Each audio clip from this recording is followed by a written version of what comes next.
who are known to me, and from Bhagalpur, Dr. Manish is there. He is very well known to me. Before, I would just like to focus you for just a few seconds that how is it visible to you? Can you switch off the lights a bit so that people can see it? Yeah, so this is PQRST very well. You know what represents what. This is very well known to all of you. The PGs and only thing I would like to tell you that AV node is a master structure, not less important than SA node, because AV node is the gatekeeper of electrical bombardment. So if AV node doesn't function properly, you have problems. If AV node doesn't function properly, you have heart block. If it doesn't allow you the conduction impulses to come down, you have another problem. And second thing I would like to remember, that Purkinje fiber, they are the fastest conducting electrical system, conduction system. Purkinje fiber, they are very fast running electrical conduction system, this thing. And they are very resistant to ischemia. That is another point. Remember. Now, never depend on the computerized report. Always correlate clinically. And finally, artifacts can fool you. So I will give you some examples of what is abnormal in a normal heart. So you can see this. This is known as freeze. This is electronic freeze. Nothing abnormal in it. But what has happened is that the machine is something wrong with the machine. So there is a freeze of that point. This patient was referred like conduction system disturbances, but this was nothing. This was freeze. So that we have to remember. Second example I thought I have chosen because, P inversion in lead 1 and AVL is very important. And there are three differential diagnoses you know very well. One is left arm, right arm reversal. P ulta ho jayega, hai na? Invert ho jayega. But in addition, there is a finding in this ECG. What is that? Regression of ECG, R wave. Regression. The tallest R wave is in V1, V2, V3, V4, V5, V6. The smallest was in V6. So what is happening here? This is the story. The guy has dextrocardia. So the whole QRS axis, the vector is facing towards this. So inverted P wave in lead 1 and regression of R waves. Another very interesting ECG. I have chosen few things because everybody teaches you ischemia, heart attack and all, MI and all, but I have chosen different kind of ECG which should stick to your mind because you are going to a future cardiologist or future internist, whatever. So what is this? Anybody can answer this. There are two P waves. If you see, is there any pointer? Is this pointer working? Yeah. There are two, in this V1, you can see two P waves. What is this? This patient was thought to have like some conduction, some atrial tachycardia, things like that. But what is this? Very interesting. Heart transplant patient. Gradually, you'll be seeing more heart transplants. You don't remain like wherever we are. Now we were not knowing what is tower means. Now we are doing tower. We did not know what is mitra clip. We are doing mitra clip. So things have improved. We were not doing LV, left bundle pacing. We are doing left bundle pacing. So science is advancing, so are you. So if you see more number of cases like this, you have 1P, donor's P wave, donor's heart P wave. Because RA is not chopped off. RA remains like that. In the transplantase. Now coming to the point, what are the threatening ECGs? This is a very threatening ECG. What is that? Anterior valmi, all of us know? Clear? No confusion about it? All of you? Good morning, sir. And this is known as tomb stoning. Tomb stoning. This is a very dangerous sign. Good morning to you also, Rajiv. This is known as tomb stoning. This is a bad sign. Sign of ill omen. You can see. If you get this kind of ECG in the beginning with chest pain, you have to be alarmed. This means larger area affected by the ischemic process. Another ECG, very interesting. This is known as fast, broad and irregular. Whenever Dr. Rai from Gaya would be in our meeting, he will always say FBI. He will show the ECG of FBI. Fast, broad, irregular. What does it mean? It doesn't mean a ventricular tachycardia at all. This is not VT. This is pre-excitation. And what happens if you block the AV node? Remember, if you block the AV node, the conduction from the atrium to ventricle will be faster through the accessory pathway. Is it clear to you? See, whatever I am saying, you can raise your hand, I will stop and then I can explain to you. So if you block AV node, what will happen? The electrical conduction will be through the accessory pathway. So there would be lot of ventricular excitation and tachycardia. This is known as ventricular pre-excitation in atrial fibrillation. And this is a dangerous condition. This is not running, please. Can you help me? Next slide.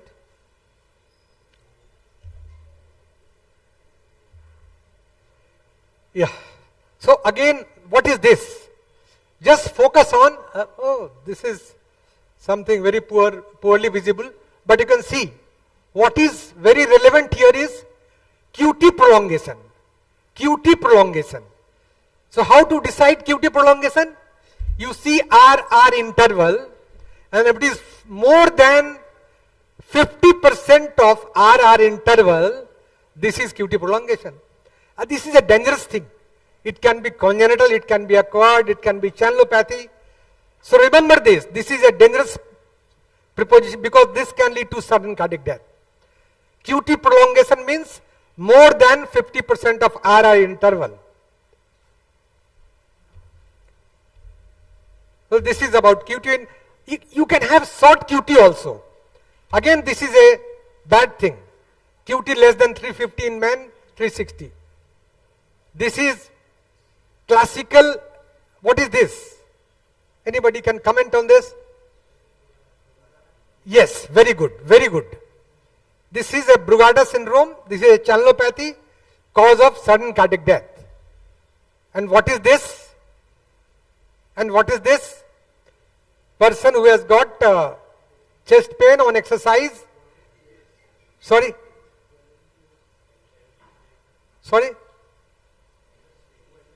LV strain. You're right. But what is the diagnosis? I want diagnosis. Diagnosis is here.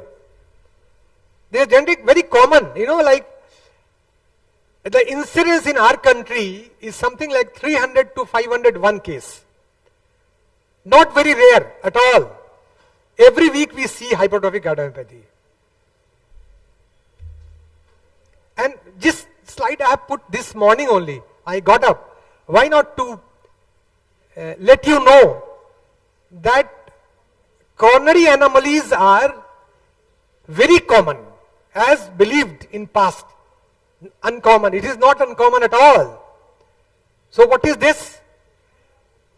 This slide says that coronary anomalies are equally common, almost equal to hypertrophic cardiomyopathy.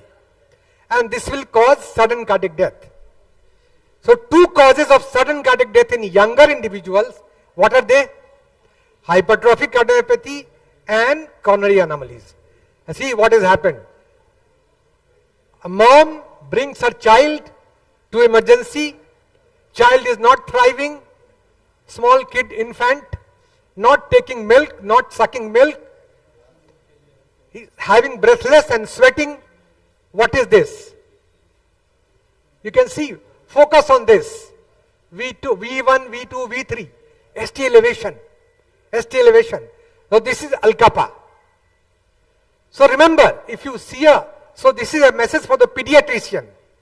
If a child comes to you with all these symptoms, now another very common thing is sudden cardiac death, ventricular arrhythmia. This is inverted T wave in V1, V2, V3. This is ARVC, arrhythmogenic right ventricular dysplasia, and these are the classical features, not very uncommon to find. Coming to acute myocardial infarction, which all of us, there is nothing to correlate. You know what is the symptom, how they present, how non-ST elevation MI will present, similar symptom, but they are less dangerous. NST-MI, non-ST elevation MI, is less dangerous, and there are various territories supplied by the coronary artery, which you know better. I purposely included this morning in my slide. Again, this is anterior wall MI, clear cut, thrombolized, and then the ST has settled down. So this is classical, and in olden days we were not having many labs in Bihar. This was the only solution. And this patient came from Bhagalpur long time back when I was working in Magad hospital after thrombolysis. And this old man was having anterior wall MI. But remember, there are few things which will simulate ST elevation myocardial infarction. Like valence sign, you must remember, biphasic or deep T wave inversion, valence sign, D Ventus wave, upsloping ST depression with peak T wave. These are all sign of ill omen, because this indicates that the person is having proximal bad LAD and left main coronary involvement. Again, you remember. Again, this is a valence sign. This is a classical ECG of a person comes, 40-year-old male, comes with pleuritic chest pain. This is classical changes of pericarditis. Okay. A 55-year-old male, tearing chest pain, not much in an ECG. So if somebody comes with very severe chest pain, unbearable, ECG is not helping you, then what? You do a simple 2D echo. Don't require advanced machine. Manish would know what is this. This is very common. If you see a moving flap in the ascending aorta, this is what? Dissection of aorta. This is dissection of aorta, very common. So do not concentrate on only myocardial infarction. It can be dissection of aorta, it can be pulmonary embolism, it can be pericardial disease. Again, you must remember that Prinzmetal's angina, what is this?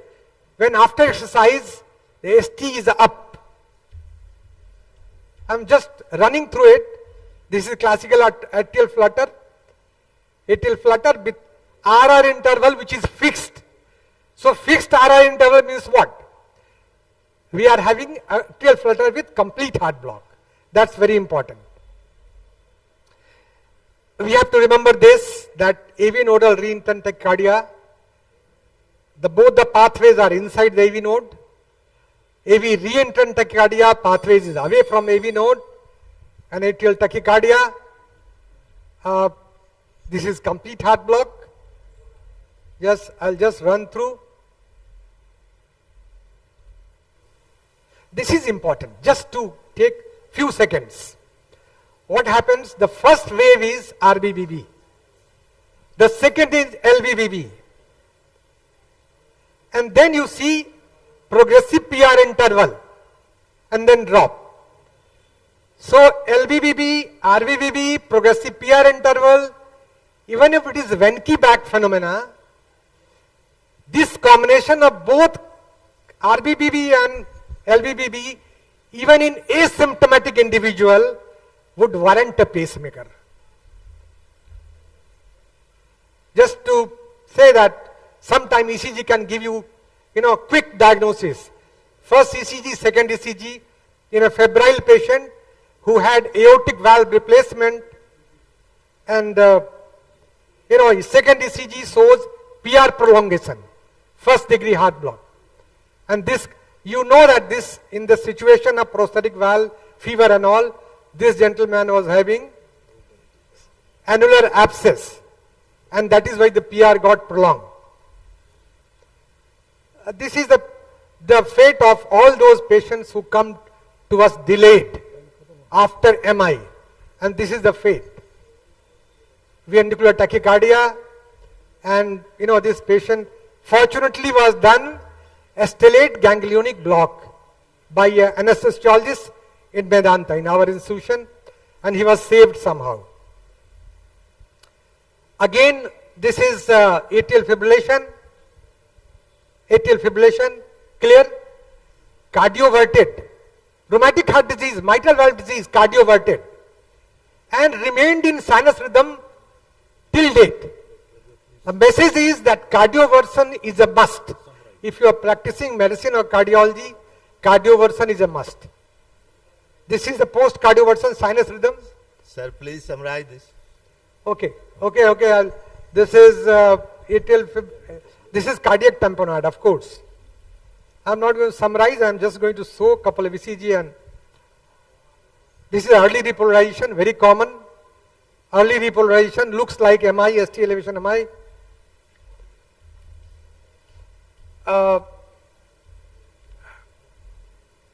Life-threatening condition, hyperkalemia, one should never forget. Tall T wave, hyperkalemia, one should never forget.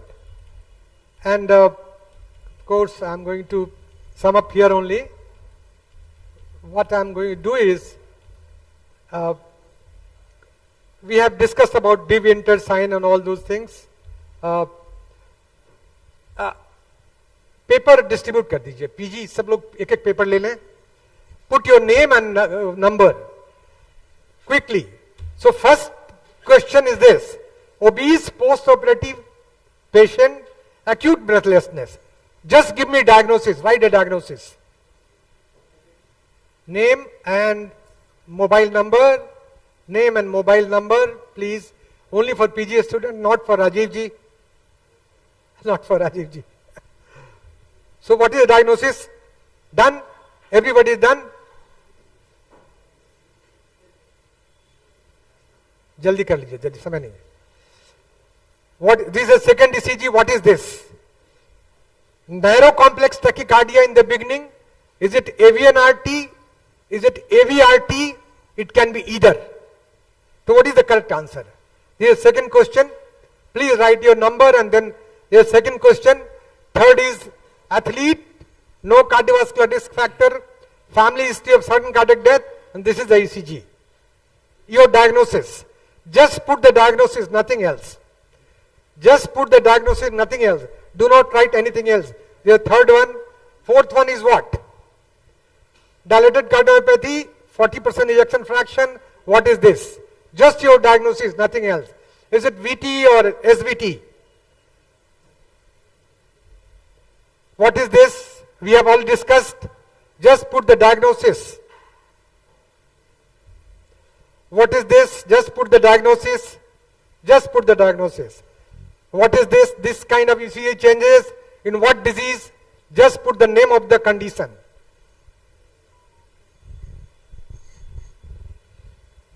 During chest pain, the ST is rising. Without chest pain, the ST is down. What is this phenomena known as? One line answer, one word answer.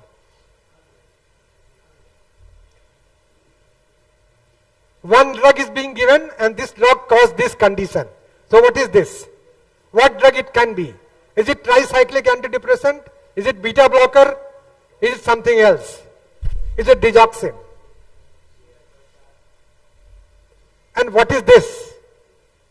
What is this? Here, what is this?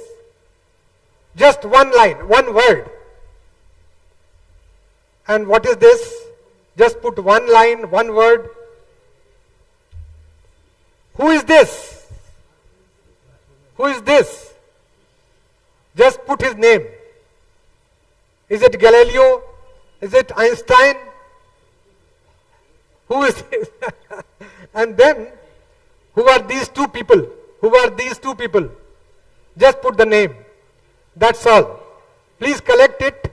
And yes, name is correct, but then I have given the liberty. Manish will collect all this and decide about through the judge that who is the topper and all. Quick. Sir, can you collect it? Can somebody collect it? Yeah. So thank you very much. I had many things to convey to you, but because shortage of time, I'm sorry. Thank you, sir. And any question from the audience? You can ask any question from sir. Sir, one question comes in my mind. Yes, sir. Why SA node acts like a pacemaker and AV node, as you say, that acts like a gatekeeper? What are the cellular mechanisms behind this? SA node acts like a pacemaker and AV node like a gatekeeper. What are the cellular mechanisms behind this? Cellular mechanism behind it. Okay, sir. I do not know. I will not be able to answer this question in very short time. But what I believe it, mostly they are a structural heart disease or ischemia. Either it is a structural heart disease causing AV nodal degeneration or it can be ischemia. That's all I can tell you. No, sir. My question is that the way SA node behave like a pacemaker of the heart and AV node behave like a gatekeeper of the heart. Yeah. What are the... No, even AV node can behave like a pacemaker. In worst situation, Okay, thank if you. you block SA node, AV node will work like a pacemaker. Sure, sir. It But can. where there is the difference of the rate between behind that? This is all, I think it's all difference of depolarization. Is there any And cellular arrangement of the SA node and cellular arrangement of the AV node that leads to the SA node behave Okay, like done, a done. pacemaker and Sir, the... sir. Who is, Manish, please see who is the number one. Number one, number two. Okay, number thank three. you, sir. So I'll request all the chairs to distribute the prize quickly, just 1 minute. करिए, आ जाइए, इधर आ जाइए आप, इधर आ जाइए आप. Sir, Mr. Chair, sir. अच्छा, ठीक है, ठीक है.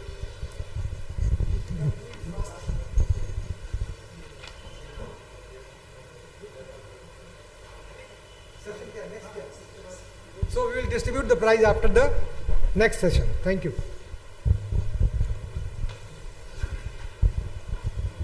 A second speaker over there. Who is the second speaker? Pardon?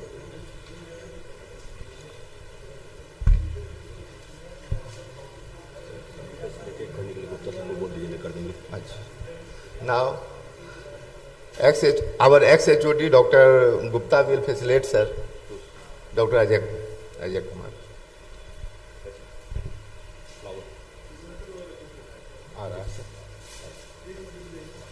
Sir, नहीं ऊपर में बना हुआ है. अच्छा ठीक. Now the next speaker is Rajiv Ranjan from Chapra. Dr. Rajiv Ranjan.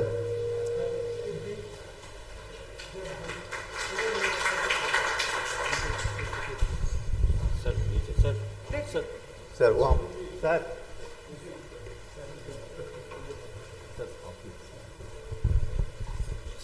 चाहिए था नेक्स्ट कौन सा यूजुअली स्टूप से मुझे एक्सप्लेन कर देते हैं।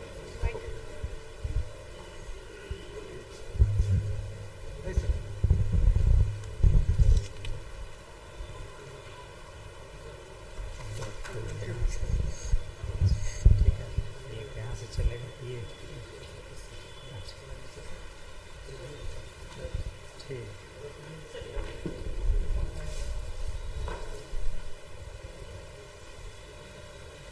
Good morning, everybody.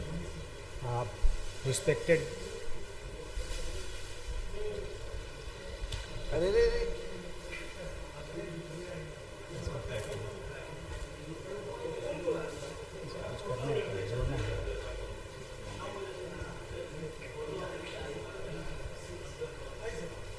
Sir please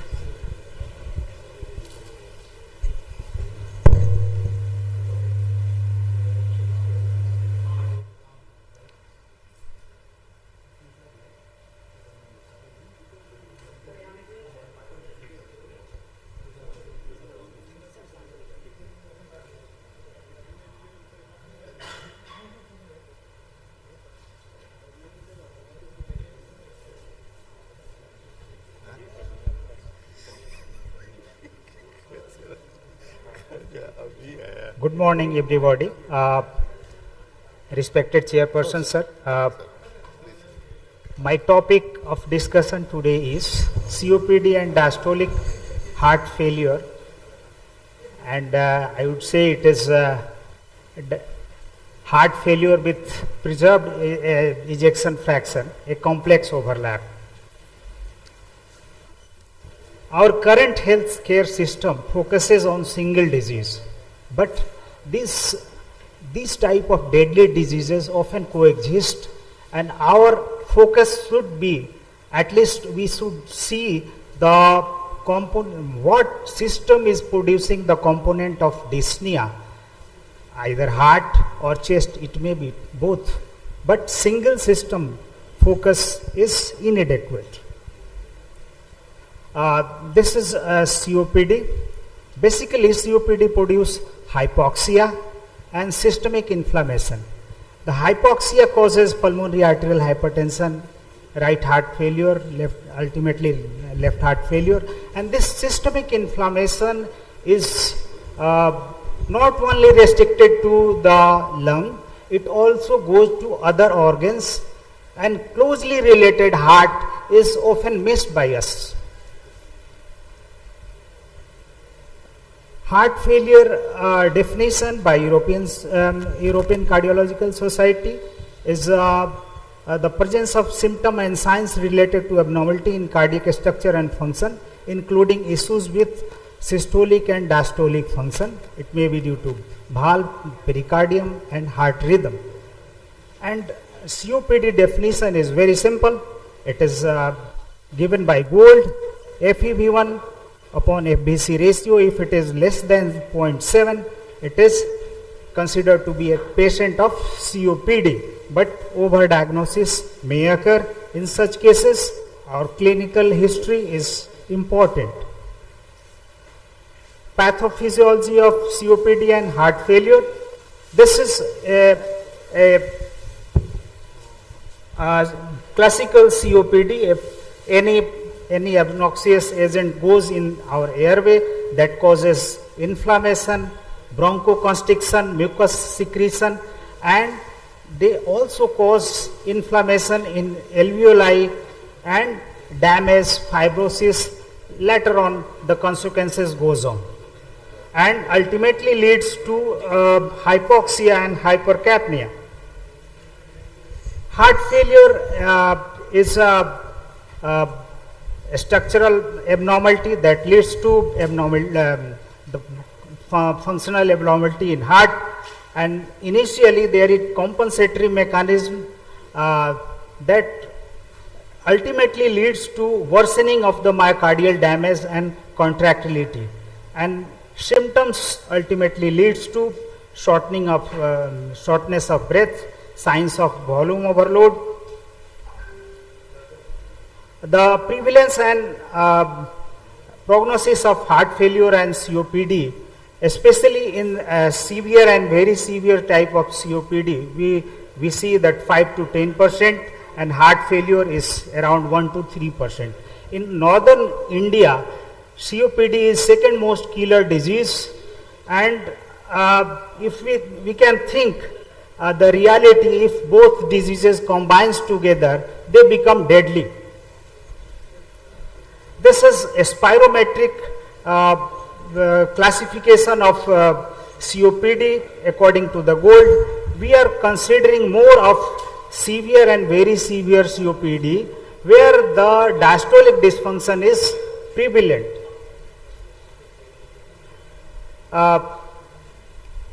This is a picture of the overall phenomena inside COPD. First of all, if smoke or biomass fuels or any pollutants goes inside our airway, that causes systemic inflammation, and systemic inflammation spills over so many cytokines that are harmful. Although it is protective, but it is harmful to many organs. And we are more concerned over the cardiovascular system, where the coronary artery disease, chronic heart failure and hypertension potentiate by this kind of cytokines. Signs and symptoms are often overlapping, and careful history and physical examination often gives some better clue.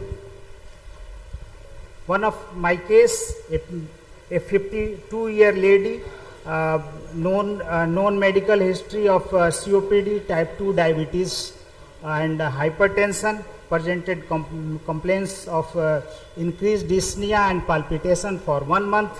On examination, her blood pressure was 150/90, pulse was 102 per minute, respiratory rate was 18 per minute, temperature was normal, SpO2 was 93%, BMI was 30, pallor, icterus, cyanosis were normal. Systemic examination reveals nothing significant.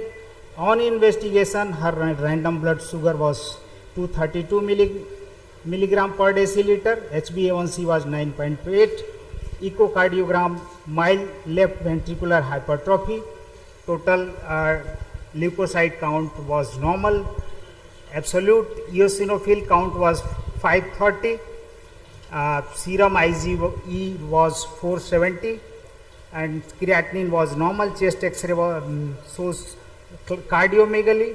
Pulmonary function test shows COPD picture. Echocardiogram shows LV ejection fraction 55%, mitral regurgitation and slight dilatation of LA. E upon E ratio was around 17. D dimer was normal. Anti-pro-BNP was 1082 picogram per ml. My final diagnosis was severe COPD with type 2 diabetes mellitus, hypertension and heart failure with preserved ejection fraction. So this two tests, pulmonary function test and echocardiograph, are the key for diagnosing these kind of cases. In pulmonary function test, you may not get classical picture of COPD. Often restrictive picture you may get due to pneumonia, obesity and fibrotic changes in lung. And similarly in echocardiography, LV ejection fraction is normal. Mitral regurgitation, mild mitral regurgitation often missed by us. That shows there is a stiffness of LV, and any dilatation in LV with normal LV function or any structural abnormality, suppose valves are normal. So this is going in favor of diastolic heart failure. So one should see these kind of things. And this is the investigation picture. There is a slight cardiomegaly. ECG was negative for any disease, and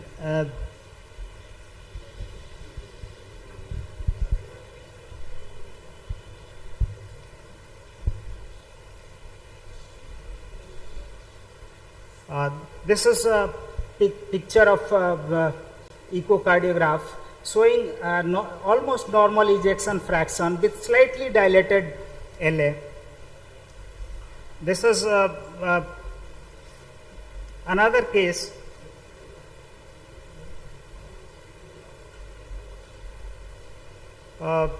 This was a known case of COPD and having cor pulmonale. Now he has developed atrial fibrillation, and due to atrial fibrillation, there is increased resistance of LV and dilatation of LA. That shows there is severe kind of diastolic heart failure.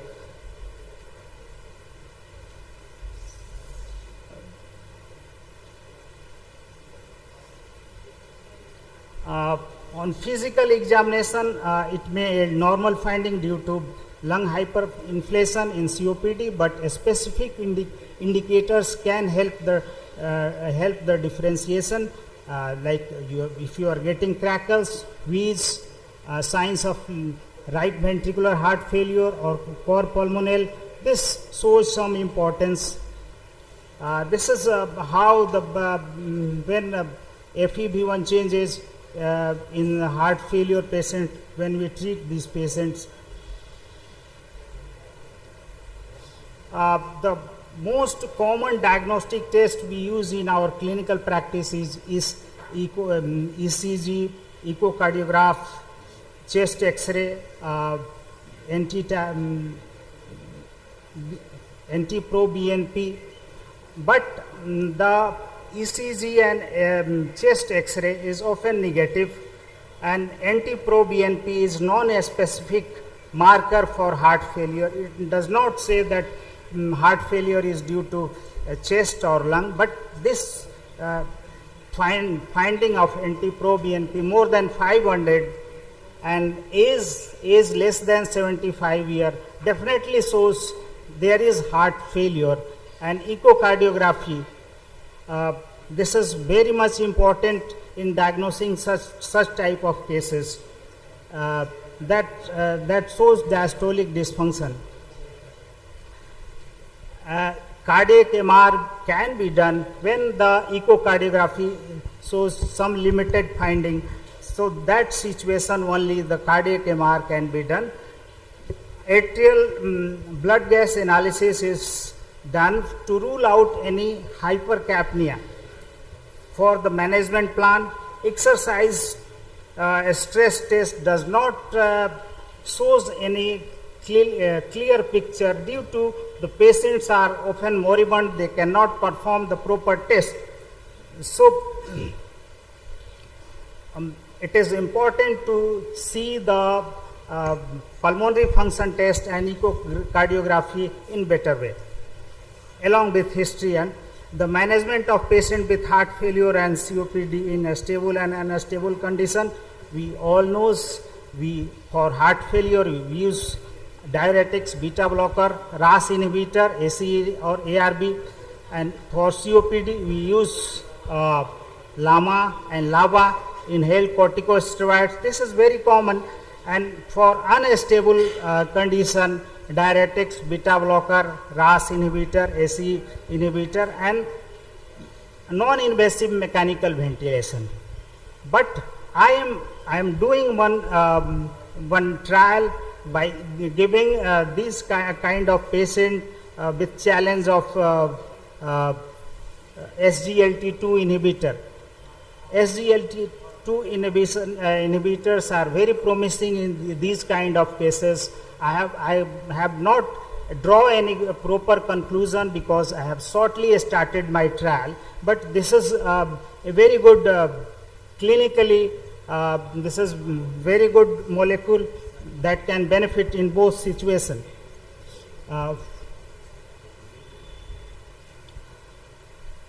Influences of heart failure management and COPD management.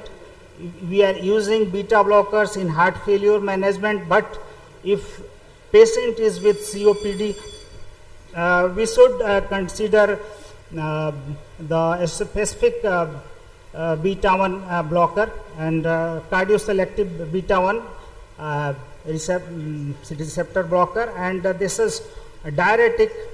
For diuretic, I would say that our regular follow-up should be there, because the chances of volume depletion is high if patients are associated with COPD and heart failure. So our monitoring is essential. AC inhibitor, no problem. We have to give bronchodilator like hydralazine. It's not favored molecule. Ivabradine can safely be given.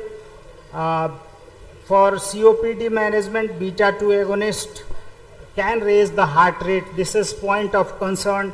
Inhaled corticosteroid can produce volume overload and water overload, so that potentiate the heart failure. So we should use it judiciously. Methylxanthine, the chances of arrhythmia is high. If such condition is there, methylxanthine should not be used. Anticholinergic is good, that can be given. And antibiotic, any antibiotic like macrolide should not be favored, because the chances of QT prolongation. And in recent study on COPD and heart failure, it has been shown that patient with COPD with heart failure with preserved ejection fraction, that shows COPD patient, and HFpEF shows higher mortality and hospitalization rate due to heart failure. This is a Journal of Thoracic Disease. Non-invasive ventilation is very much important. Just please, I'm finishing. Very important in management of heart failure as well as in COPD. One thing I would like to say, to rule out hypercapnia, you see, if the patient carbon dioxide is raised, use BiPAP. If carbon dioxide is low, use CPAP. Benefits of NIV is many, that can improve both the COPD and heart failure. My conclusion is these kind of findings, COPD and diastolic heart failure, often coexist.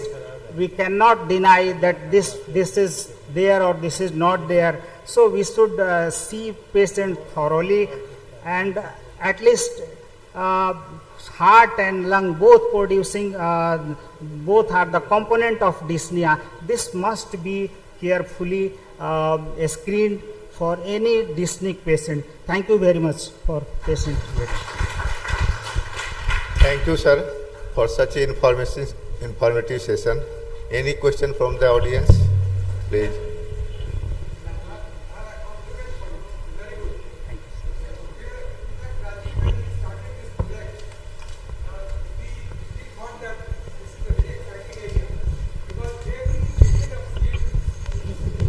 Every patient of COPD should have an echo, and diastolic function must be assessed. See, every one of us should know how to assess diastolic function, and diastolic function is often deranged, and that is the idea of giving SGLT2 inhibitor in such patient. So thanks to you, thanks to your mindset and project. Thank you. A very good lecture and deliberation. Thank you very much. There are two things I want to impress upon. The European Society of Cardiology already has approved that any structural disease, what size and others, whether patient has got diastolic dysfunction, systolic dysfunction or not, patient should be given SGLT2 inhibitors. Of course. Should be. There is course, no sir. doubt. ESC, European Society of Cardiology, and they are, yes, it's the pre-structural or pre-heart failure. You start with the SGLT2. Second thing about your NT-proBNP. Should we wait for 3000 NT-proBNP? Because in fact the limit is above 500 in a young adults is sufficient to start, Yeah, or sir. even before that. You are in your lecture you have showed Yeah, sir. lower value, if it is more than 125, you just concerned that this may be. So prophylaxis, whenever you are finding any heart problem in a COPD patient, why don't you start with the SGLT2 inhibitors? Should be done, Definitely, no? We can start, sir. We can start. Thank you. Second one is cylinder. Tisra has Thank you, sir. Thank you, sir. Now the result of the ECG topic that given by the Dr. Ajay, that first comes Dr. Sumit Das.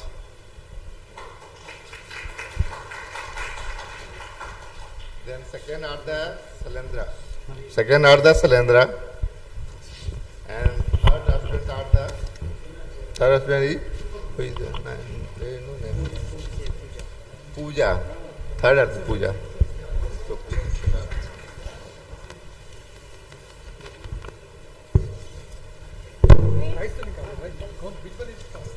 So, Dr. Sumit.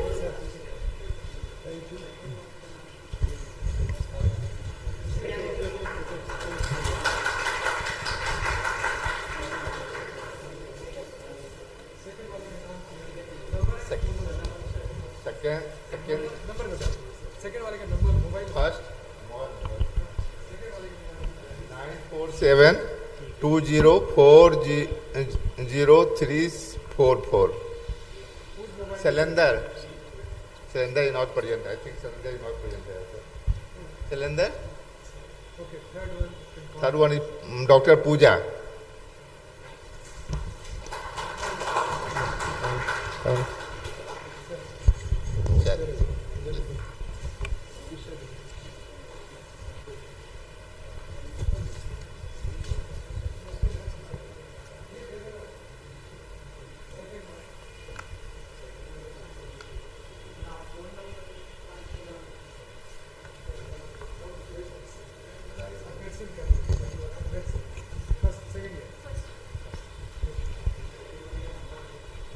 And I again calling Dr. Salendar. If present, please come here. एक phone number एक बार note कर लो. 94720. अरे Sudhanshu. Oh, so sorry. You have so Sudhanshu. So sorry for mistake. Second are Dr. Sudhanshu, because he write the name such a way that I am unable to read that. Okay, so Dr. Sudhanshu is here, but he is not remembering his own mobile number. Okay. Thank you. Okay, sir. Thank you, sir. So please. I request chairperson to please felicitate the speaker. Hello.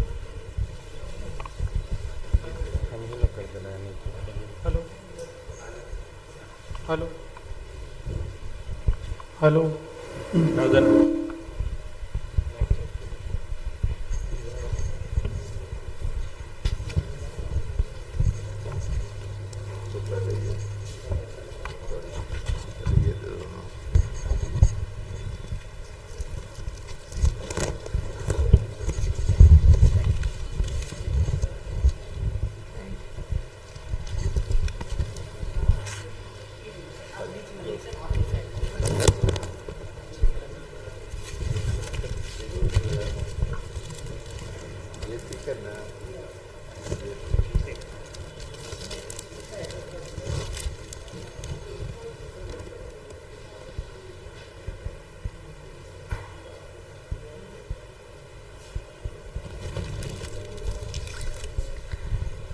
I now invite the next speaker, Dr. Manish Kumar.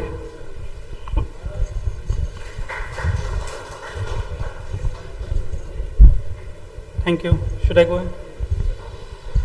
Good morning, respected seniors and colleagues. At the outset, I would like to thank the members of our organizing committee of Bapicon 2024, chairpersons, and all distinguished audience.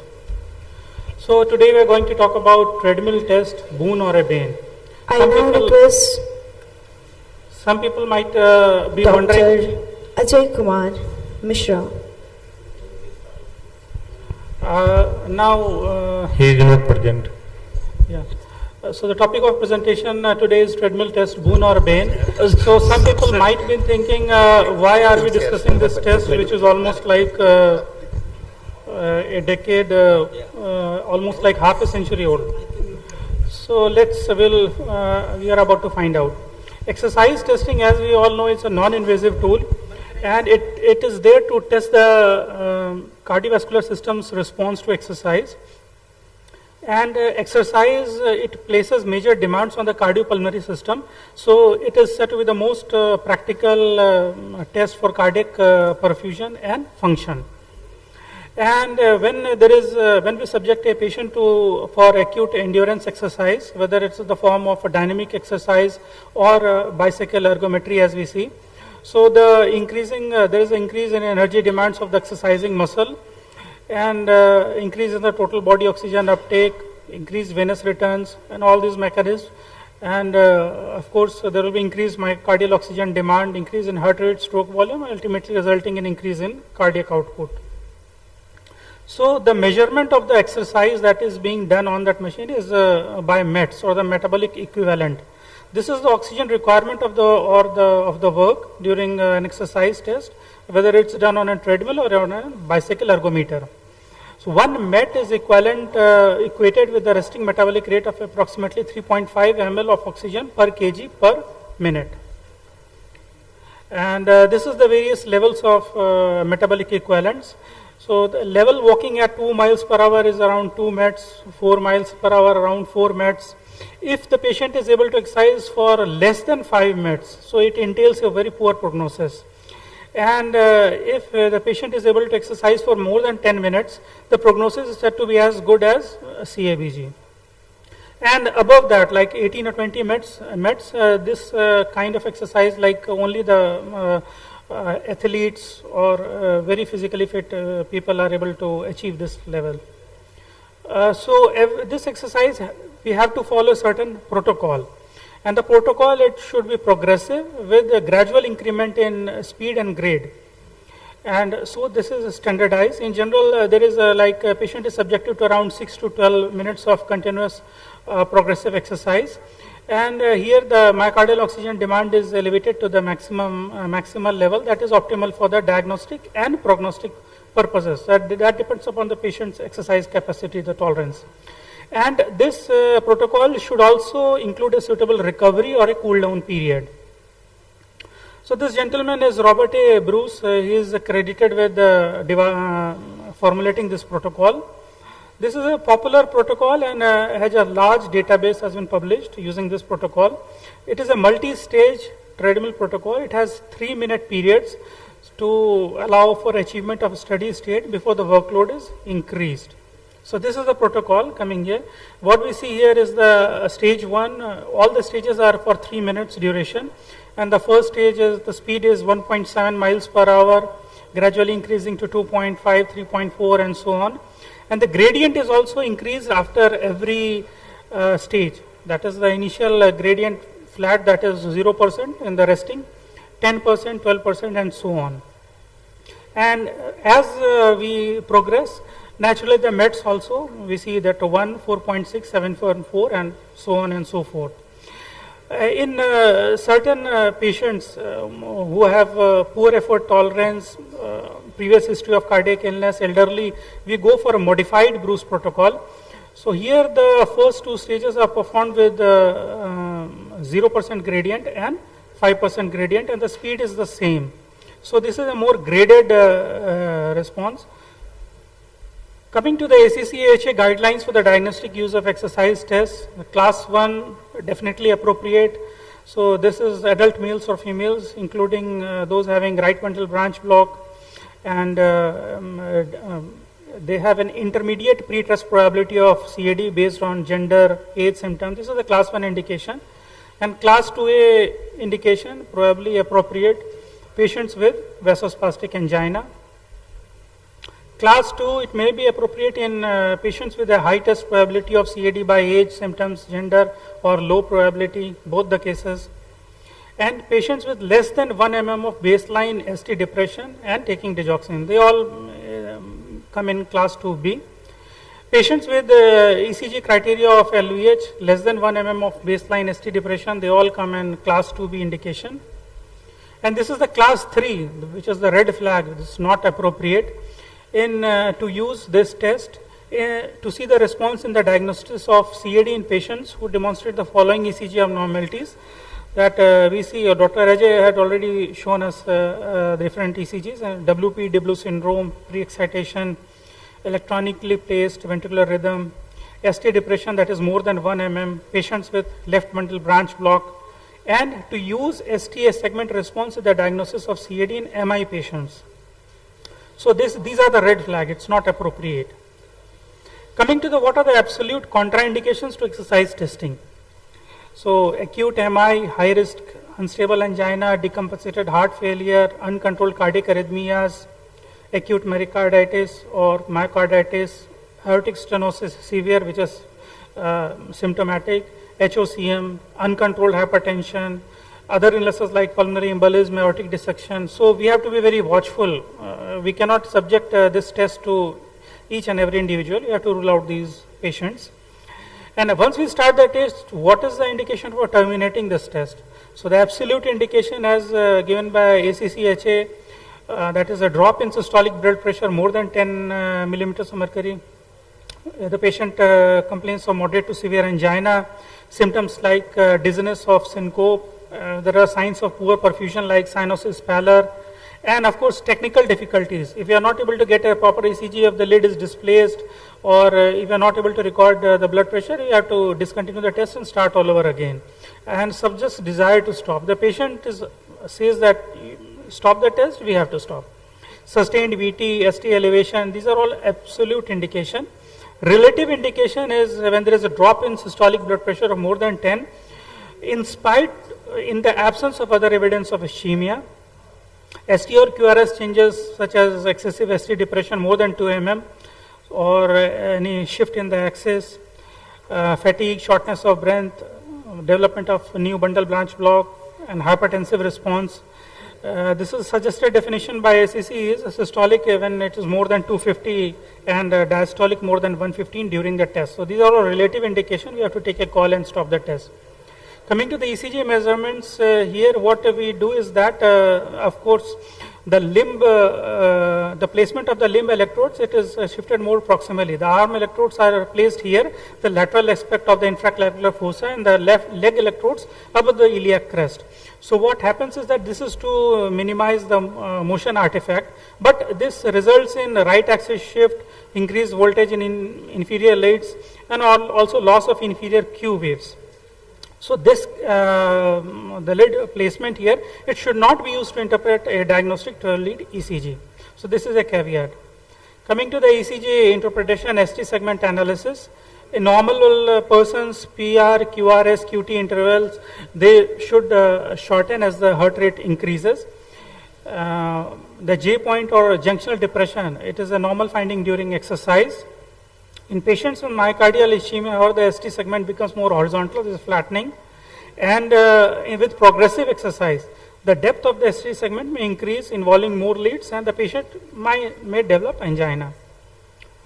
In the immediate post-recovery period, the ST replacement may persist, may be downsloping, and it may gradually return to baseline after 5 to 10 minutes. So a suitable recovery period is there, and we have to record the ECG during the recovery period as well. In about 10% of the patients, very important that the ECG changes ischemic response. It may appear after the exercise, completion of exercise, that is during the recovery phase. So a careful analysis and recording of ECG during that period is very much needed. And this is what a brief of horizontal ST depression, downsloping, ST elevation, and elevation. Exercise-induced ST segment depression, it does not localize the site of MI, myocardial ischemia. And it also does not indicate which coronary artery is involved, the depression. But exercise-induced elevation that occurs after exercise, it is relatively specific for the territory of myocardial infarction and the coronary artery involved. And the exercise-induced ST depression, it loses its diagnostic power in patients with LVBB, LVH, WPW syndrome, pacemaker, digoxin. And LID2 has been shown to have a high false positive rate. And exercise-induced ST segment depression in inferior lids is a poor marker for CAD. So we have to be mindful of these things while interpreting. And in females, ST segment at rest becoming normal with exercise, it is very common in females and does not indicate CAD. So this will result in false positive reporting. So we have to be watchful of this. And the development of ST segment elevation more than 1 mm or more of J point elevation in 3 consecutive beats is considered to be an abnormal response. And here what we see here is an example of ST elevation on exercise. In patients with a low prevalence of CAD, what we say low risk group, pseudo-normalization of T waves is non-diagnostic. So you have to keep this in mind, pseudo-normalization, what we see here. This is the first column, what we see here is the ECG in the resting phase.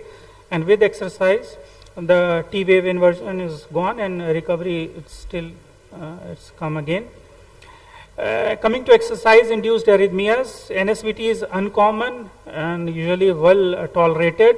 In patients with history of syncope, sudden death, cardiomegaly, murmurs, ECG showing prolonged QT. So in this group, the arrhythmias are more worrisome and we have to be very watchful. And in healthy individuals, if they show VPCs during testing, there is no need for immediate concern. They could be normal finding.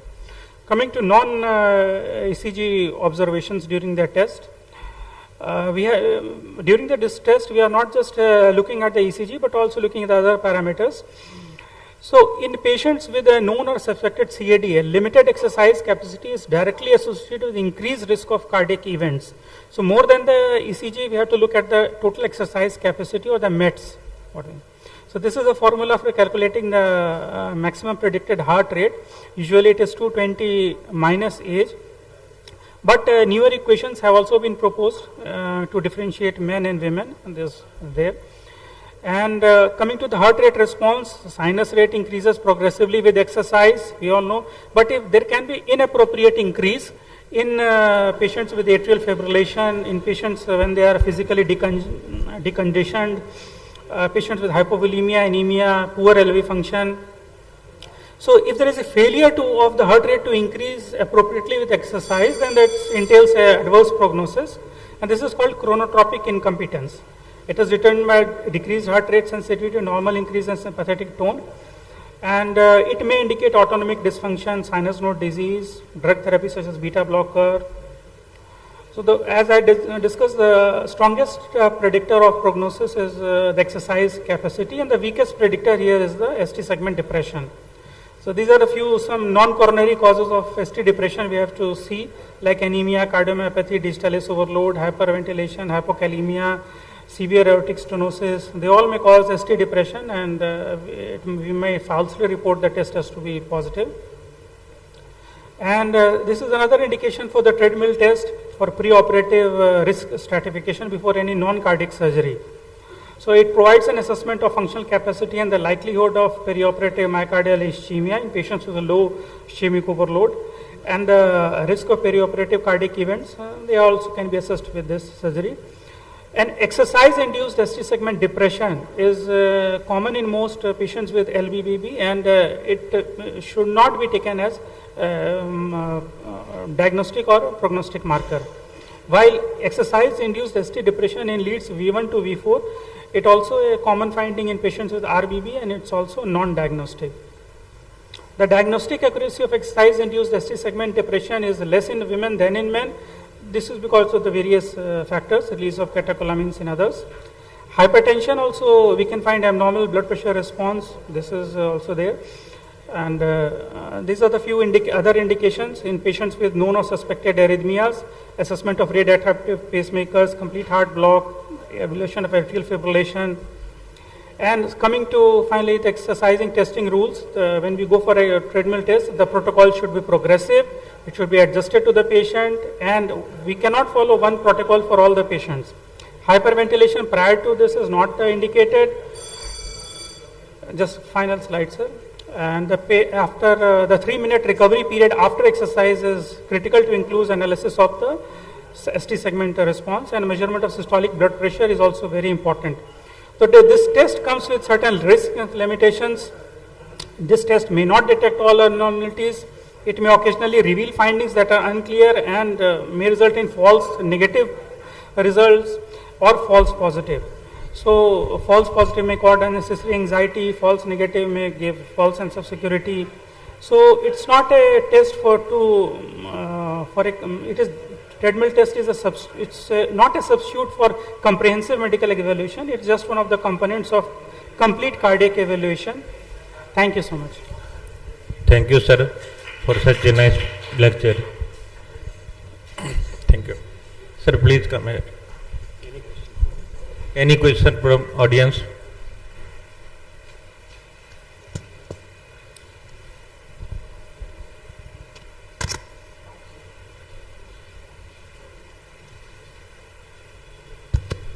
And, first.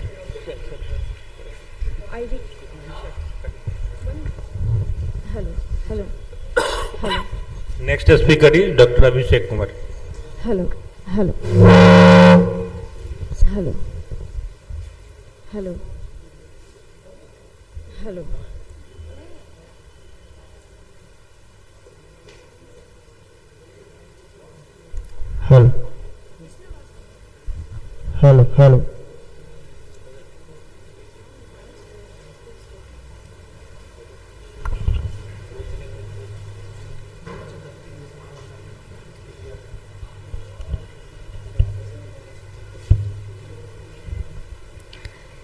I now invite the next speaker, Dr. Abhishek sir. Hello.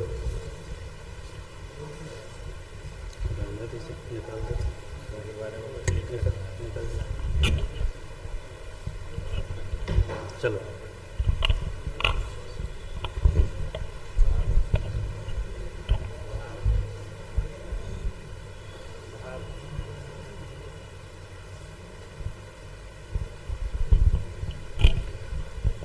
Respected Chairman, seniors in the hall and dear colleagues. First of all, I would like to thank the organizing committee headed by Professor S.C. Jha sir for giving me invite to deliver for this topic. Hypertension is a very common disease as we all know, but my topic is hypertension in acute care. So if PGs are here, they must be benefited, I think. We know that it is the leading modifiable risk factor for the cardiovascular disease. And if you look at the guidelines for management of hypertension, there has been more than 15 guidelines in past 10 years from the various societies across the world. But all of them are made for managing hypertension in the OPD setup. So very few data are available for the management of elevated blood pressure in acute care setting. Acute means if the patient is presenting to the emergency department with hypertension or complication of it, or the patient is admitted to the hospital and he or she is having hypertension in the treatable range. We can see here that after admission, the blood pressure patients can be broadly classified into two groups. One is the asymptomatic elevated blood pressure, and the second one is high blood pressure with the evidence of ongoing or the new onset target organ damage. And in some series of United States, the rates of high blood pressure in inpatient patients are about 72%. We all know that for hypertensive emergencies, we have protocol, we have guidelines. अगर किसी को stroke हो गया, acute heart failure हो गई, severe hypertension है, तो उसमें कैसे मैनेज किया जाता है, उसके लिए प्रोटोकॉल बने हुए हैं. But if patient is having asymptomatic high blood pressure in the range of 160 or 180 and he or she is in the ward for suppose for the fever or some other disease, there is no set protocol. And few observational studies have shown that probably if you are treating it very aggressively in that group of patients, sometimes we may harm the patient. So let us see what is the latest consensus for treating these kinds of patients. How will you define high BP in an inpatient admitted patient?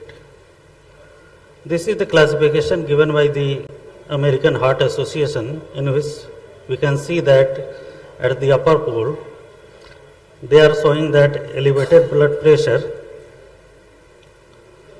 is systolic more than 130 and diastolic more than 80. But for the European guideline and the Indian guideline, it is 140 upon 90. So they have categorized into the two parts. One is the markedly elevated inpatient blood pressure, that is the systolic going more than 180 and diastolic going more than 110. And the second is not markedly elevated, systolic less than 180 and diastolic less than 110. And in this group of markedly elevated blood pressure, they have again differentiated it on the basis of whether the new or the worsening target organ damage is there. If it is there, then it is the hypertensive emergency. If it is not there, we can say that patient is having severe hypertension, but the patient is asymptomatic. So for the hypertensive emergency, we all know that management guideline is already there in the protocol. But can we say that if a patient does not have a severe hypertension in the range of more than 180 upon 110 and organ damage is not going on, it cannot be said. So we really do not know whether the asymptomatic patient with markedly elevated blood pressure is having some organ damage or not. Prevalence, as I told, that it is about 72% in the fewer studies. The patients who are the older individual, patients with the chronic diseases like the diabetes, chronic kidney disease or CVD are more prone to be hypertensive in the inpatient department, or they are more prone to present with the hypertensive emergencies. Again, if patient is not taking the drug regularly because of the socioeconomic or the other features, the patient may land into the hypertensive emergency. Or the non-adherent patient is not taking any medication, so patient may land into hypertensive emergencies. This is the diagram given by the American Heart Association, which was published in May 2024, that what could be the factors which causes the elevated blood pressure in acute care setting. If we talk about the patient's factor, it may be uncontrolled chronic hypertension or the clinical condition like the pheochromocytoma or volume overload or thyroid storm. The other conditions like the increased level of cortisol or catecholamines. The patient may be in the acute distress due to disease or some other processes. Patient must be taking some medicines like the NSAIDs or the corticosteroids or the illicit drugs that may cause the raised blood pressure. In hospital environment, sometimes the patient gets high blood pressure because of the factors like the sleep deprivation, change in the medication, change in the environment. भाई hospital में नींद ही नहीं आ रही, उसका blood pressure जो है कि बढ़ गया. Or sometimes the BP measurement technique or the patient is so much in the adrenaline flow that मैं तो admitted हूँ, मुझे कुछ हो जाएगा like that, and patient may have the high blood pressure. So, how will you approach such kind of patient? First of all, in hospital and especially in the emergency department, there is chances of fallacies in the measurement and management of high blood pressure. So, first of all, you have to see the device type, validation and calibration of the devices, BP cuff placement, cuff size, patient position, arm is supported or not supported. The situational factors like the patient is in pain or anxiety, And in wards, we all PGs know that sometimes due to some dant dapat of our seniors, we used to take blood pressure even in the night. कि भाई जाओ सजा मिली है रात के 10 बजे जाके blood pressure ले लो. पेशेंट सो रहा था, आपने जगा के ब्लड प्रेशर ले लिया. That may give the false reading. When the BP are more than 180 upon 100 in the critical care or the surgical inpatient population, again, in that setting, it has been studied that there may be fallacies up to 50 to 30 mmHg as compared to the other methods, like the best method, what we know that it is the arterial method. So always our BP taken by ourselves or by our resident may not be accurate in the acute care setting. In perioperative period, again the BP fluctuates. हम सब के पास call आती है कि साहब operation plan हो गया है, और जैसे ही ओटी में जाना चाहा उसके पहले उसका बीपी बढ़ गया. पेशेंट्स फैक्टर भी हैं, कुछ अदर फैक्टर्स भी हैं, like the pain, anxiety, anaesthesia, procedures. So these are the factors that causes the reading of the blood pressure in the high range, but that should not be treated with high dose of the antihypertensives. So there are various publications that suggested that in acute setting there may be fallacies. Like in this publication they have shown, they have just studied among the 10 hospitals that how the BP is taken by the resident or the nursing staff.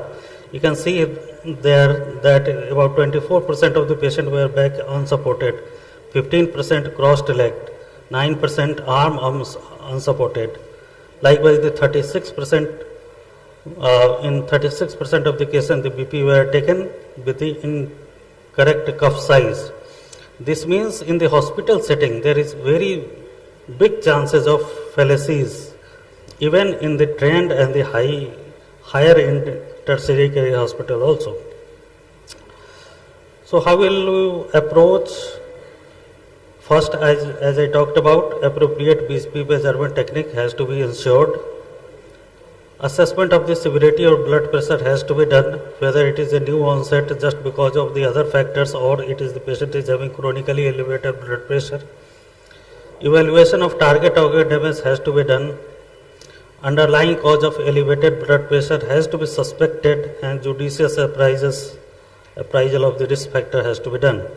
This is again the flow chart given by the American Heart Association. That appears not very visible to you, but they have just said like in the definition that whenever you get the high blood pressure in the acute care setting, just try to divide it into two parts, whether it is markedly elevated more than 180 upon 110 or less than 180 upon 110. If it is markedly elevated, then whether there is a target organ damage, evidence of target organ damage or not. So all the management depends upon all these three factors. Now how to treat regarding hypertensive emergencies? You already know that various conditions like the stroke, cerebral hemorrhage or hypertensive encephalopathy. This chart shows the target and the drugs used. We usually remember these all 4 or 5 kind of conditions because आए दिनों हमें ये condition अपने wards में मिलती रहती हैं. But what to do with the asymptomatic elevated inpatient blood pressure? In true sense, it is more common than in hypertensive emergencies, but the strategies to manage it is very unclear. So, according to the various associations, just use a common sense approach. First, verify the accuracy of the BP measurement and look for the reversible causes. Look for the measurement methods, the machines. Look for the medications like the IV fluids, NSAIDs, acute use of steroids. Always look for the volume status or change in the volume, whether the patient is dehydrated, followed by the fluid resuscitation, patient taking diuretic, prescribed diuretic but not taking. And look for the various BP records of the outside hospital if the patient is having. Actually, no randomized control trial has been done in such kind of patients.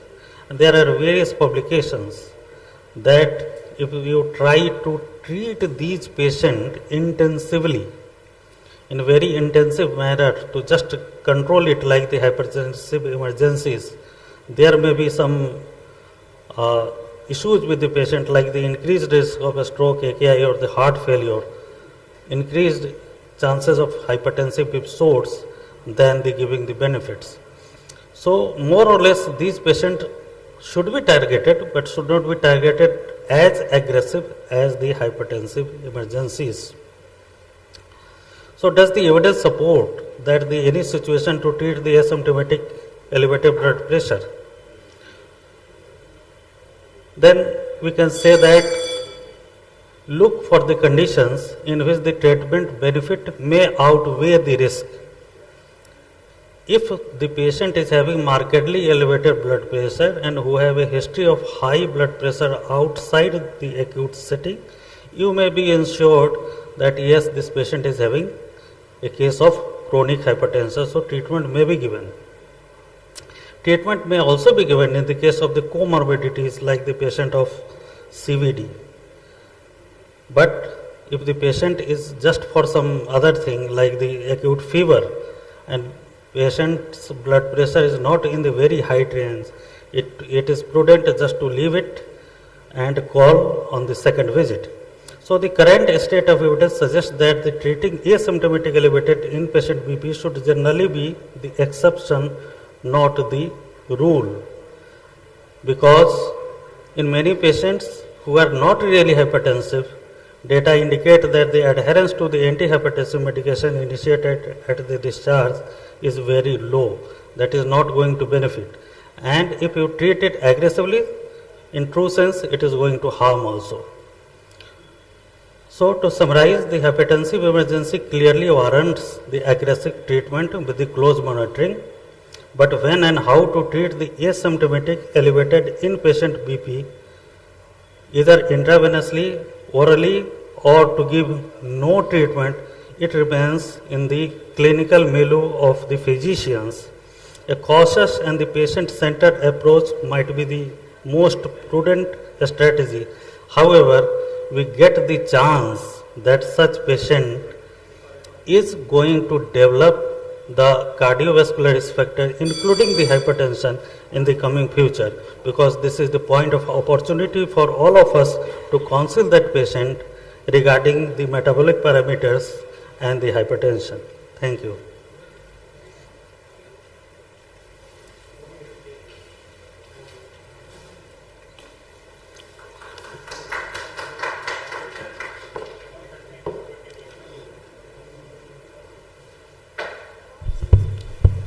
Hello. Thank you, sir, for such informative lecture. I request the chairperson to please felicitate the speaker. Sir कैसे sir का कोई comment है, सवाल है? Yes. I had a patient in my ICU. He was a case of pontine hemorrhage, a small pontine hemorrhage. His from day first when he came to our hospital, his blood pressure was already 220, 110, 220, 110. Even after giving all agents, there was no smooth control. We could not manage that patient, and ultimately that patient died in our good hospital at Patna. But how we could not manage his hypertension. So in such situation, what are the agents to control a smooth blood pressure? According to guideline, it should be around 120, but it never reaches 120. Never reaches. So what agent we can select for a smooth control of blood pressure in such group of patient, where the brain hemorrhage or patient with ESRD? Sir, in a real sense, most of the agents used for controlling the acute emergency or hypertensive emergency are having the shorter half-life, whether it is the esmolol, labetalol or nitroprusside like things. So I think, sir, we have to just, and we do not have any other molecule except stronger than these molecules. Suppose कि nitroglycerine और ये nitroprusside वगैरह हमने दे दिया, उसके बाद में stronger हमारे पास बचती नहीं है, तो इसकी हाफ लाइफ के अनुसार सर कि 6 घंटे के बाद में ये अगेन ऊपर की तरफ जाएगा. So it should be the closed monitoring and some other heart factor is there or not. I think Vikas boss is here, he will guide us कि इस ऐसे कंडीशन में कैसे स्मूथनेस कैसे लाई जाए. I think first we have to search for the cause of hypertension, not about the drugs only. He is telling that all drugs were given, but the BP was not controlled. One reason is there, renovascular hypertension, that the left renal artery is compressed. And in that case, if compression is not released, you are not going to control the BP. So you have to search the cause factor behind it, the reason behind it. You are not overloading the drugs. If the patient is diabetic and you are giving OHA in a heavy dose, you are not thinking about giving insulin replacement, you can say. So on that basis you have to treat. No. If that patient is not controlled, that's why I am asking. But you have to find the cause behind it. Yes sir, I get that. Sir that may be the cause. लेकिन होता क्या है कि sir का जो कहानी ये question था कि भाई ऐसा सिचुएशन हो गया, उसमें अब फियोक्रोमासाइटोमा का वर्कअप हमारे यहाँ से चाहे छपरा से इतना इमीडिएट कर पाना बहुत मुश्किल है, चाहे रीनल आर्टरी, उस पीरियड में क्या किया जाए, that was the main question. आप इन्वेस्टिगेशन कराइए, इन्वेस्टिगेशन में कुछ ना कुछ फाइंडिंग तो मिलेगा ही, ऐसा नहीं कि कुछ नहीं मिलेगा. Sir, thank you, sir. It is time for next speaker, sir. Sir, have you tried continuous infusion of labetalol? Continuous infusion, sir. Achha, you have tried, sir. Despite continuous infusion.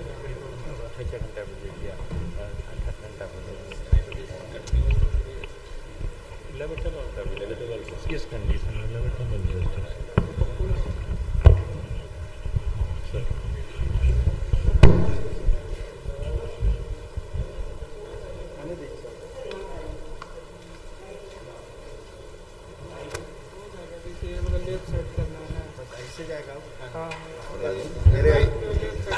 मेरे ऐसे जाए पूछा.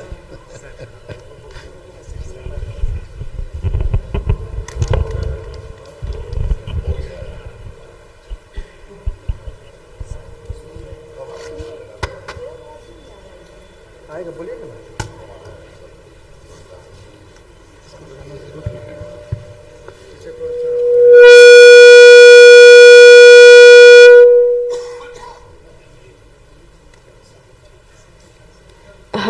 Hello.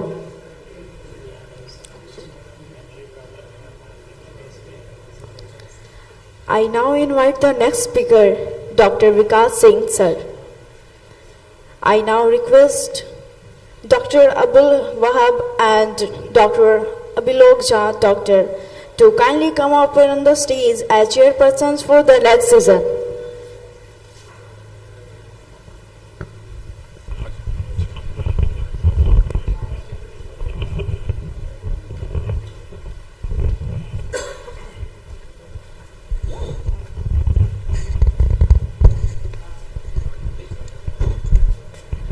Very good morning, everyone, and let me thank the organizers for having me here. Before I begin, so we all keep on discussing about drug therapy for HFrEF patients, heart failure patients, what is to be given to them, but many a times the journey is not very smooth. Many a times there are different barriers which prevent you from prescribing one or other classes of drugs, and that would be precisely what I would be dealing with over next 10 minutes, optimizing challenges to drug therapy in HFrEF patients. So we know mortality rate in HFrEF patients that increases with time, and that is one reason why heart failure patients should never be taken lightly. If you look at the data, in-hospital mortality is close to 10%. If you go at 1 year, the cumulative 1 year mortality reaches 32%, and at 3 years, mortality is even higher, 46%. So with time, we know these patients have a higher likelihood of dying, and that is the reason why we should always aim to give them the best possible medications that is on the cards for them. Now this is a very interesting data, and this is from Trivandrum Heart Failure Registry in Kerala 2017. And this slide shows that lack of guideline directed medical therapy was associated with higher risk of mortality in Indian heart failure patients. So there are two lines basically. The upper line is patients of heart failure who are on suboptimal drug therapy. The bottom line is patients who are receiving guideline directed therapy, and look at the difference between the two curves. So that is the difference a good therapy, a guideline directed therapy makes to your patients of heart failure, and that is the reason why to improve patient outcomes, current guidelines recommend guideline directed medical therapy. So what does that mean? When the patient is hospitalized, that is the best chance for you to initiate and further optimize heart failure medications, and that is the reason why we keep on saying that every episode of hospitalization should be taken as an opportunity to do that. Another very important part is any heart failure patient, if he gets hospitalized, many a times we interrupt the heart failure medications. The guidelines advised against so. So continuation of oral guideline directed medical therapy during hospitalization has been shown in registries to lower risk of post-discharge death and readmission. Now this is the ACCHA guidelines, and that suggests that ARNI is recommended as the first line therapy for HFrEF patients.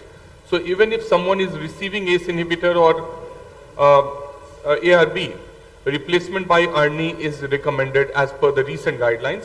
Even the ESC guideline recommends sacubitril valsartan or ARNI as the first line cornerstone therapy for all heart failure with reduced ejection fraction patients. So there must be some reason behind it, why we advocate for ARNI. The paradigm heart failure data, the landmark study which established the usefulness of ARNI in these patient population, the largest clinical trial in HFrEF patients. And look at the data that came from paradigm heart failure. The primary composite, around 20% relative risk reduction compared to enalapril. CV death, again 20% reduction in favor of ARNI arm compared to enalapril, and heart failure hospitalization was reduced to the tune of 21%. So sacubitril valsartan keeps HFrEF patients out of hospital also, as well as helps them live longer also. It's not difficult to up titrate ARNI in heart failure patients. So whenever you are prescribing medications to heart failure patients, it is always said that only prescribing drugs is not sufficient. You have to aim for the target dose also. You have to keep on increasing the dose of beta blockers also and ARNI also to the maximum tolerated dose or to the dose that is recommended in the guidelines. So it suggests, this diagram suggests that up titration of sacubitril valsartan in OPD patients can be very well done in majority of patients. So in this, it was achieved in around 61% at week 26. Now, sacubitril valsartan also enables simultaneous guideline-directed medical therapy optimization in OPD HFrEF patients. So that means if you are optimizing ARNI, it also gives you an opportunity to optimize other classes of drugs, most commonly beta blockers and mineralocorticoid receptor antagonists. But the problem area is this chart. Despite all the evidence, use of ARNI is very low in India. And this is the data from 2021 paper which suggests that in HFrEF patients, only to the tune of 4.8% patients receive ARNI. So there is still a lot of room for improvement in these patient population. So there must be some barriers why people who should be receiving an ARNI are not receiving an ARNI. So though treatment with HFrEF is well determined by guidelines, there are many situations or there are many reasons why this is not being translated into practice. Some patients may not tolerate medications. That is a genuine group of patients where you cannot prescribe any guideline-directed medical therapy. But in many of the cases, there is an excess of caution, failing to prescribe the recommended treatment, fearing complications. So that is a loophole on our part, which we need to address, the inertia on the part of the prescribing doctor. So if you summarize the barriers to optimizing therapy in heart failure, amongst the reasons given, hypotension was most common. So if your patient develops hypotension, yes, there is reason why you won't be prescribing ARNI or beta blockers in these group of patients. But the reason for in most of the patients, that was a vague reason that was not well understood. And that was mostly because of the inertia on the part of the treating physician. So what can we do to overcome barriers to optimize guideline-directed medical therapy? These are three major barriers for you: hypotension, hyperkalemia, and worsening renal function or renal impairment. So let's talk about hypotension. All the medications, almost all the medications that you use in heart failure patients, you talk about diuretics or ARNI or beta blockers, they cause hypotension to some extent. Patients with HFrEF and hypotension, if because of hypotension you are not prescribing the guideline-directed medical therapy, they are further associated with poor outcomes. So we need to break this vicious cycle in some way. So what happens actually? Patients with heart failure, they have activated neurohormonal systems, and you want to break it by using RAS inhibitors or beta blockers. So in the process of doing so, these medications by themselves also lead to lower blood pressure. So data in the literature suggests that the lower BP is actually a marker that treatment is being effective. So you should not be worried about the BP going down. Suppose someone has a starting blood pressure of 120 millimeter mercury, you have put them on guideline-directed medical therapy, BP has dropped down to 100. That should not be a problem for you unless and until the patient starts showing some symptoms attributable to hypotension. So understanding this concept of hypotension is very important. It's just not the numbers only. Suppose someone is doing very well at a blood pressure of 90/60, there is no reason why you should be bringing the doses of medications down. So the diagnosis of hypotension cannot be relied only on the absolute value of blood pressure. Adequately medicated heart failure patients usually have systolic blood pressure as low as 90 millimeters mercury with no symptoms. A patient of this type, when presented with normal BP, may be submedicated. Therefore, for any change of therapy, there has to be a reason or there has to be a symptom, not just the number which should be preventing you. Now suppose the blood pressure has gone down further and you need to stop one or more class of medications. Discontinue diuretic doses first, especially if there is no sign of congestion. So what happens is we put almost all of our patients on diuretics, even if the patient does not look into a fluid congestion sort of a thing. So diuretic dose always needs to be tapered. Do that. If that is not working, then reduce dose or stop nitrate hydralazine combination and thereafter move to RAS blockers. Because you have one molecule which is giving you so much of mortality benefit, you should not be going ahead cutting down the dose of that medication right in the beginning. Do it with other medications, and only when it is required, switch over to ARNI. So also we would like to look at the impact of sacubitril valsartan on low systolic blood pressure. So even in this group of patients, there is a marked reduction in risk of cardiovascular death or heart failure hospitalization. So that is the reason I said a low BP should not stop you from prescribing RAS inhibitor, especially if there are no symptoms to the patient being treated. Now the risk of death in HFrEF patient after a hypotension adverse event is significant, and that prevention is done by sacubitril valsartan. So that is another reason you should be prescribing that medication to the patients who can tolerate. Of course, there would be some patients who would not be tolerating that medication, but that will be a very small group of patients. Now the second issue is hyperkalemia. That is a real concern in many of the patients because the molecules that we are giving them, mineralocorticoid receptor antagonist, ARNI, all of them have a tendency to cause hyperkalemia. Many of the patients would also be having underlying renal dysfunction which would further cause hyperkalemia. So with growing numbers of CKD and heart failure patients taking medications, hyperkalemia has become a more common concern. Impaired renal function increases the risk of hyperkalemia in both the patients taking placebo and the MRA treated patients. So that is a concern, and we need to be watchful in all our patients who are receiving these classes of heart failure medications. 9% of patients admitted for acute heart failure, they present with hyperkalemia. 10 to 38% of hospitalized patients who receive an AC inhibitor develop hyperkalemia. So the number is high, and the only thing we can do is we should be watchful. It should not be that we should not be prescribing medication, not prescribing medication because of the fear of hyperkalemia.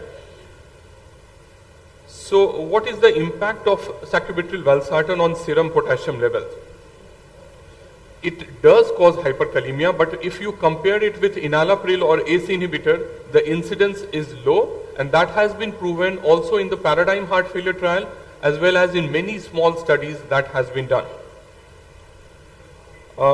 Incidence of hyperkalemia with ARNI and MRA treated patients, again, the risk is there, but it is lower when you compare it with enalapril alone. Severe hyperkalemia is there, but high level of hyperkalemia which can be managed, look at the p-value, that is not statistically significant different when you are combining it with MRA.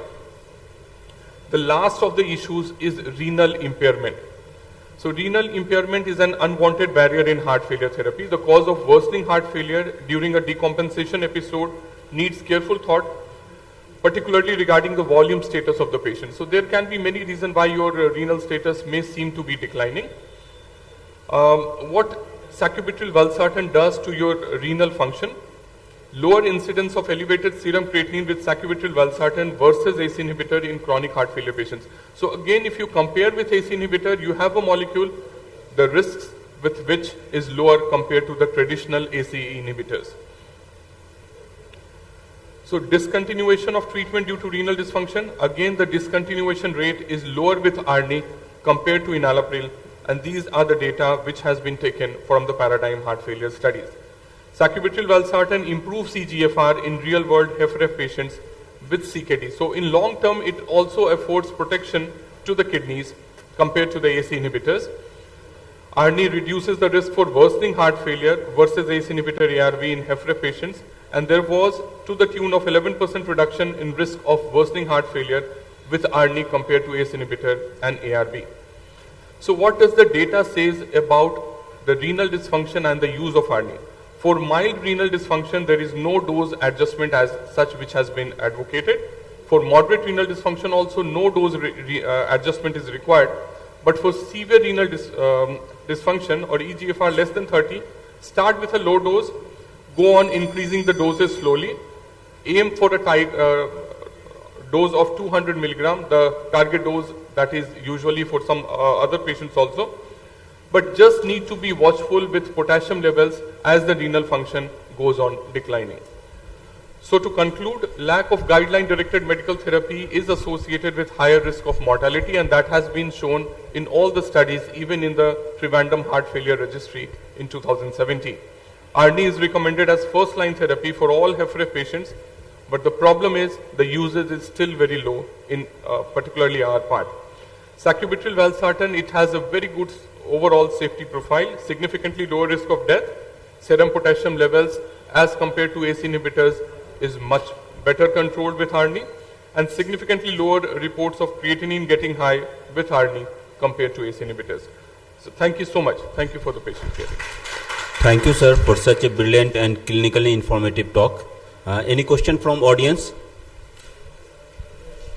Please provide the mic, please.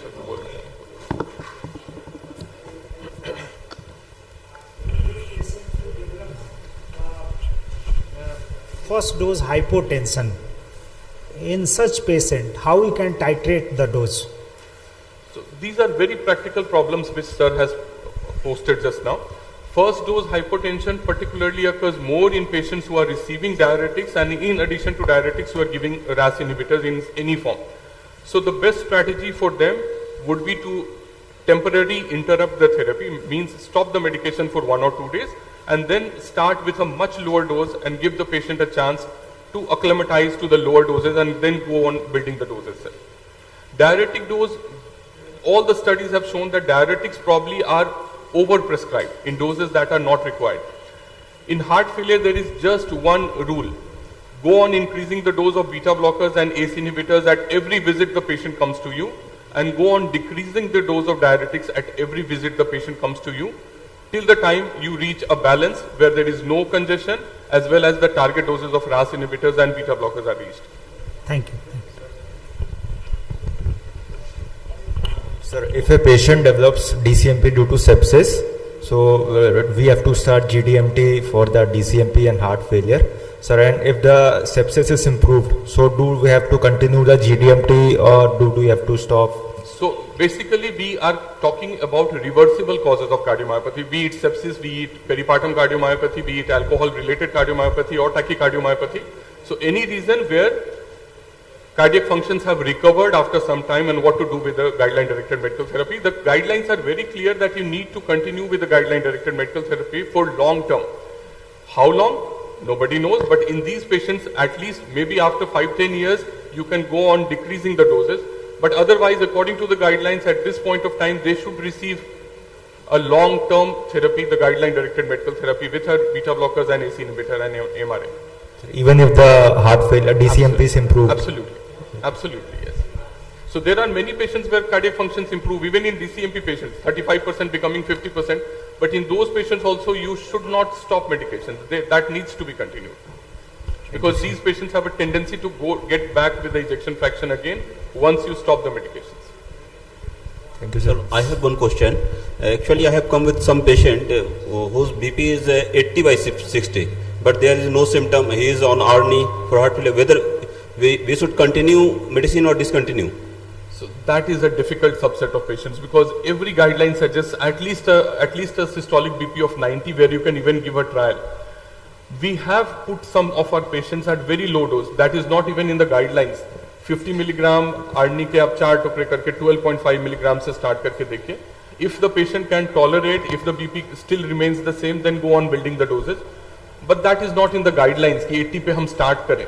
But we can do so provided the patient can be kept in follow-up. If he is already on ARNI, then we should discontinue or? Never discontinue. If he is receiving ARNI and if he is not facing any problems, don't do anything. Just let it continue. Okay. Thank you, sir. Thank you. What is the role of ARNI in cirrhotic myopathy? Cirrhotic myopathy. So any cardiomyopathy, any cardiomyopathy, be it because of any reason or any unexplained reason also, sir, ARNI has a role in terms of cutting down on the RAS stimulation, sir. So that will help in remodeling part and that will help in not only improving the cardiac function but also in improving the mortality also. Okay, thank you. I request chairpersons to please felicitate the speaker.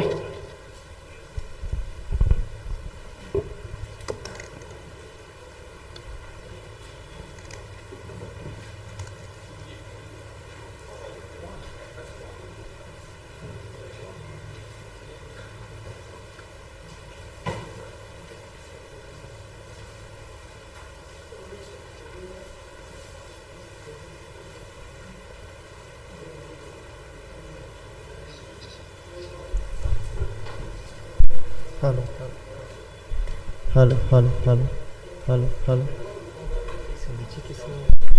Hello hello hello hello slide नीचे जाएगा ना ये वाला बंद है यहाँ से नीचे जाएगा. I now invite the next speaker, Dr. Anand Dev sir. इससे नीचे जाएगा. Good morning, Honorable Chairperson and delegates here. I am Dr. Anand Dev, Assistant Professor IGMS Patna. Today I will be delivering a talk on pulmonary embolism, streamlining the path from diagnosis to management in pulmonary embolism. So a great diagnostic dilemma in pulmonary embolism. It's a growing challenge in acute medical care. Often we have cases coming with chest pain, dyspnea and raised D-dimer. At this point we have a very challenging situation that how do we currently manage the challenge of ensuring accurate PE diagnosis while minimizing unnecessary investigations. The pulmonary embolism is the third most common cardiovascular event after MI and stroke. So I'll be presenting a case of Mr. Ravi Singh. He 69-year-old male. He presented to us with shortness of breath, chest pain. Clinical status was mild hypoxia with normal vitals. He was an ex-smoker with comorbidities, COPD and type 2 diabetes. So what will be our initial steps to evaluate Mr. Singh's presentation of acute chest pain and breathlessness? We will see. Here comes the role of PERC tool. It's a ruling out PE in low probability cases. It's a systemic approach to PE assessment. The purpose of PERC is that it identifies patients with low likelihood of PE to avoid unnecessary testing. Its applicability is for patients with low probability of PE and that is the well score is less than 2. So what are the criteria in PERC? Age, O2 saturation, no homeoptysis, no prior venous thromboembolism, heart rate, no leg swelling, no recent trauma and no estrogen use. So if all criteria are met, pulmonary embolism likelihood is very low, no further testing is required. If any criteria is met, we have to consider further testing with sensitive D-dimer or imaging. Now, what are the evidences and limitations for this PERC tool, critical analysis of clinical validation? So, large prospective studies have confirmed PERC tool safety in ruling out PE in low probability cases. However, in these multi-centric trials, there were concerns for external validity. In those trials, the prevalence of PE was just 3.5%. Also, out of 1,951 pulmonary embolism cases, 11 cases were missed.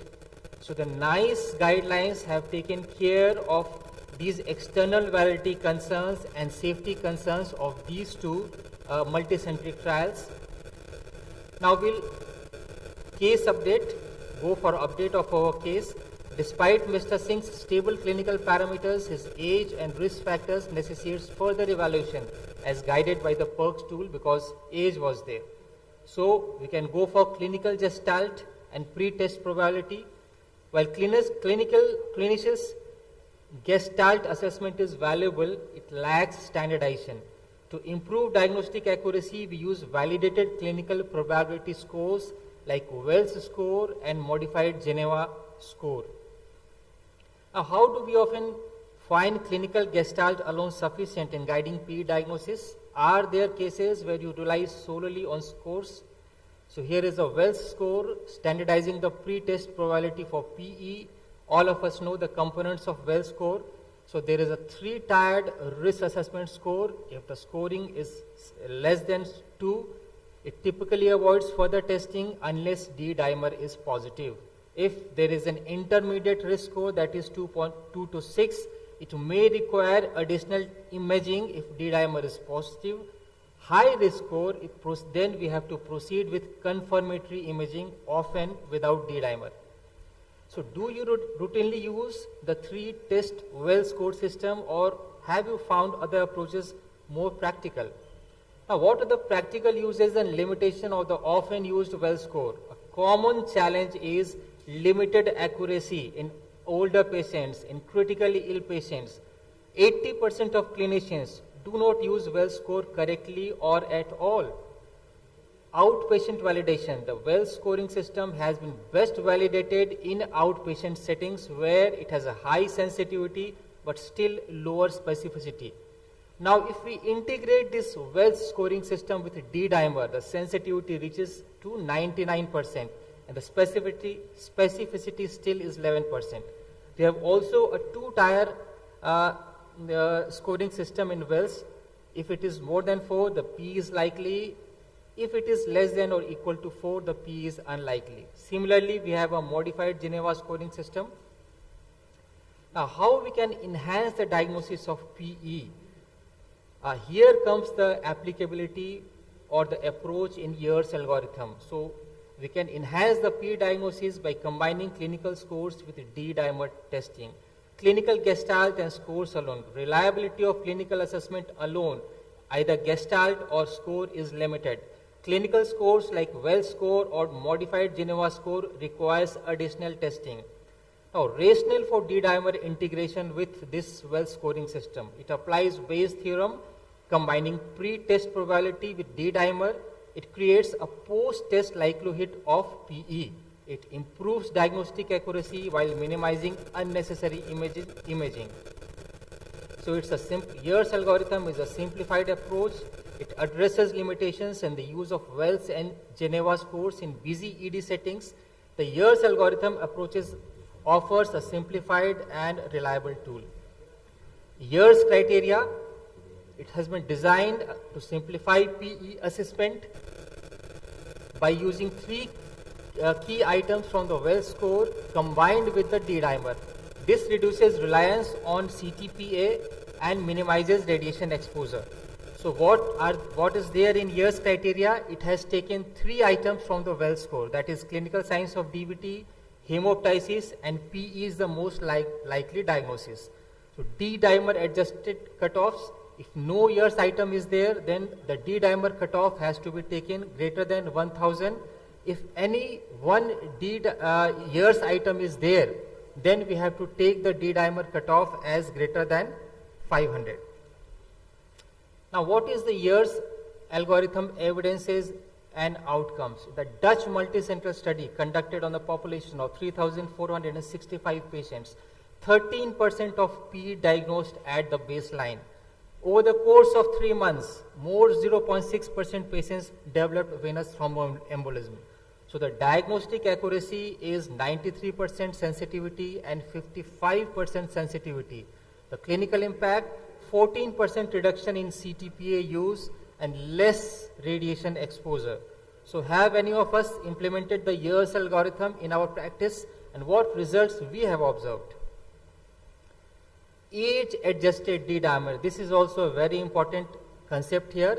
Age-adjust PE study was a multi-center trial where the age of the patient was adjusted, because all of us know that with increasing age, the D-dimer levels are more. So that may create a false positive test.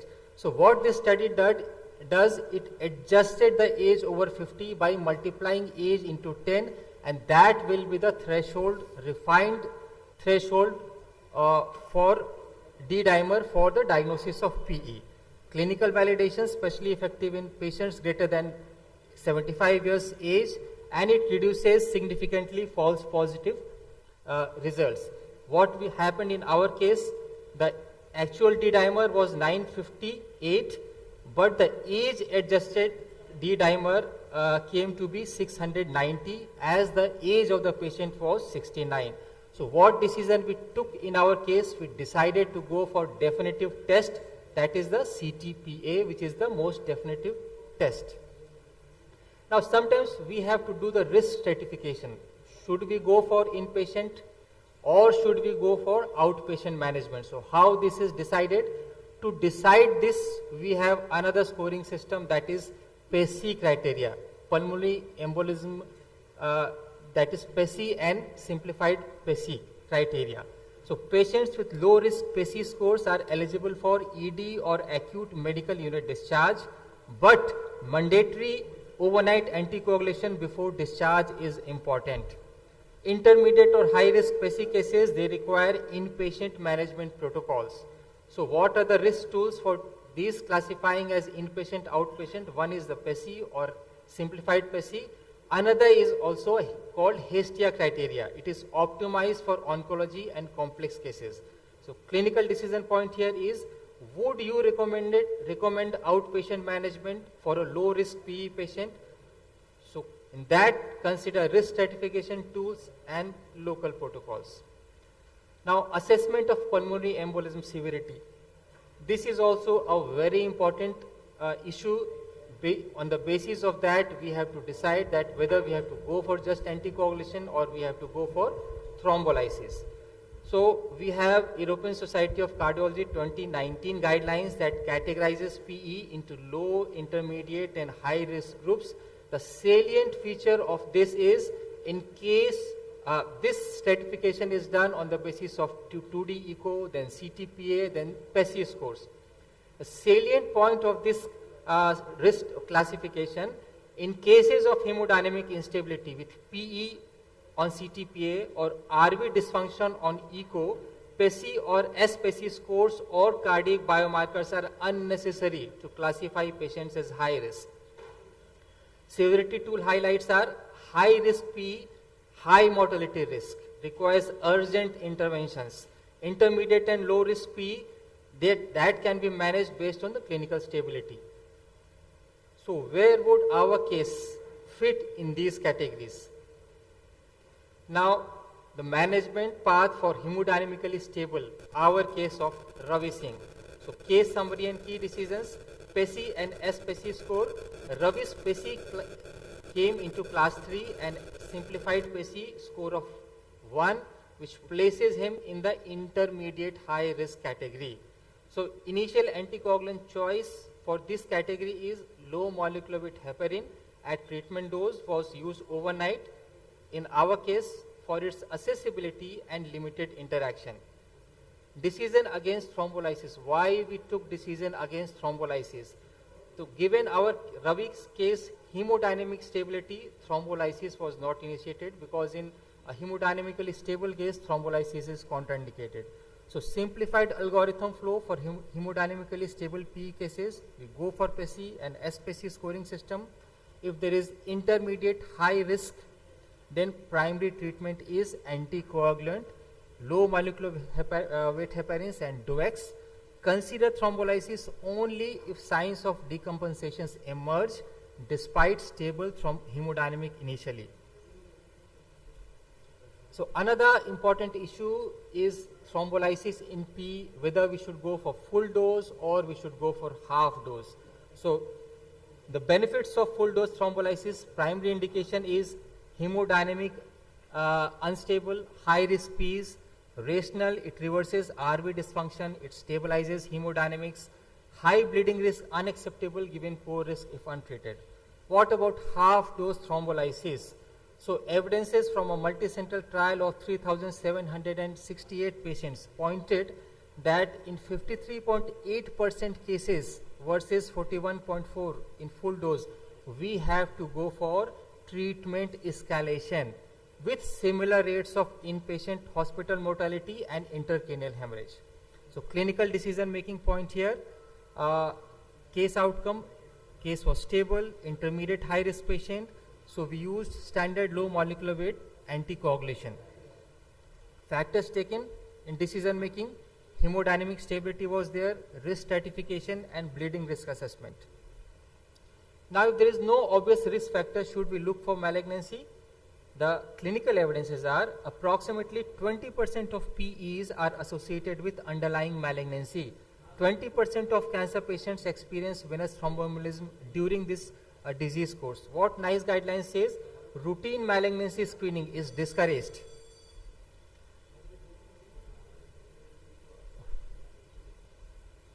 Now another important issue is anticoagulation in cancer and duration of therapy in PE. So DOACs in cancer-associated thrombosis, large trials show non-inferiority of DOACs to low molecular heparin. DOACs are recommended over low molecular heparin if cancer-associated thrombosis and no contraindication. Avoid DOACs in luminal GI or GU cancers due to high bleeding risk. Duration of anticoagulation has to be 3 months. Review, assess for CTEPH with echocardiography. We have to consider for pulmonary thromboendarterectomy in suitable cases. If the case is low risk, stop anticoagulation at 3 months. If risk of bleeding is intermediate, then consider extended anticoagulation. And if risk is high, then we have to go for lifelong anticoagulation. Now, what are the current controversies warranting further research in PE? Risk stratification beyond the basis. Optimizing early PE risk stratification with additional markers. So future direction, larger studies needed to refine and validate markers beyond traditional scoring. Reperfusion strategies, systemic versus catheter-directed thrombolysis. Is catheter-directed thrombolysis a better alternative to systemic thrombolysis? Sunset trial says no difference. Now key debate is more RCTs on CDT effectiveness and safeties are needed, particularly in intermediate high-risk PE. Treatment gaps in right heart thrombus and thrombolysis failure. Thank so you, sir. research is needed. Thank you, sir. so Such a brilliant Thank explanation of the topic. Any question from audience? There is no question from audience. Thank you. Sir, I would like to ask one question. Is there anything on echocardiography which is suggestive of pulmonary embolism? Because many times we send a D-dimer, it takes time, few minutes to hours. Sir, echo we can see right heart thrombus or regional wall motion abnormality, which is sparing of apex. McConnell sign is there. Echo is very useful when we have to immediately decide if D-dimer is dicey, if hemodynamically unstable patients are there, and then and there we have to take a decision. Can treatment be guided by that? Yes, sir. Then and there in high risk cases, High risk we cases. can go for an echo. We can see whether right heart thrombus is there, regional wall motion abnormality is there. It can guide regarding treatment. Okay, thank you, sir. Thank you. Thank you.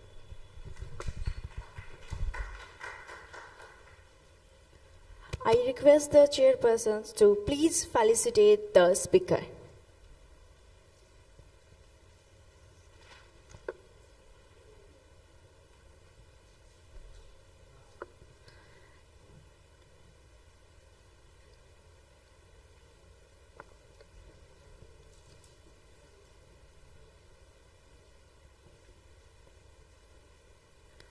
I now request Dr. Rajiv Ranjan sir and Dr. Prashant Kumar sir come upon the stage as chairpersons for the next season. Thanks for chairmanship.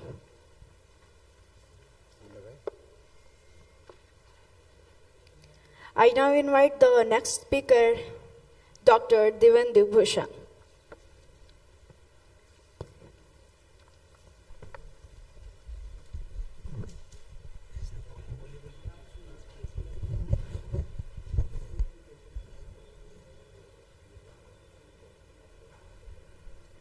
So a warm good morning to all of you.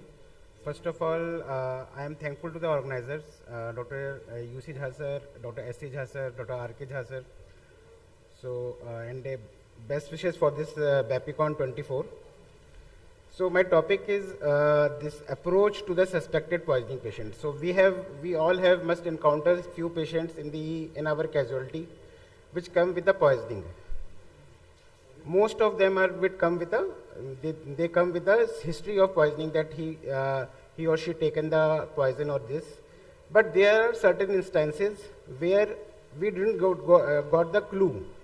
The patient is unconscious. We didn't get the clue why the patient is unconscious. So in those cases, let's see what should a internist should do. So my topic is approach to the acute poisoning patient. Poisoning is the leading cause of the death, especially in young patients. Those are mostly in the young patient, and in whom the leading cause of non-traumatic cardiac arrest is under the age of 35 years. To poison means to injure or kill with the substance. Term poisoning connotes the clinical symptomatology. In contrast, the term overdose implies the intentional toxic exposure, either in the form of suicide attempt or an inadvertent harmful secondary to purposeful drug abuse. The term poisoning and drug overdose often are used interchangeably. So what should be our general approach? It should be, when a person came to the emergency, the first thing is resuscitation. We have to check A, B, C, D and E. Then we have to do risk assessment, supportive care and monitoring, investigations. Simultaneously, if we are suspecting that it is a patient of poisoning, then decontamination. If we can prevent the absorption of the toxin, then we should try the decontamination as early as possible. Enhanced elimination. Antidote, if we think that this is the suspected poisoning and this is the poison, and if we have the antidote like anti-snake venom or atropine or PAM, we should give the person as soon as possible. And disposition, where to keep the patient. We can remember this by mnemonic rhesus RSI dead. So resuscitation, risk assessment, supportive care, investigation, decontamination, elimination, antidote or disposition. So one by one, resuscitation. So as in the initial assessment, what we do that ABC, we see the respiration, we see the SpO2 for breathing, and then we see the circulation by pulse rate and the blood pressure. The unconscious patient, if we found, this is the it is a mnemonic that is called glucose, naloxone, and thiamine. So if somebody is unconscious, let's check the blood glucose, capillary blood glucose. Look, if the respiratory depression is there, then we have to give naloxone. It is life-saving, and thiamine in cases of those who are alcoholic. So, and in the alcoholic, we have to take care that if there is a history of alcohol, then we have to give thiamine first, followed by the any dextrose-containing fluid. Treatment of cardiac arrest in poison patient follows the ACLS guidelines as usual, and prolonged resuscitation may be tried in the young patients, because these are young patients. They are poisoned because of suicide or the homicide. So these are the young patients can have the, we should try hard for saving their life. And utilization of the extracorporeal cardiac and the respiratory assist devices until the organ toxicity resolve may be life-saving. So these are the few toxins, and there are the few interventions. We can see that for digoxin, we can use digoxin antibodies, organophosphorus, we can use atropine. For snake envenomation, we can give antivenom. For things like sodium channel blockers, we can use soda bicarb. And for calcium channel blocker and beta blocker, high dose insulin infusion. For local anesthetic agents, we can use IV lipid emulsions. Other things we can use is cardiac pacing. If due to something there is bradycardia and patient is going into the cardiac arrest, we can use temporary cardiac pacing, intra-aortic balloon pumping, and extracorporeal membrane. These are the temporary things. This is a bridge thing till the toxin is there in the body and it eliminates and the patient revives itself. How do we do the risk assessment? Risk assessment is formulated using history, examination, and ancillary tests. So in the emergency, yes, it is a time race against the time. So we have to catch all the things simultaneously. We have to take the history, we have to do the examination, and simultaneously we have to order the investigations and give the treatment as soon as possible. Acute poisoning is a dynamic process, and therefore risk assessment may change with the time and require ongoing review. So history taking. Patient may not provide clear history sometimes due to psychiatric illness, clinical effects of exposure, or fear of arrest. Information including identity of the substance, doses, route of exposure is crucial. Obtain the collateral information from the family, friends. Where is the patient found? Kahan tha? Koi bottle thi ki nahi paas mein? So those histories are very important. Pre-hospital emergency services can provide information regarding the empty medication containers at the scene. If possible, we can obtain the knowledge of hobbies, occupation, presence of suicide note, or recent change in patient behavior. So what we should do is look into the examination part. Higher mental function and dress, signs of injury like scalp hematoma, odor, malnourished like IV drug abuser or HIV infections, vital signs like smell of bitter almond. This is typical of cyanide toxicity. Among the CNS examination, we should do the conscious state, what is the pupil size, reactivity, eye movement, and cerebellar function or gait. In the cardiovascular system, we should see the pulse, BP, and cardiac auscultation like murmur. In the respiratory, oxygen saturation, respiratory rate, and chest auscultation. So somebody might have taken the poison and after that vomited out and aspirated the something. So that can develop the aspiration pneumonia.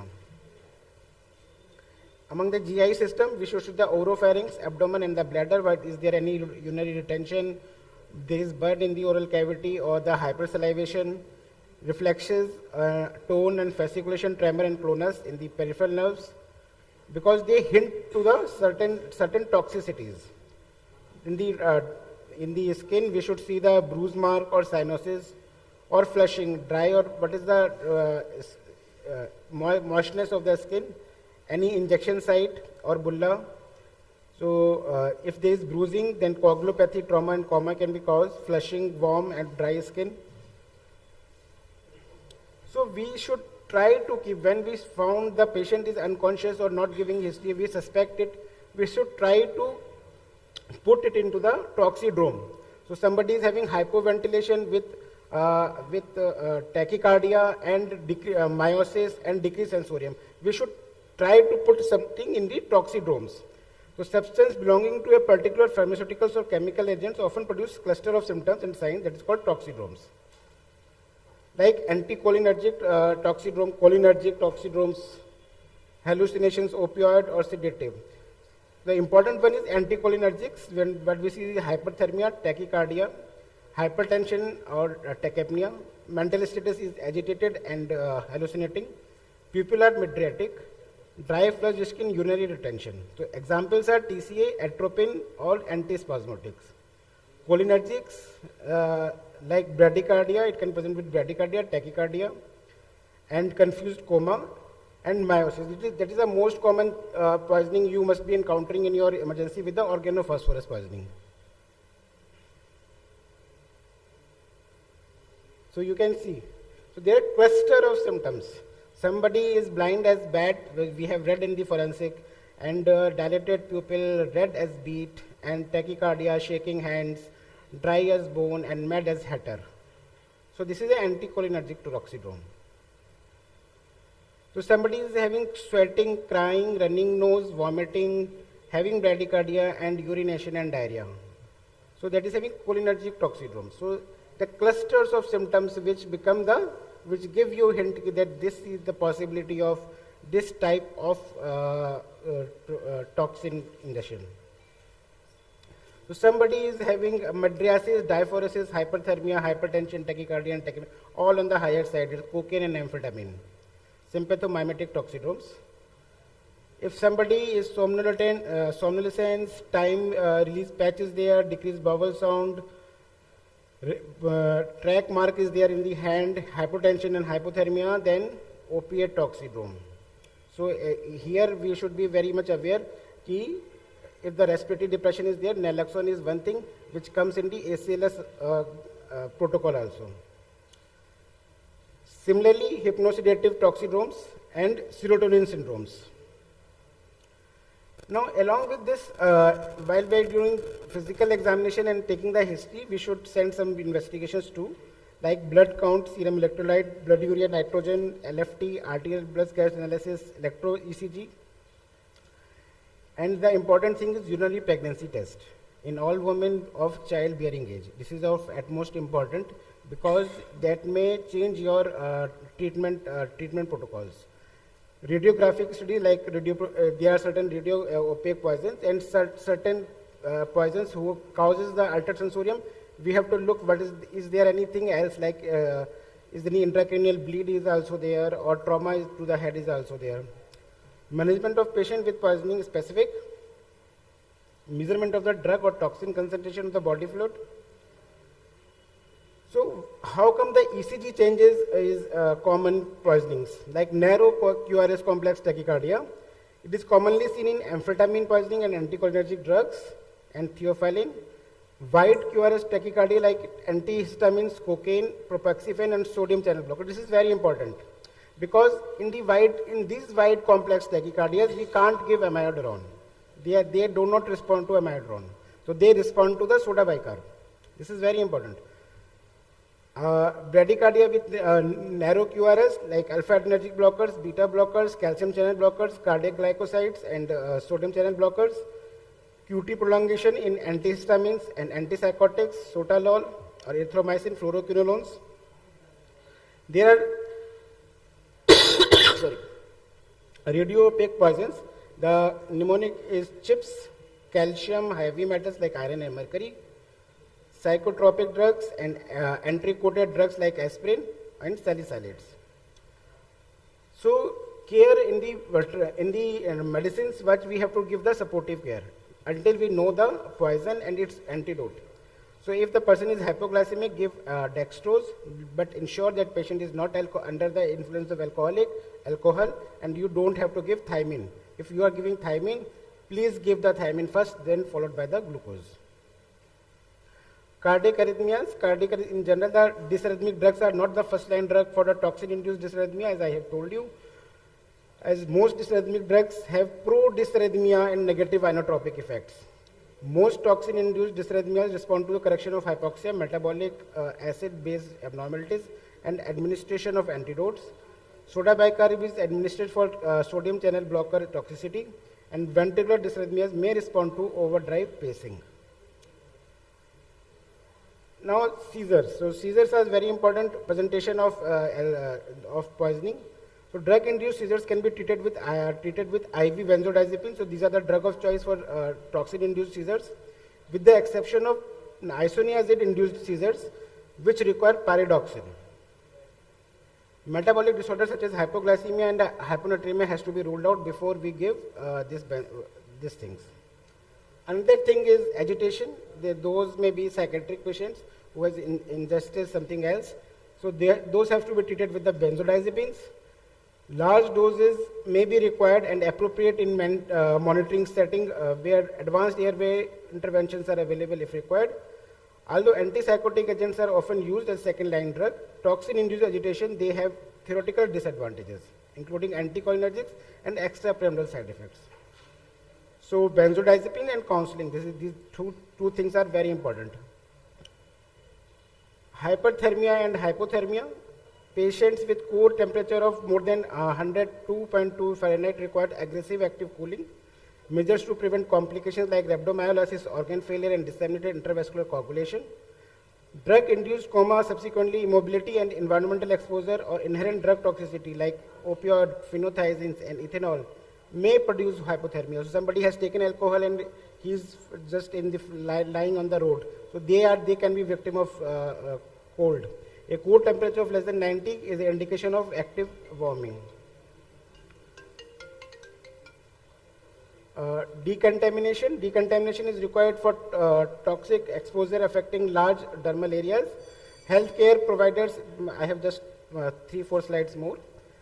So contaminated clothing is collected, bagged and properly. So somebody who is decontaminating the person should be in the PPE. So they don't know how they can be affected. So decontamination ideally occurs in separate area adjacent to the ED, minimizing the cross-contamination. Ocular decontamination should be done if there is exposure to the eyes. GI decontamination, not a routine part. It is said that the gastric lavage is useful only in the cases of if the poison intake is within the 4 hours, maximum 4 hours. Uske baad consider in the individual patients after 3 questions are risk-benefit analysis. Is the exposure likely to cause significant toxicity? Is GI decontamination likely to change the clinical outcome? Is it possible that GI decontamination will cause more harm than good? So forced emesis, gastric lavage. So it is seen that it decreases the absorption by 42% if done in 20 minutes and by only 16% if performed at 60 minutes. So there is no use of doing gastric lavage after 4 hours. So contraindications are unprotected airway, comatose patients, corrosive poisoning, kerosene poisoning, and the patient with convulsions. Complications are also important, like patient may aspirate, perforate the esophagus, laryngospasm, tachycardia, or fluid electrolyte disbalance. We can give activated charcoal to absorb the poison and multi-activated charcoals. Whole bowel irrigation is also a method of decontamination where 1.5 to 2 liter per hour of the fluid is given by nasogastric tube. Enhanced elimination, alkalinizing the urine and enhanced elimination is also a part of decontamination. We can use hemodialysis. The important things which can be hemodialyzed are lithium, barbiturate, salicylates, acetaminophen, valproate, alcohol and glycol, hemoperfusion, theophylline, digitalis, paraquat, and lipid soluble drugs.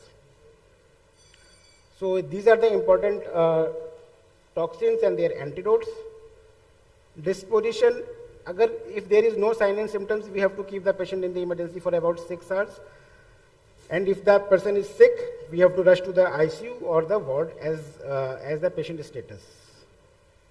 So every poisoning patient, we have to see what we can do for them to bring them in the normal life. Thank you. Thank you, Dr. Devendra Bhushan. Any question from audience? This topic is very useful and very nice topic. So, If there is no question, next talk.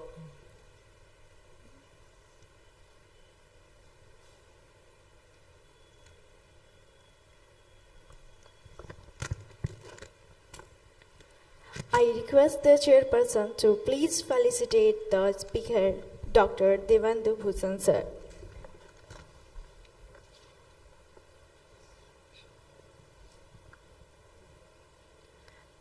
I now invite the next speaker, Dr. Rajiv Kumar Singh sir.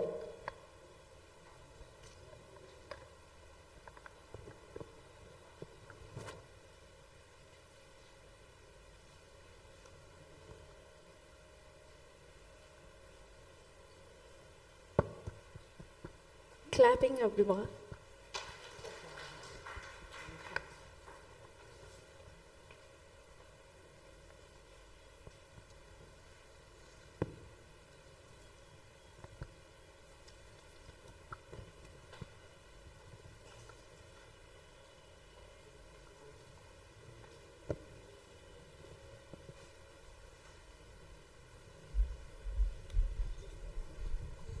Thank you, organizers, for calling me to my home.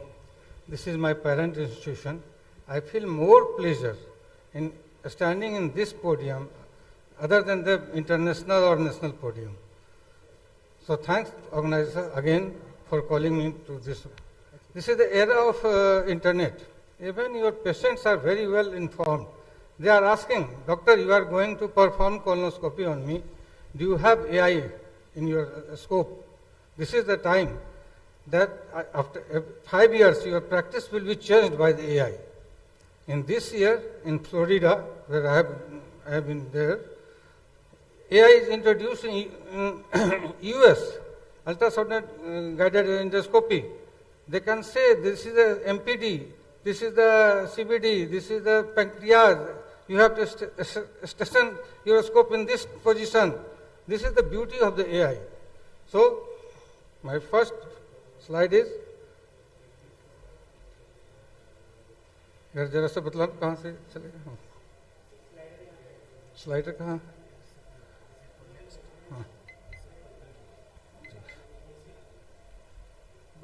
There is a brief introduction of AI in gastroenterology, features and benefits, lower GI detection graphics, lower GI characterization. There is a characterization by AI, and upper GI detection graphics.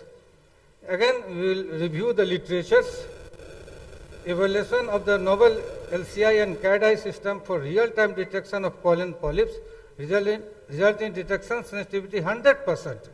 False positivity frame is 0.1%. Computer-aided diagnosis of colorectal polyps using linked color imaging colonoscopy to predict histology. AI can give you the histology, whether it is malignant or it is a benign lesion. Efficacy of computer-aided detection system in FITS-based organization, colorectal cancer. It can be used for the screening program. AI can be used for mass-scale screening to detect the early cancers. Artificial intelligence for characterization of polyps. A brief introduction. This AI got the artificial intelligence, got the approval of US FDA. It is approved by US FDA. CAD-I is an innovative artificial intelligence solution from is widely recognized for effectiveness in diagnosing and characterizing the colon and gastric cancers. It is extensively utilized worldwide for screening the diagnosis, treatment of the colonic gastric lesions, polyps, which many experts in the gastroenterology. Clinical studies have demonstrated that AI can increase the adenoma detection rate by leading the enhanced early cancer detection. By incorporating this technology, clinicians can better detect and treat the gastrointestinal disease promptly, thereby elevating the healthcare standard and promoting the overall well-being to the nation.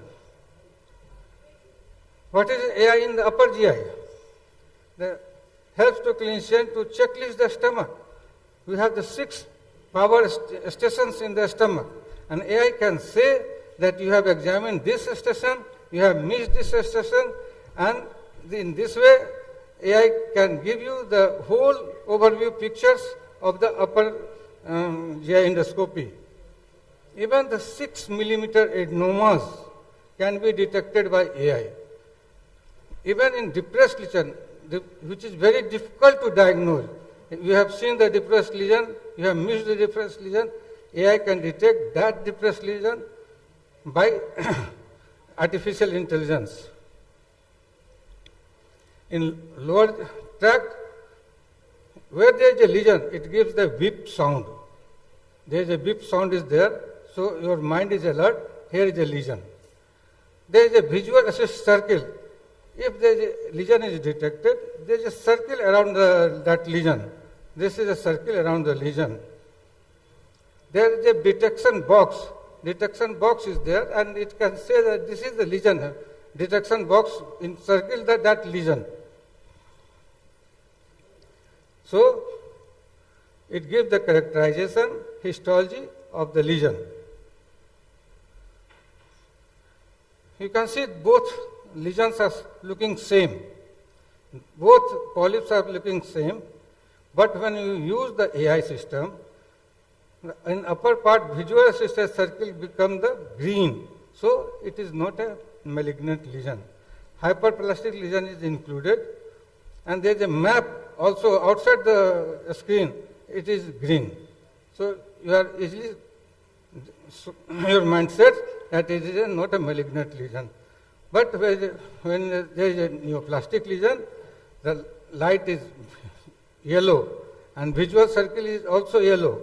So visual circle displayed in yellow, adenoma and cancer can be included. So it is an adenomatous lesion, it is a cancerous lesion. Your mind becomes alert that I am dealing with a cancerous lesion. Again, the CAD-I system is incorporated in AI system. A new CAD-I system used in LCI mode would process at least 60 frames per second. See the beauty, 60 frames per second, thereby allowing the real-time video analysis sensitivity. True positive rate for lesion was 100%. So 100% detection rate is there, with no lesion being missed. Calculated false positive frame rate for one entire colonoscopy video was 0.001%. Among the 240 polyps, 34 were sessile serrated polyps. Detection rate of sessile serrated lesion with the CAD-I system LCI was 100%. This is the beauty. Detection rate is 100%.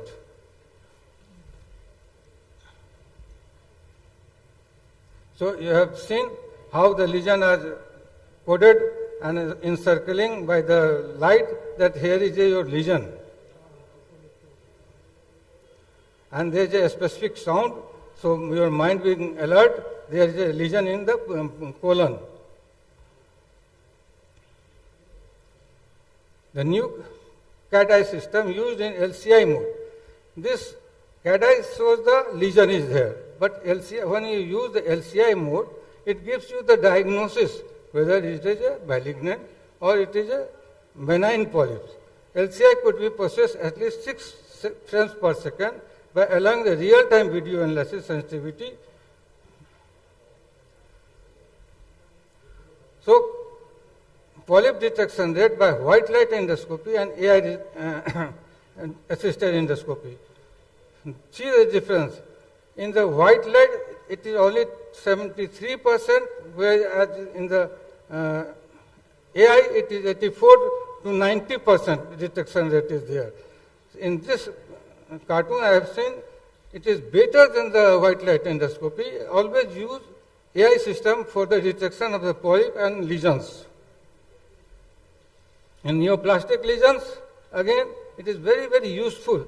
In all the Paris classification, 2A, 2B, 2AC, in all cases, I am not going to detail of the number of the cases, but it is better and p-value is always better for the AI system.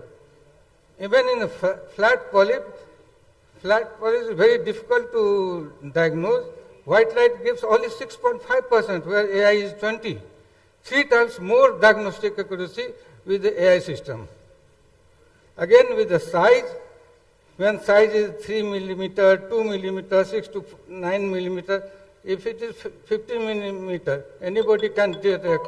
Even training can detect that it is a lesion. But a very small lesion can be detected only by AI system. This is a figure of the white light, and the right hand you can see the AI system. The image of 3 millimeter flat adenoma, Paris classification 2B with white light endoscopy, a artificial intelligence assisted B. See this lesion A and see the B lesion. The linked color imaging, again you can see the lesion in the E and F. There is a wide difference. Your mind will see that this is a lesion here, and we can diagnose by the AI system, this is a lesion of malignant lesion. Here all circles are yellow, means it is a malignant lesion. Again, ability of CAD eye to detect polyp with white light and LCI. White light 78%, whereas it is 85%. White light with CAD eye, if CAD eye is used with a white light, it is 96%. When LCI is used, it is 99%. So p-value is always better when CAD eye and CI is used. With white light imaging, LCI link color imaging. Again, CAD eye detection 91%, 92%. I am not going in details, but p-value is always more in the CAD eye system and LCI system. Coming to this slide, this is a very good and unique slide.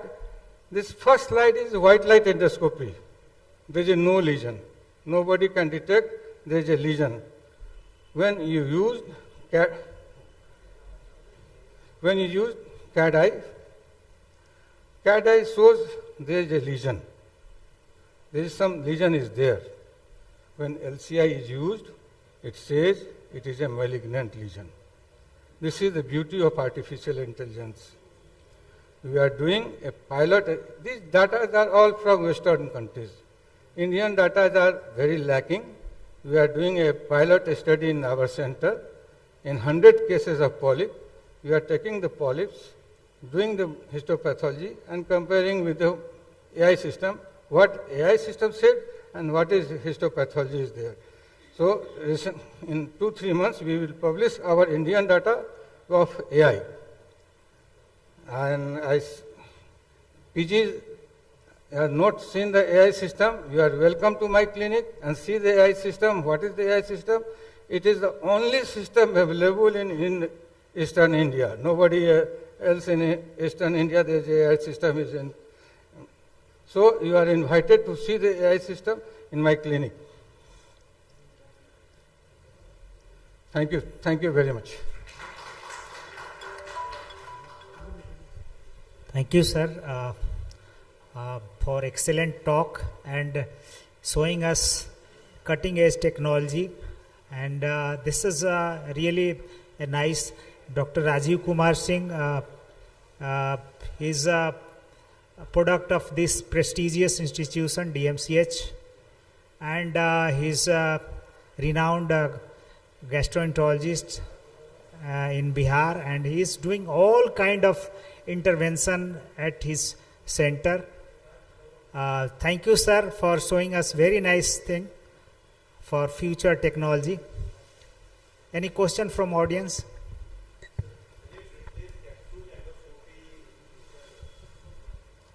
Capsule can give you the lesion also. It will not give you the histology. It will not give you the histology. So there is a big difference with the capsule endoscopy with AI. It will not give the histology. You can see the histology. And capsule is not good for the colon. Although colonic capsules are now available, but histology part is lacking. There is no whip sound. There is no mind alert. There is a whip sound, mind alert, lightning is there is a lesion. In capsule it just pass and you have to analyze the 60,000 pictures, where is the lesion.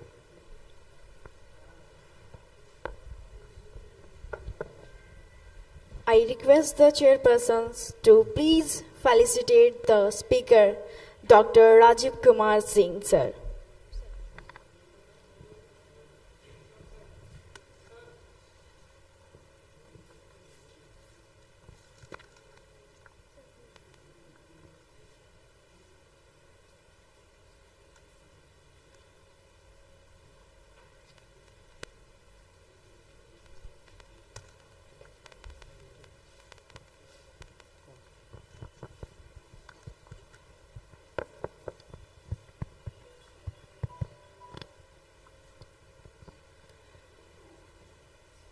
I now request Dr.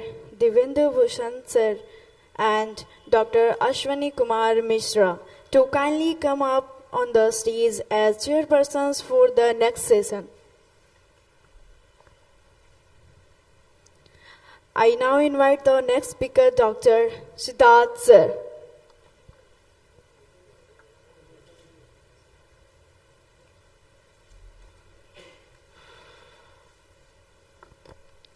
Thanks for chairmanship.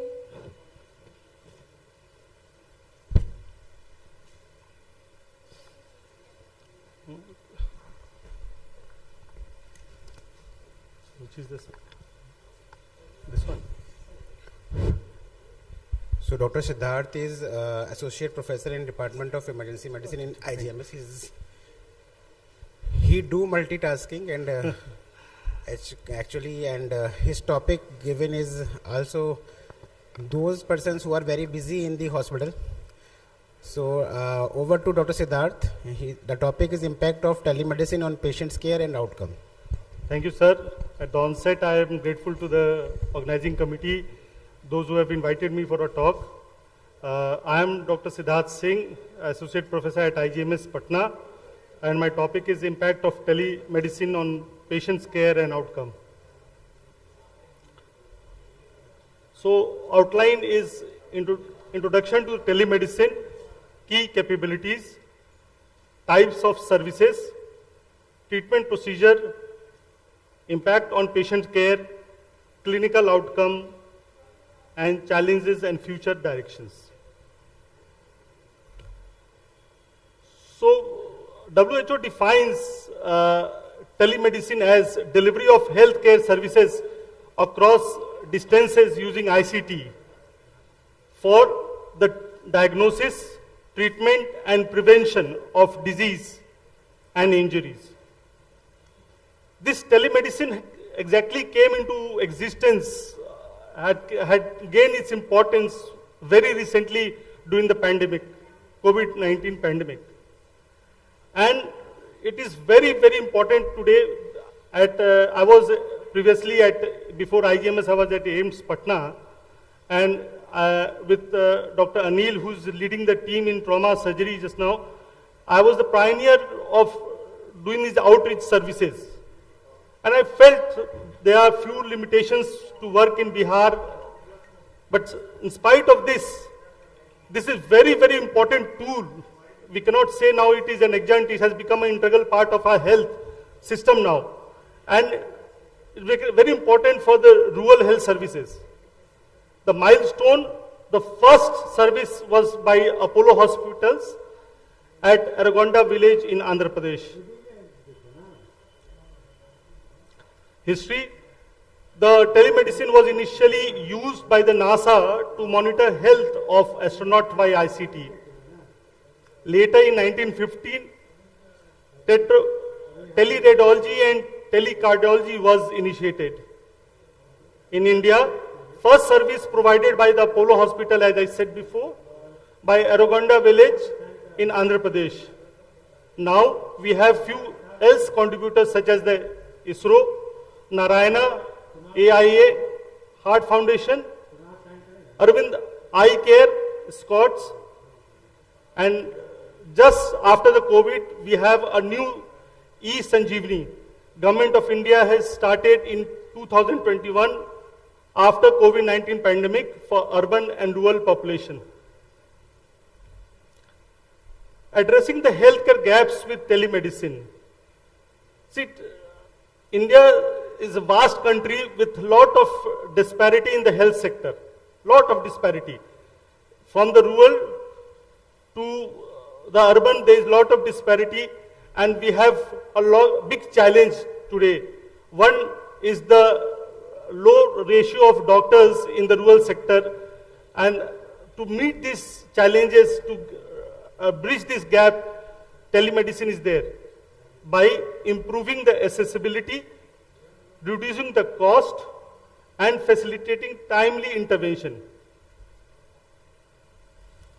The role of telemedicine in India healthcare ecosystem, like government initiatives like the E-Sanjeevani, Ayushman Bharat, and the private players like the Practo, these have changed the telemedicine landscape now. Again, with National Digital Health Blueprint, which is a central to this transformation, has basically created a unified healthcare ecosystem in India. And this has what it has done is has focused more on the rural and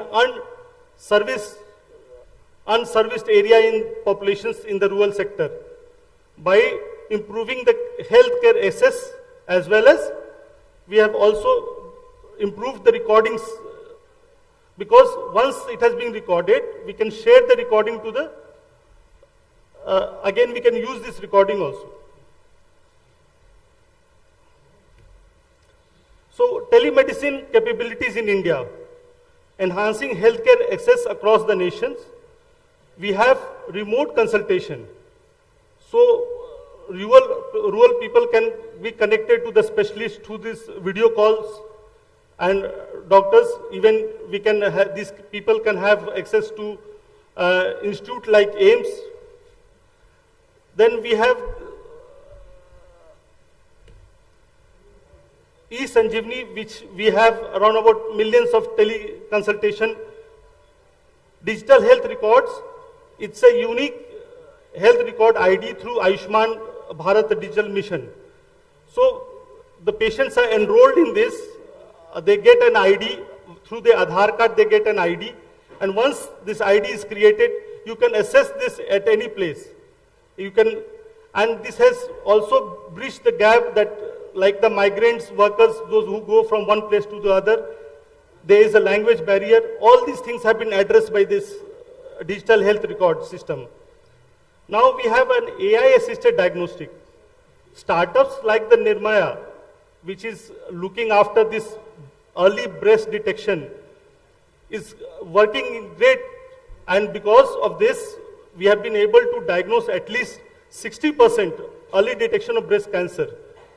Now we have another thing as Cure AI, which is meeting the deficiency of radiologists, which we are having, and at least these people can read the X-rays from the rural sector.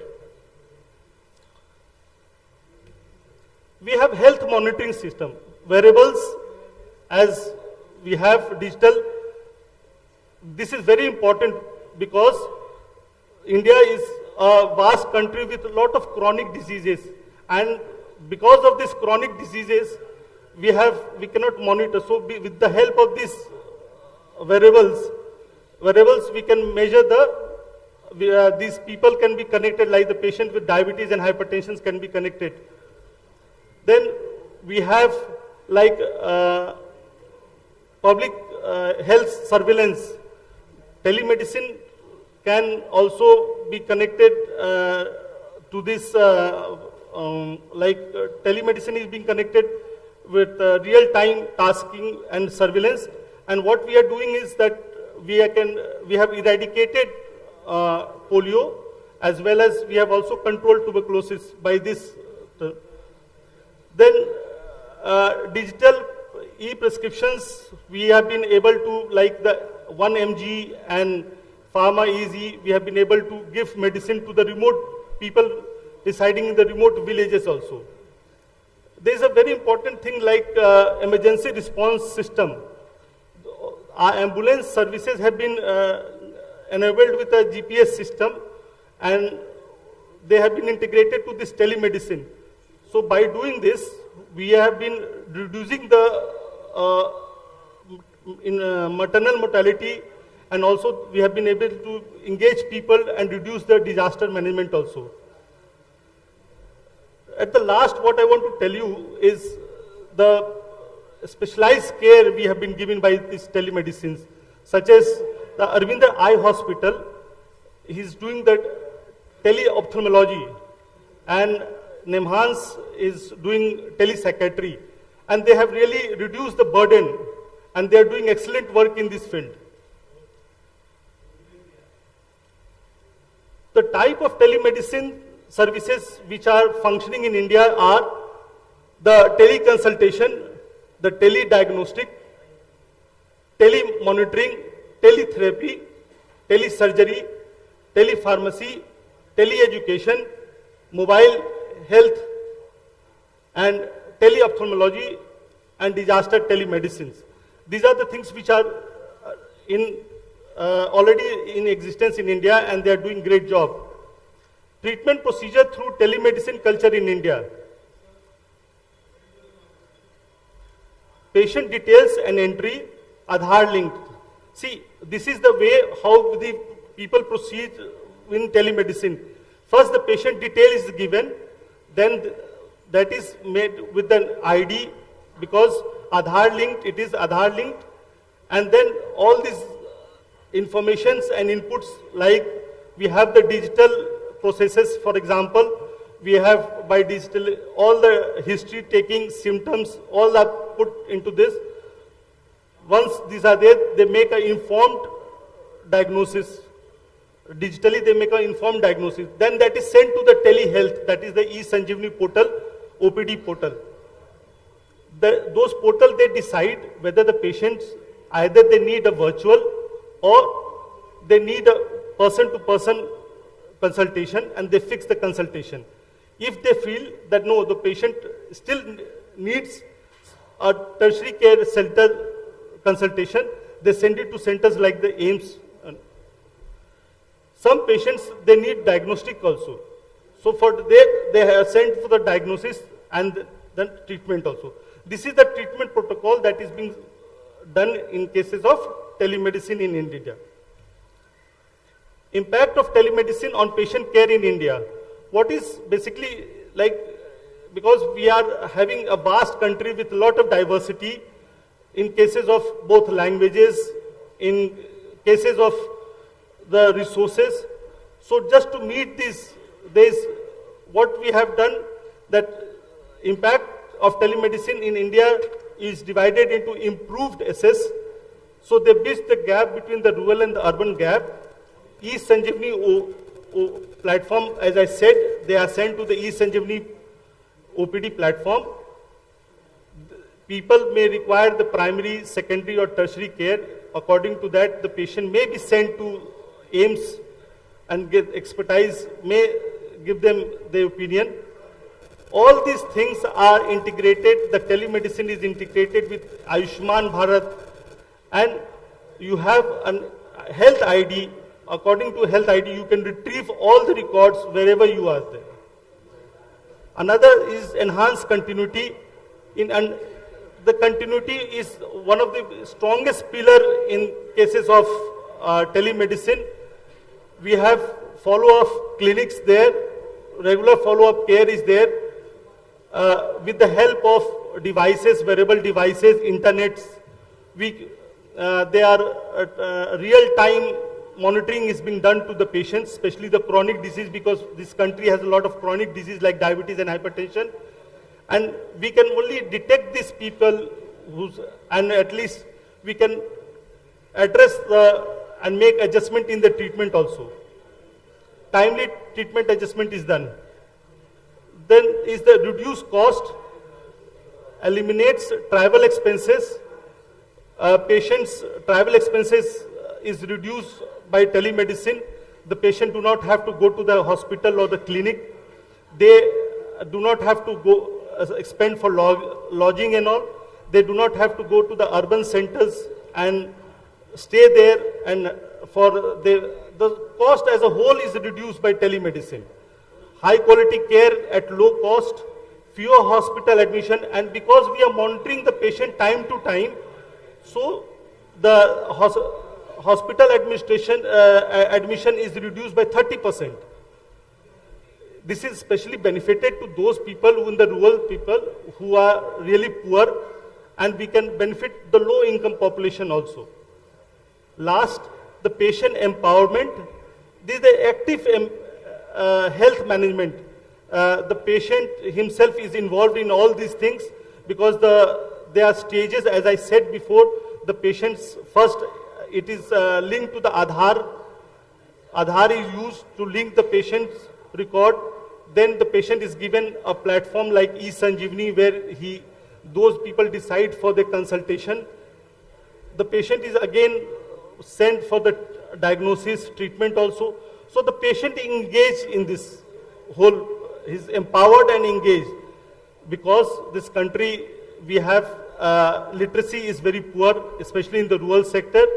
So it is a challenge for us.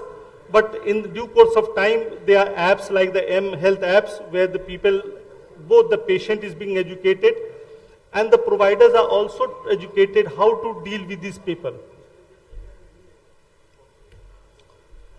Now the clinical outcomes we have seen are the impact. After the impact is the outcome.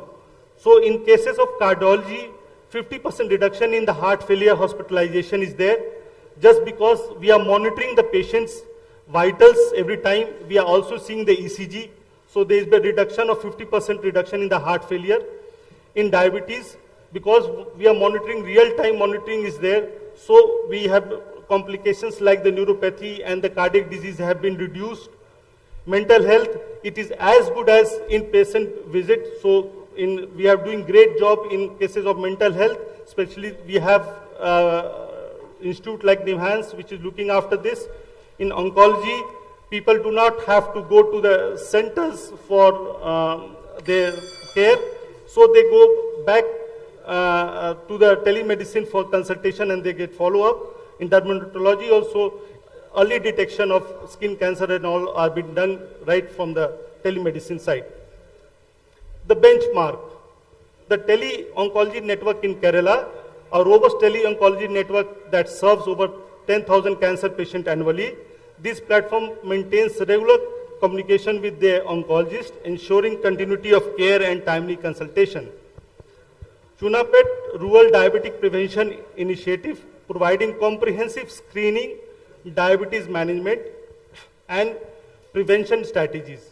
By leveraging a combination of telemedicine and personalized care, this initiative aims to improve healthcare access and outcome for rural population.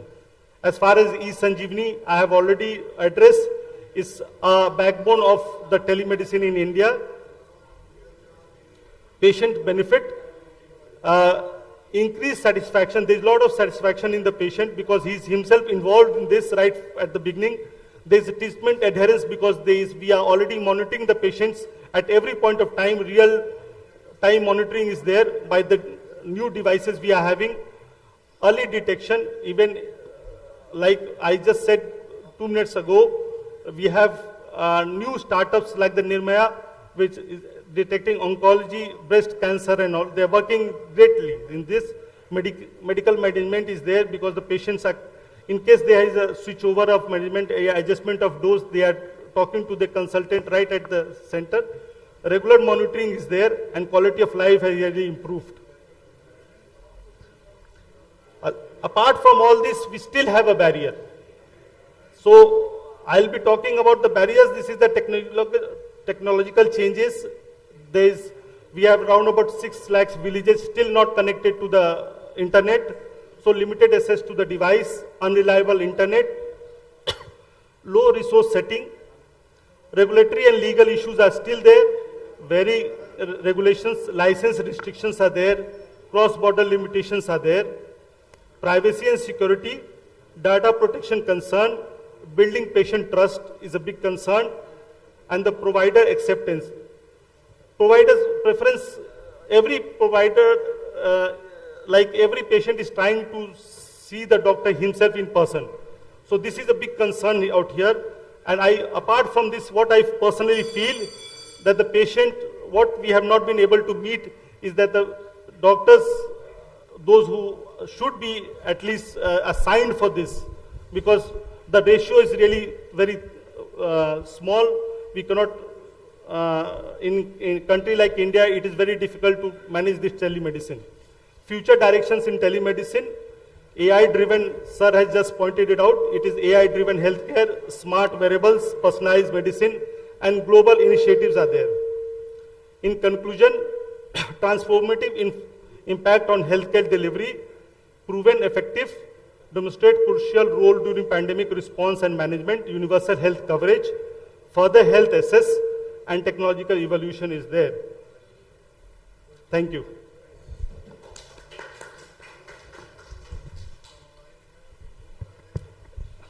Any questions from the audience? Sir, thank you, sir. Just ask one question. Relatives sitting in foreign country and they are taking advice from us. Is it not telemedicine? Yes, sir. Is it telemedicine? Sir, that is what I said right few minutes ago. Like we are in a way going to involve these things. Cross border, अभी हमारे पास अभी है नहीं वो से. But because there are no guidelines in this, for the first time in India, sir, e-Sanjeevani has come as a guideline. It has become a common platform where we are addressing this. But this is also a telemedicine. Yes, sir. Also a telemedicine. Sir, we are doing robotic surgery. We are doing robotic surgery right from there. So people are sitting there. We are doing, because I was in AIIMS Delhi a few months ago where people were doing right from there.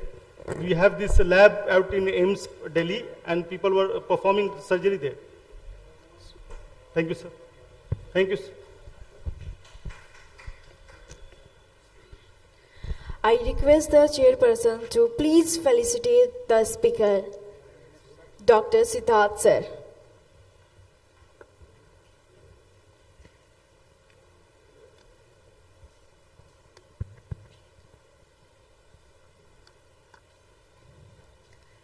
I now request Dr. Ashok Kumar Prasad and Dr. Shiv Kumar to kindly come up on the stage as chairperson for the next session.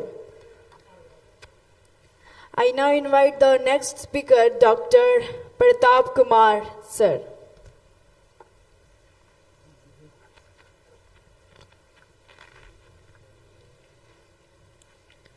Thanks for chairmanships.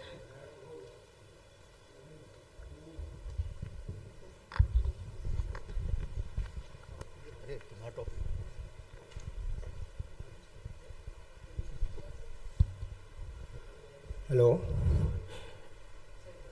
Now I am requesting Dr. Pratap Kumar Patra, who is additional professor in Department of Pediatric Rheumatology, AIIMS Patna, for their talk.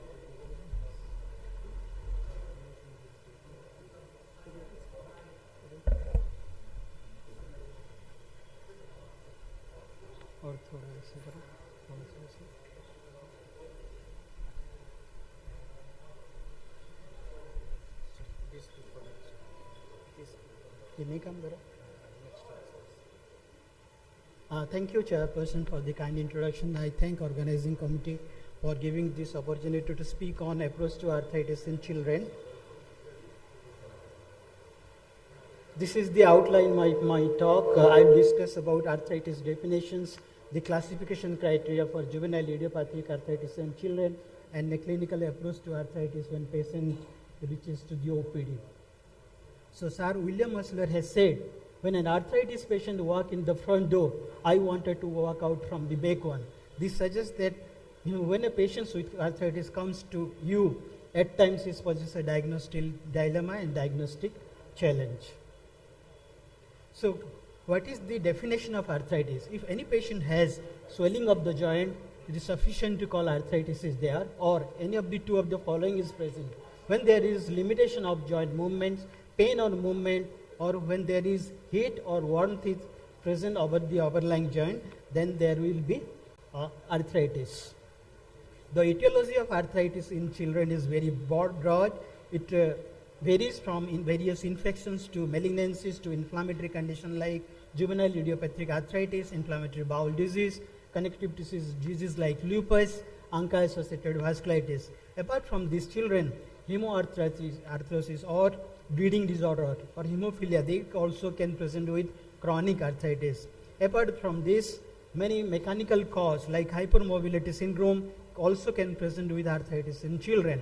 Apart from this, different monogenic cause, there are also cause called genetic arthropathies like pseudorheumatoid dysplasia, various skeletal dysplasia, Farber's disease, mucopolysaccharidosis. This is a storage disorder. This also can present with arthritis in children.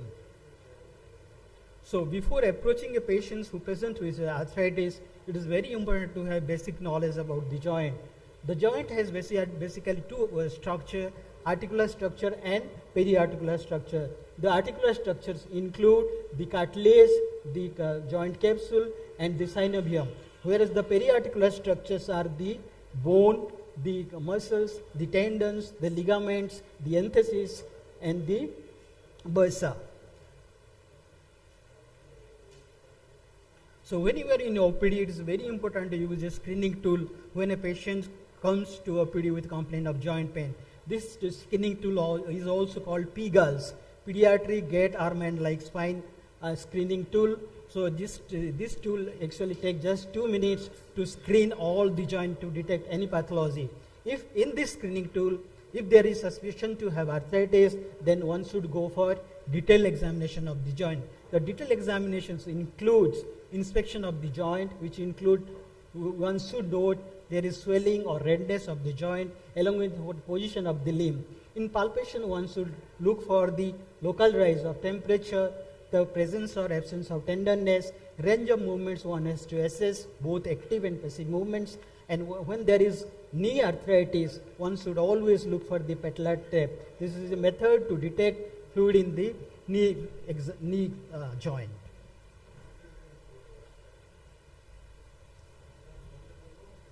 Then when arthritis is there, joint pain also can be because of the arthritis or because of the involvement of the different periarticular structure. So there are clinical features that will tell you this patient is having a problem or pathology in the articular structure or problem in the periarticular structures. When there is articular structures are involved, the pain is always diffuse and deep, whereas in periarticular structures are involved, the pain is always focal and there will be point tenderness. In articular structure involvement, there will be pain both in active and passive movement of the joint, and the pain will be in all planes. While when there is a periarticular structures are involved, the pain will occur in few planes and the pain will be in active movements. Swelling is very common when there are articular structures are involved, but it is very uncommon to have swelling when periarticular structures are involved. Then when you confirm there is patient is having arthritis, it is very important to distinguish whether the arthritis is inflammatory or non-inflammatory arthritis. So what are the pointers that indicates that there is a cause of inflammatory arthritis? Pain in inflammatory arthritis occur usually in the morning, whereas the non-inflammatory cause, the pain usually occurs in the afternoon hours. Swelling, erythema and wart are most commonly seen in warm inflammatory arthritis, and non-inflammatory arthritis is very, very uncommon. Morning stiffness that occurs due to gelling phenomena or after the prolonged rest is quite prominent in inflammatory arthritis, whereas it is uncommon in non-inflammatory arthritis. Apart from that, systemic features like fever, rash are very common in inflammatory arthritis, and these are absent in non-inflammatory arthritis. If you do the inflammatory parameters, they will be elevated in inflammatory arthritis, and non-inflammatory arthritis, it will be normal. If you do a synovial fluid test, then WBC count will be more than 2000 in inflammatory arthritis, contrasting with the non-inflammatory arthritis where WBC count will be less than 2000. The common conditions of inflammatory arthritis are rheumatoid arthritis, systemic lupus erythematosus, and juvenile idiopathic arthritis in children. The conditions of non-inflammatory arthritis are pseudorheumatoid dysplasia, avascular necrosis of femur, and slipped upper femoral epiphysis. So what are the key factors that are important to determine the diagnosis of the patients who present with arthritis? So there are 10 important factors that is important to that gives a clue to the underlying diagnosis. The one is age of the patient, sex of the patient, the pattern of joint involvement, whether hereditary arthritis or it is migratory arthritis, presence of any deformity at the time of admission, also important clue towards the underlying cause of arthritis. Apart from that, it is very important to know what are the number of joints involved, whether large or small joints are involved or not. Associated systemic features like fever and rash. And at the end, one should never forget about uveitis. When there is arthritis, it is very also important to classify whether it is arthritis is an acute one or chronic one. Acute arthritis, to define acute arthritis, the 6 weeks of 6-week duration has been taken to differentiate between the acute arthritis and chronic arthritis. Most of the acute arthritis usually settle down by 6 durations, and any arthritis that persists beyond 6 weeks are the chronic arthritis. The common cause of acute arthritis are arthritis related to viral infections, acute rheumatic fever, septic arthritis, and transient synovitis.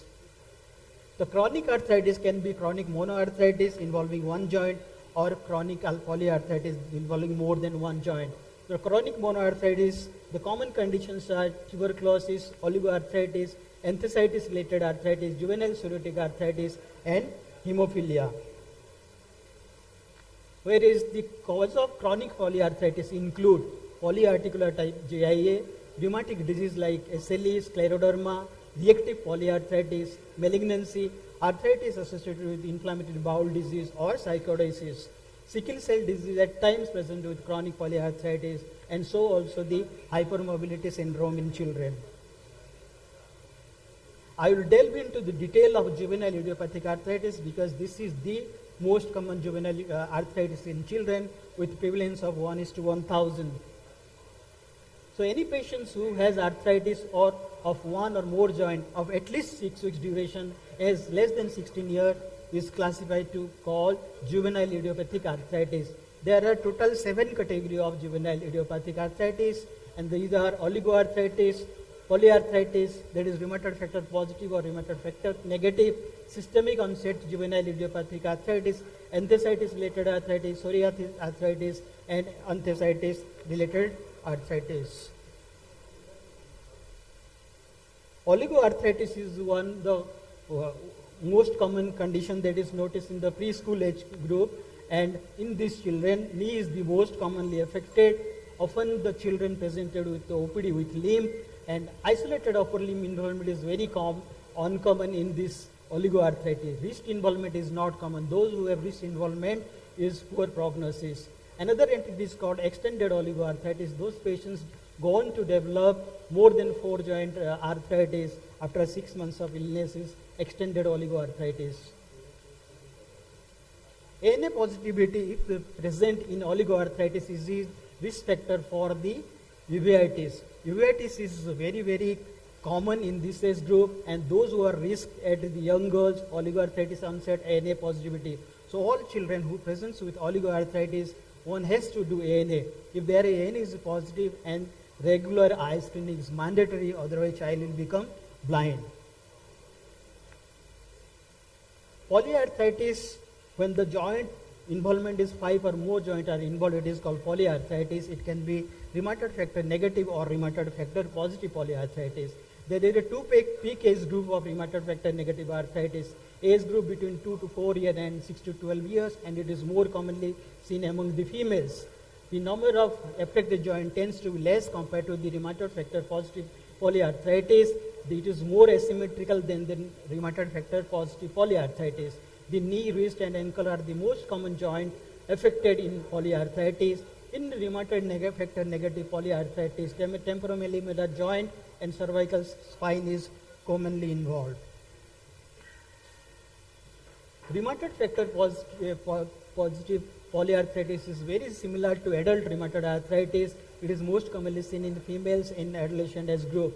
In this condition, both large and small joints are affected, and it is basically symmetric arthritis in contrast to rheumatoid factor negative polyarthritis. Here MCP and PIP joints are very commonly involved, and deformities is very common in this group, either swan neck deformity or butt neck deformity.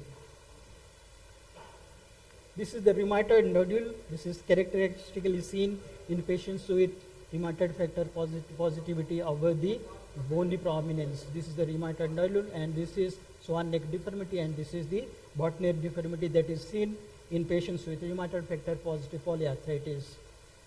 Systemic GI is another conditions in children.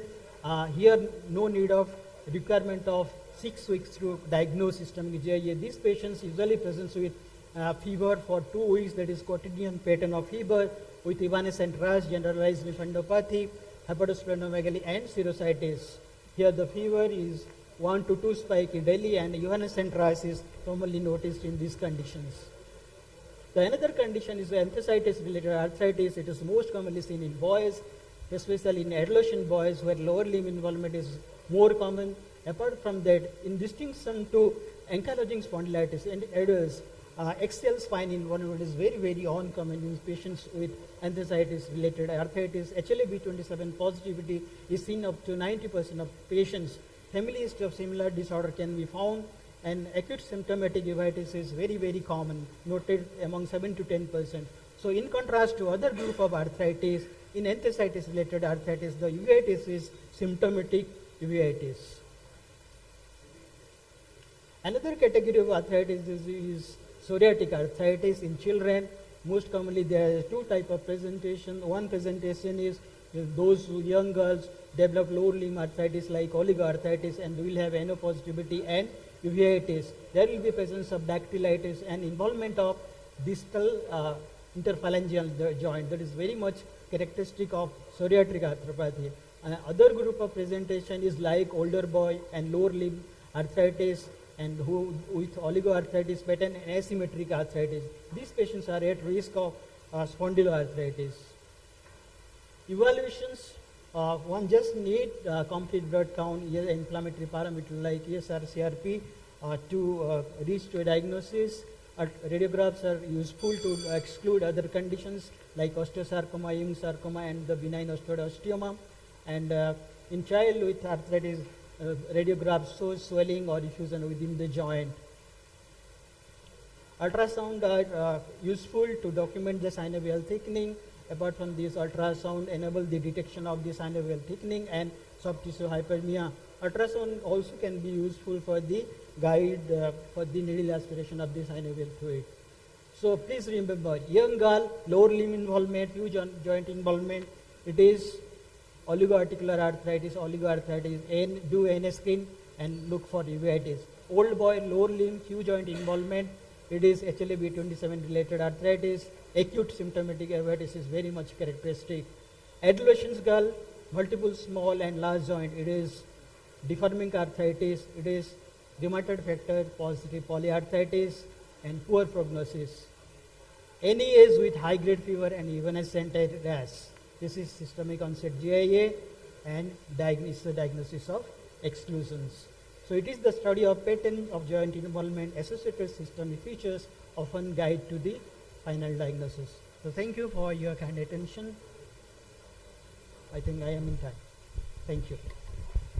Thank you, Dr. Pratap, for an elaborate elaboration of approach in pediatrics patient for arthritis.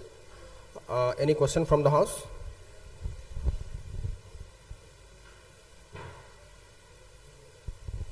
Sir, one question.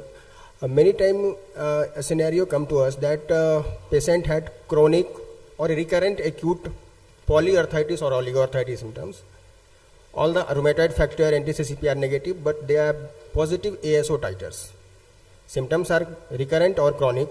So what should be our approach in this scenario? We should treat like with penicillin, or we should treat like autoimmune rheumatic disease? See, these conditions, post-streptococcal reactive arthritis, if you are talking, yes. Polyarthritis means either it is acute rheumatic fever or post-streptococcal reactive arthritis.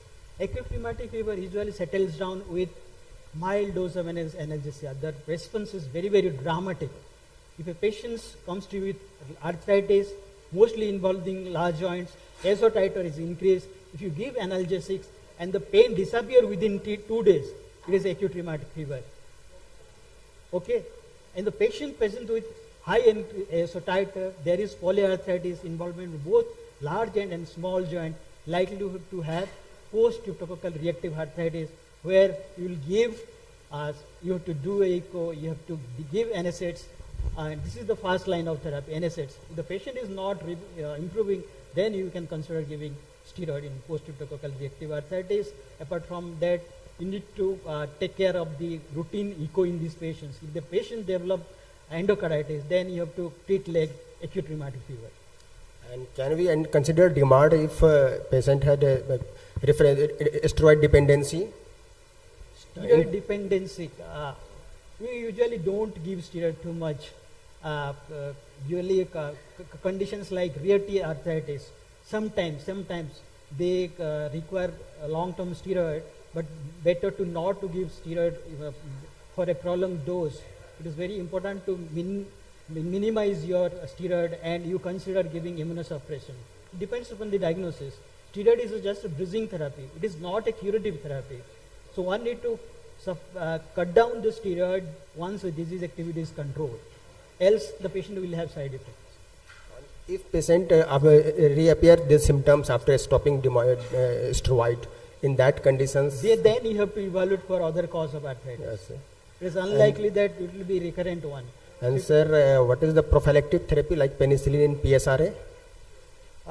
Prophylactic therapy in penicillin, there are doses in children, 1.2 mega unit, okay, that is 1.2 lakhs unit, okay, if it is more than 27 kg, okay. In some country where streptococcal infection is very common, okay, they use in the interval of 3 weeks, whereas streptococcal infection where the infection is not common, they give in the interval of 4 weeks. Sir, one more question. Sometimes we get hyperuricemia in children's. Uricemia. Hyperuricemia. And only arthralgia is not significant clinical synovitis or arthritis.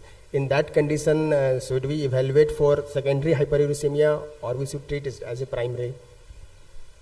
Hyperuricemia in you are meaning gout in children?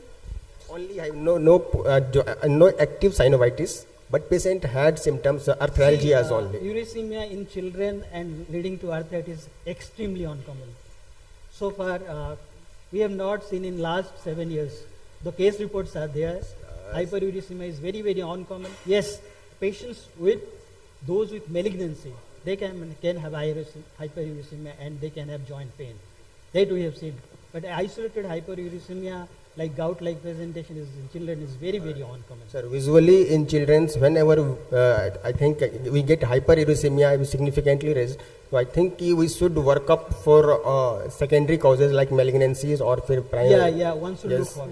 Because this is the one very common condition where lymphoma is causing hyperuricemia or tumor lysis syndrome. Yes, so whenever we get these things, this type of conditions, we don't directly start to.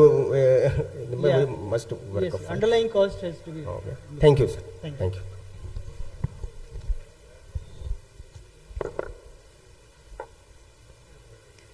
Thank you, sir, for the talk. I request the chairperson to please felicitate the speaker, Dr. Pratap Kumar, sir.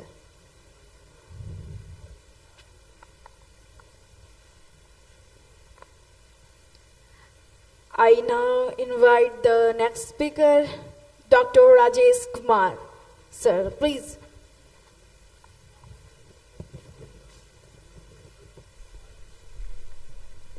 Good afternoon to all seniors and colleagues. I have been given a topic to talk on our approach to autoimmune inflammatory diseases, and as you all know, this is a very big topic incorporating whole of rheumatology and immunology.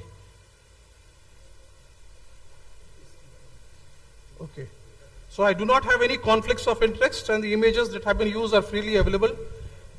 And most of the photos are my own photos of my patients after masking and taking their academic use for their academic purpose. So what's the layout? What are autoimmune rheumatic diseases? How to identify them and how to approach them in a nutshell. My previous speaker has made my task very easy. So what are AIDs? So if we see, we have basically two types, autoimmune disorders and autoinflammatory disorders. Autoimmune disorders are because of abnormality of adaptive response, T or B cell hyperresponse, and they include rheumatoid arthritis, SLE, Sjogren's, and IMs, that is dermatomyositis, polymyositis. Whereas autoinflammatory diseases are more common in childhood, they are more common in, they have monogenic, and they are because of abnormal innate response. And the most important part is, fever is an important component of this. How to approach them? The most important, we are not forgetting the clinical and history taking. That's the most important aspect. History taking, physical examination, required investigations. We are fancied about all these ANAs and antibodies. Only relevant investigations are to be done, relevant imaging is to be done. And then we have a criteria as laid down by American College of Rheumatology as well as European Alliance of Rheumatology.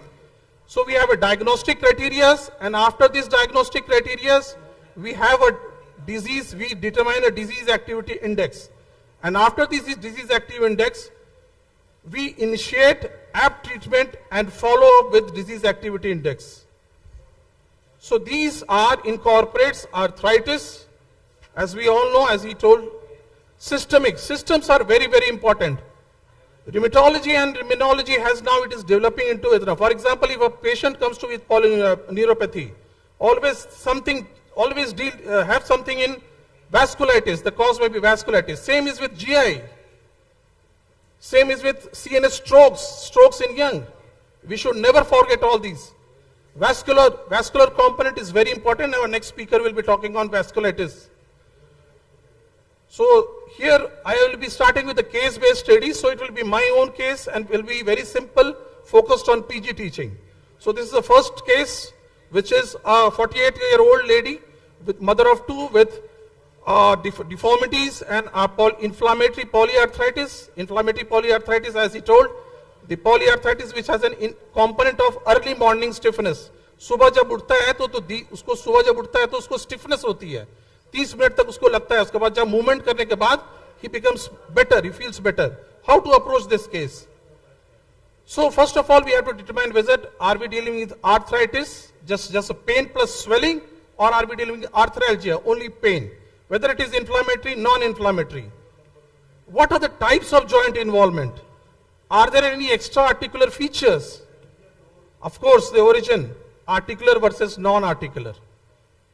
Now if we see the whole of their body, it is axial and appendicular skeletal. The axial skeletal is mostly involved in spondyloarthropathy, and the rest mostly are involved in the other diseases. Like rheumatoid arthritis, SLE, they are involving the small joints.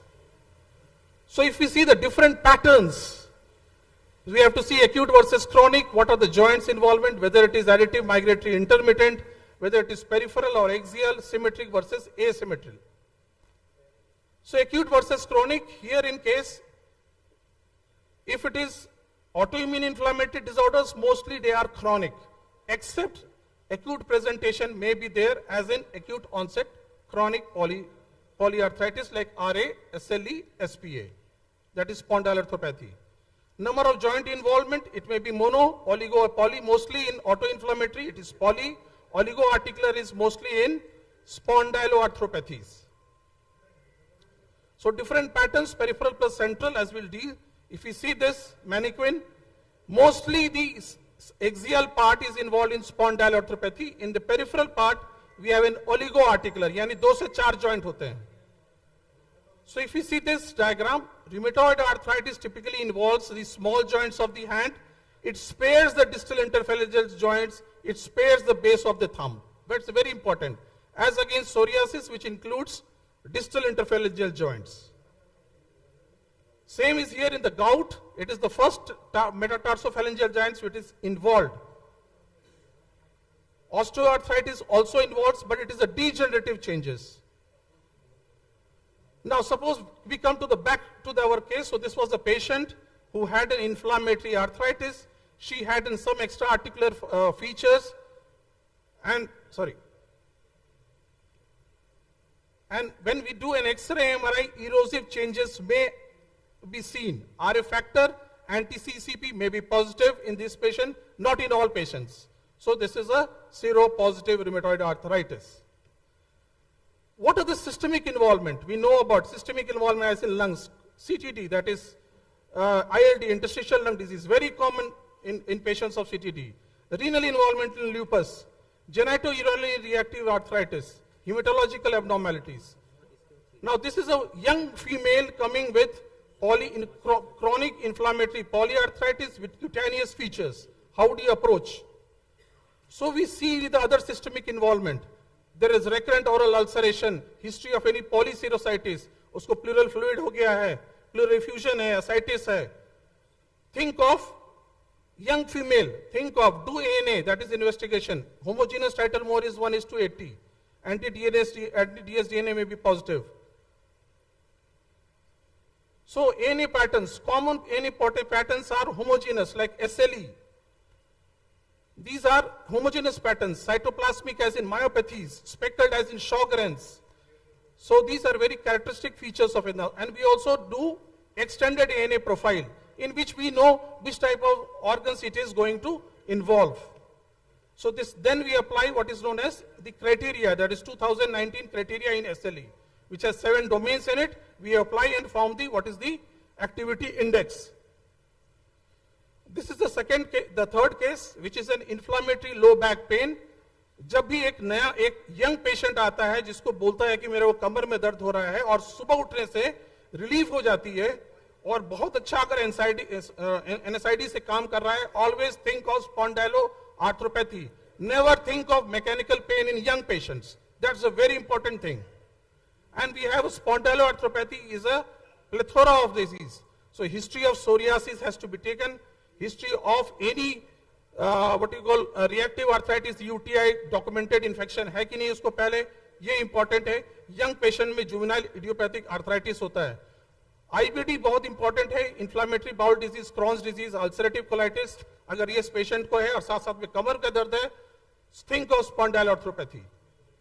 So a certain, whether mechanical or infective, rule out of them. Young onset, insidious, good relief with NSAIDs, improves with exercise is a marker of spondyloarthropathy. We have look for the extra-articular complications. Dactylitis, you can see fusiform. Dactylitis मतलब खाली joint ही नहीं, बल्कि peri-articular tissues भी involve होते हैं.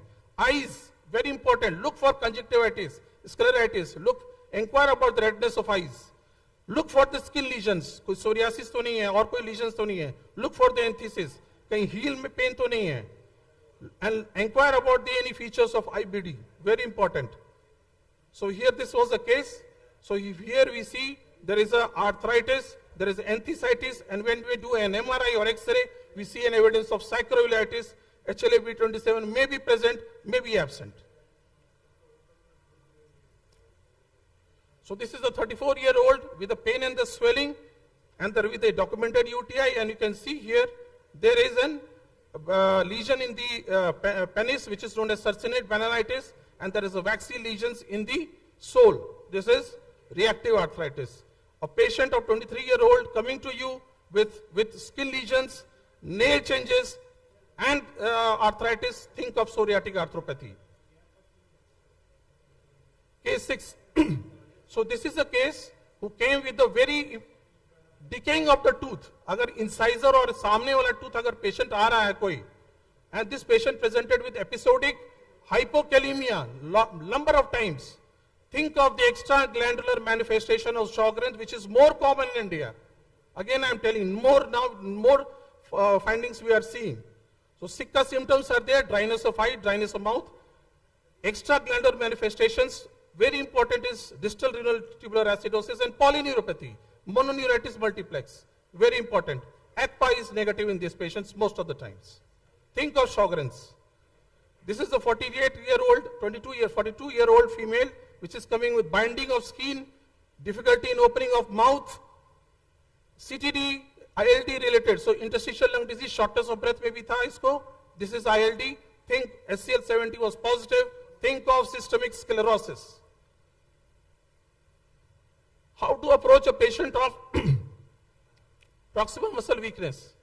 If there is a bilateral symmetrical weakness of both the upper limb and lower limb, and there is some cutaneous features like Gautrins, heliotrope sign, muscle enzymes are elevated more than 10 times, do myositis specific and myositis associated antibodies, do the biopsy if required.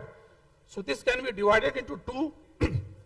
One is dermatomyositis, in which you have cutaneous features, and which is a polymyositis, which doesn't have any cutaneous features. Myositis specific antibodies like MDA5 are very, very important in those patients. Antisynthetase syndrome, what is this? This is a patient in which we have an interstitial lung disease, we have myositis, we have arthritis, anti-Jo1 is present.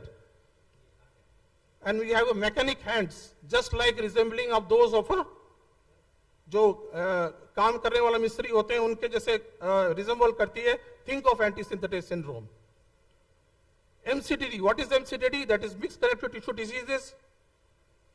When there is a high titers of UNRNP and we have an evidence of ILD, myositis, arthritis, swollen puffy hands, then think of MCTD, mixed connective tissue diseases. Vascular involvements in IRDs, whenever there is a patient who complains of arthritis and some skin rashes, along with some say upper respiratory tract infection, lower respiratory tract infections, renal involvement, think of I am dealing with some vasculitis. So that's a very, very important. In the vasculitis part, we have an approach that is ANCA-associated vasculitis, which is PR3 or MPO positive. PR3 is nothing but what is known as earlier Wegener's, in which you have an upper respiratory tract infection like chronic pansinusitis. There may be lower respiratory tract and hematuria in those patients. Microscopic cholangitis generally involves the renal, lung, EPGA, which we have a peripheral eosinophilia. So ANCA-associated vasculitis, PR3A, MPO positive. This is a case 12, 28-year-old male with an acute onset ankle swelling with erythema nodosum. You can see small reddish eruptions in the skin, and this patient had an hilar lymphadenopathy. It was a case of Lofgren syndrome, sarcoidosis. Fever is an important component in autoinflammatory disorders and in SLE in adults. So how do you approach of AIDs? In nutshell, young male अगर आ रहा है, inflammatory low back pain है, asymmetrical oligoarthritis है, यानी 2 से 4 joint involvement है, spondyloarthropathy suspect करें. Young female coming with suspect SLE, do not suspect rheumatoid arthritis in first go. Suspect SLE. Females of 35 to 40 years, again middle-aged female coming with the arthritis, suspect rheumatoid. If there is a Sika syndrome, extraglandular features, suspect Sjogren, systemic shock, yes, Sjogren syndrome. If there is a young female with tightening of skin, Raynaud's, binding of skin, think of scleroderma. 20 to 40 years of old female coming with the proximal muscle weakness with cutaneous features, think of dermatomyositis. If there is no cutaneous feature, think of polymyositis. 30 to 50-year-old Raynaud's phenomenon, high URNP, MCTD. Skin rash patient, young, small vessel to medium vessel vasculitis. So how to approach in a stepwise? Clinical history, nothing replaces history or clinical examination. Meticulous clinical examination is a very good clue. Only relevant lab investigation to be done, establish the diagnosis, determine the disease activity index.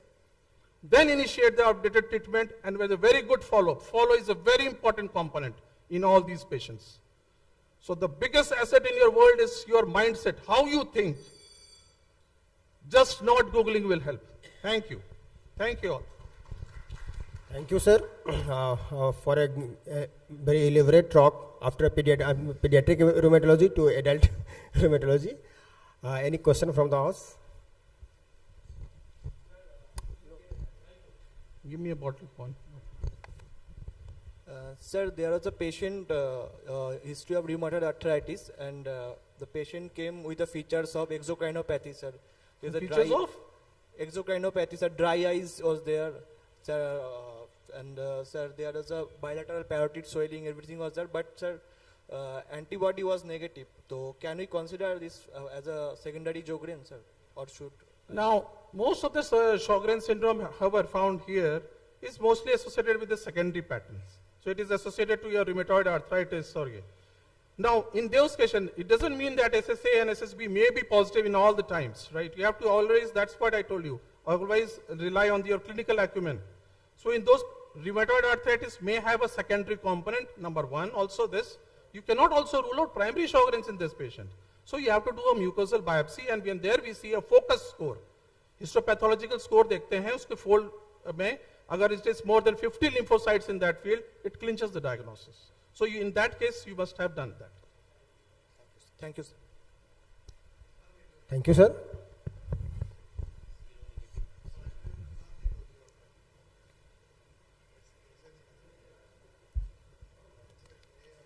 I request the chairpersons to please felicitate the speaker, Dr. Rajesh Kumar, sir. Thank you, sir, for the talk.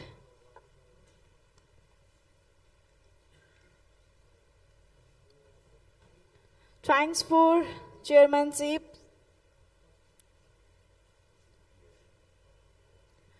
I now request Dr. Rajiv Kumar Singh and Dr. Anand Dev sir to kindly come up on the stage as chairmen for the next session.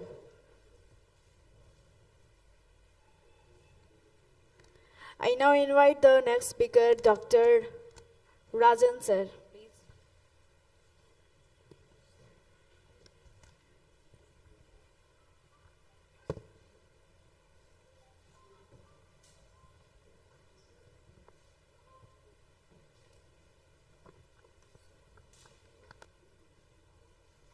इसमें जाएगा क्या वो नहीं आएगा presenter view नहीं आएगा इसलिए interview पे कर दो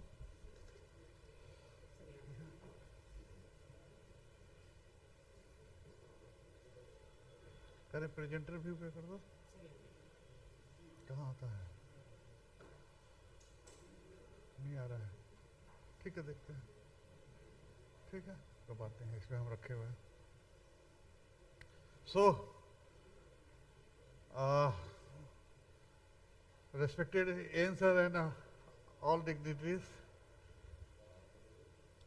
and colleagues and juniors, today I am going to talk about something about vasculitis, which one should know about that. Suppose you are sitting in your clinic, even in the OPD or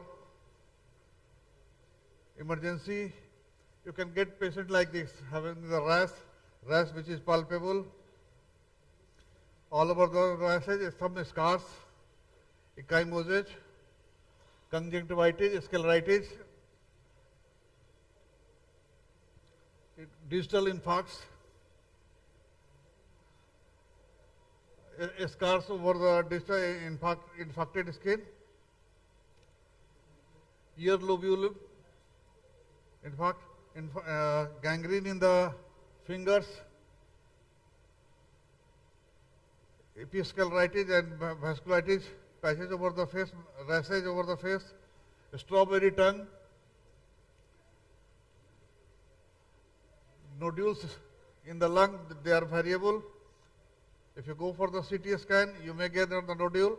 Always try to look for the vasculitis.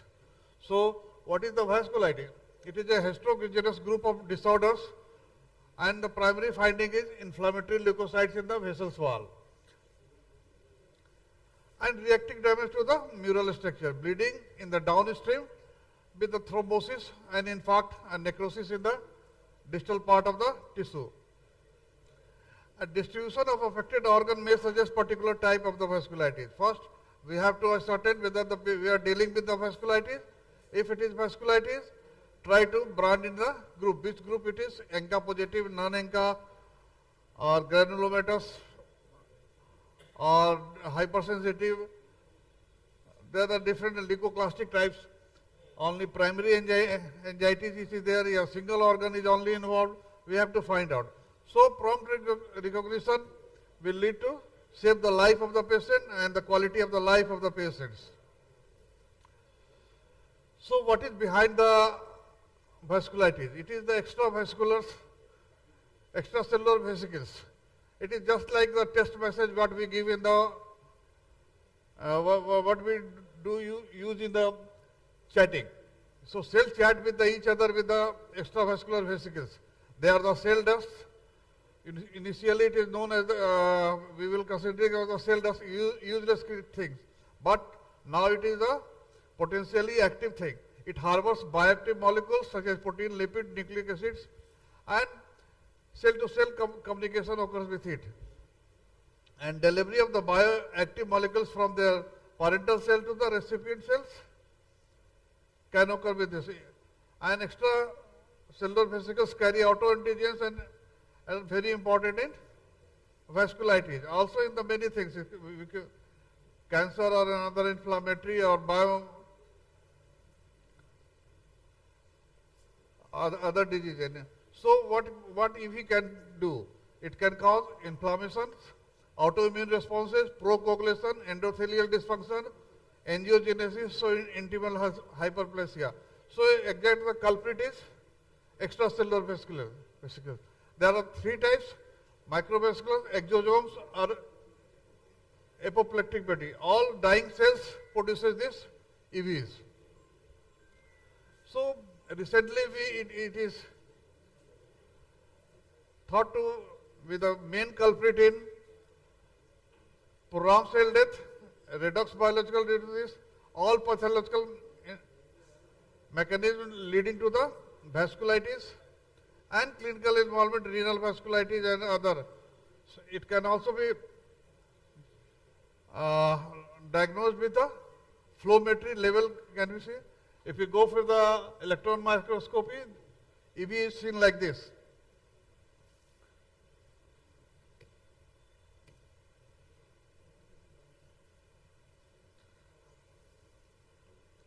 नहीं चलेगा क्या ये video नहीं चलेगा क्या video है नहीं चलेगा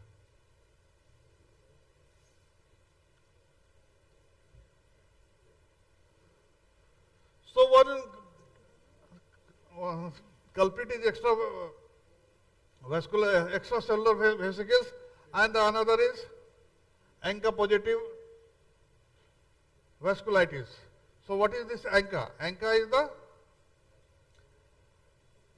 there are different types of the vasculitis. That is the granulomatous, GPA, microangiocytic, and other anxieties are there. It is the complex immune-mediated disorders, and particularly directed against the previous shielded epitopes of the neutrophil granules protein, leading to the high titer of antibodies known as ANCA. ANCA is antibodies which are derived from the neutrophils, and once the inflammatory reaction it starts, endothelials recruit more neutrophils and lead to the more productions of ANCA. So titer of ANCA will be responsible for vasculitis. There are the genome-wide associated studies suggested that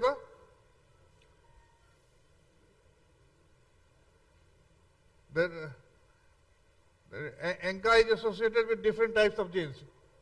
Proteinase 3, ANCA serotypes, and MPO3. Gene associated with the ANCA 3 is the alpha antitrypsin deficiency, which clears of the proteinase 3. When it is not cleared, it accumulates in the body, may lead to the inflammatory reaction in the vessel walls and the tissue. And anti-myeloperoxide was associated with HLA-DQ, and association between HLA-DPB1 and PR3 ANCA associated vascular identified in the children. Then another mechanism with the vasculitis can occur is the activation of the alternative complement pathway, particularly related with the anti-MPO associated vasculitis. Another is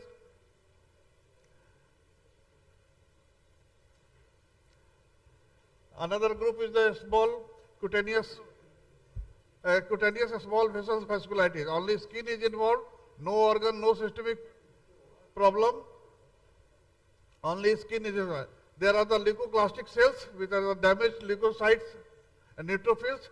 They are present in the cellular wall. Leucoclastic vasculitis are the inflammatory infiltrate composed of neutrophils, and after degranulation, neutrophils undergo death, and the breakup zone is process them leukocytoclasia, releasing nuclear debris into the inflammatory area described as the nuclear dust. Another is lymphocytic, not widely accepted as cause of the vasculitis. It has to be differentiated from the other condition associated with perivascular lymphocytic infiltrates. Hypersensitive vasculitis is the another group where it is developed due to some drugs or the protein antigens. And serum sickness, already Rajesh has told that there is a fever, skin rash, eczema nodosum, arthralgia. They are always usually after 1 month, after 1 to 2 weeks, it develops, and usually due to the protein or protein-based therapeutic, biological, and other drug exposure. Immune complex small vasculitis, immune complexes are deposited in the blood vessels, they initiate the inflammatory reactions. And usually it is secondary to the other connective tissue disorder or hepatitis C due to the cryoglobulinic vasculitis. So this is the classification, large vessel, small vessel, medium, I am not going to that. Single organ vasculitis is the primary central brain, and the variable vessel vasculitis, Behcet and Kogan, vasculitis associated with systemic SLE, associated with hepatitis C, that is the cryoglobulinemia. So Paul, usually the first we have to look for the vasculitis doesn't develop suddenly, it develops slowly and subacutely over during weeks and months. Second, pain is one of the important criteria in the vasculitis, resulting from either arthritis, arthralgia, myalgia, headaches, or infarction of the organ, particularly testicular or gut, sinusitis, otalgia, or back pain due to the aortic inflammation, postprandial abdominal pain caused by the mesenteric vasculitis. So pain is the important thing. There are different types of pain can occur with the vasculitis. Always look for the pain if you are going for diagnosis of vasculitis. Third sign is in systemic inflammation. They usually have fever, rash, weight loss, or acute phase reactants. Finally, multiple organ involvement is mostly common rule, except in the single organ, that is brain. So how to work up? First, we have to ascertain whether it is vasculitis or not, and what are the organs involved. On the basis of the organ involved, it can be classified into different groups. Suppose the lung is involved, eosinophils are there, Churg-Strauss disease. There is granulomatous thing, lung, kidney, and sinuses are involved, upper respiratory tract is involved, GPA may be there. Microangiopathic, kidney mostly are involved. So, what are the organs involved? We have to ascertain. Second, third, what is the cause? Whether it is hypersensitive or it is secondary to another or any ANCA associated or not. So these are the lab tests. We have to go for that. This is the common lab test we all do for any disease, except that this serum cryoglobulinemia, urinalysis for the sediment, seeing the kidney problem. Blood culture should be drawn to help exclude the other infection, just like infective endocarditis. So go for the ANA to find out whether it is secondary or not. Complements, whether if the complement C4 or C3 are low, then it is due to complement activation. ANCA, PR3 MPO, X-ray chest CRT will show that there are nodules in the lung or not.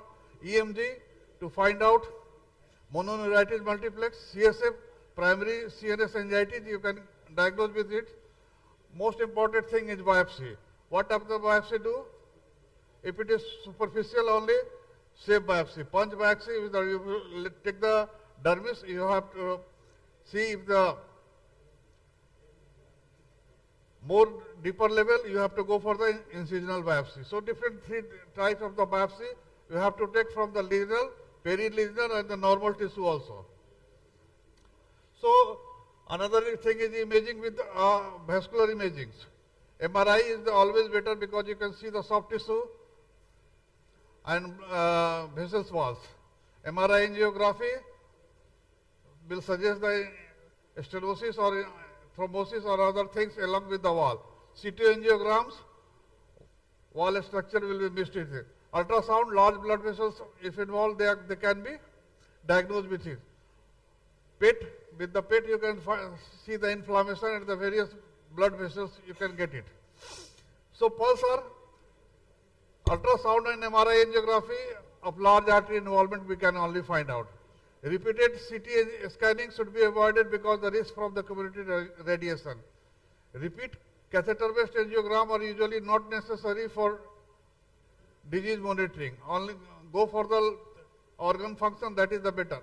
Unless the image of a smaller blood vessel are not seen by MR or CT. PET aid in the diagnosis of the giant cell arteritis and Takayasu arteritis. There is less consciousness on the test usefulness as the measure of the disease activity. Acute phase reactants are not always go for that. Organ function is better. Repeat biopsy and subsequent establishing the diagnosis should not be used to follow up of the patient with the established vasculitis. Treatment, remission and the maintenance of the remission. Usually remission with the medium to the high dose of corticosteroid along with the immunosuppressive drugs, cyclophosphamide, rituximab, sometimes plasma exchange can be done with the patient. Acute phase reactant are not helpful in the monitoring of the disease. Organ function is always better. Test to detect the change in the organ function may be particularly useful. Monitoring renal function in patients with the disease affecting the kidney, that will be better. Thank you for the lecture. It is nutshell, vasculitis is a very large chapter. I try to make it simple for the physicians. Okay. Any questions? Nicely covered topic. Any question from audience? How fasting is helpful in the vasculitis? How? 72-hour fasting is helpful in vasculitis. I don't know whether it will help or not. Yes. Smoking is... If you do 72 hours fasting, all your immune system is exhausted and new immune system develops. So fasting is one of the mode of treatment, 72-hour fasting. Shat Bharat. Shat Bharat is the best for that. It is only 36 hours, sir. It is 72 hours. 72. It is well documented, sir. In vasculitis, fasting is very beneficial.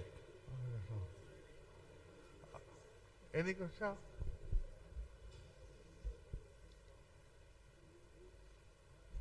Any more questions? Okay, thank you.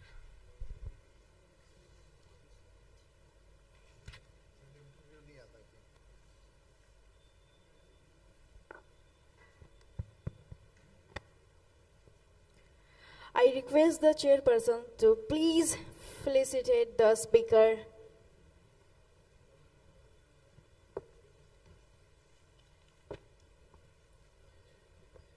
Dr. Rajan sir.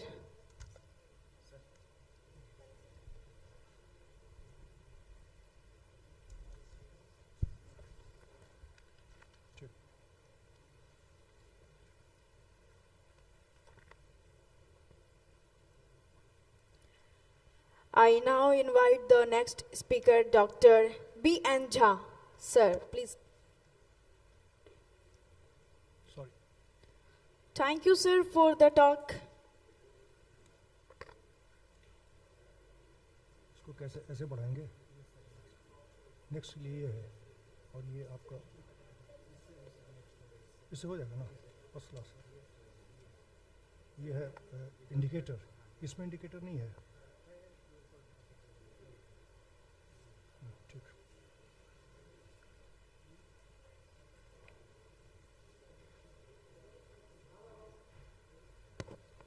Thanks, chairpersons, and good afternoon, ladies and gentlemen. It is nice to be back to your alma mater. Let's start. Spondyloarthritis. What a physician needs to know. But before I address the question what, let's come to know as to why a physician should bother about spondyloarthritis. It is because we do not want our ankylosing spondylitis patients to land up with deformity like this. Neither do we want our psoriatic arthritis patients to have their hands like this and reactive arthritis patients to have lesions like this on their feet. And to avoid this sequela, we must diagnose the diseases early and put the patient on treatment as soon as possible. Hence, the talk. Let's start with a case. A 30-year-old young man presents with joint pains for the last 2 years. His right knee, both the ankles and left second metacarpophalangeal joints are painful and swollen. In addition, he has got a low back pain as well. Both the low back pain and the joint pains are maximal in morning, and morning stiffness lasts for more than 2 hours. He is seronegative, but CRP is raised. So, what is the diagnosis? Is it rheumatoid arthritis, the most common chronic inflammatory arthritis encountered in clinical practice? Let's find out by applying the criteria. If 1 to 3 small joints are affected, the patient earns 2 points. In our case, second left metacarpophalangeal joint is a small one, so patient gains 2 points. In the domain of serology, he doesn't score any because he's seronegative. Acute phase reactant abnormal CRP, he scores another 1, and since the symptom is for more than 6 weeks, scores another 1 point, so 4.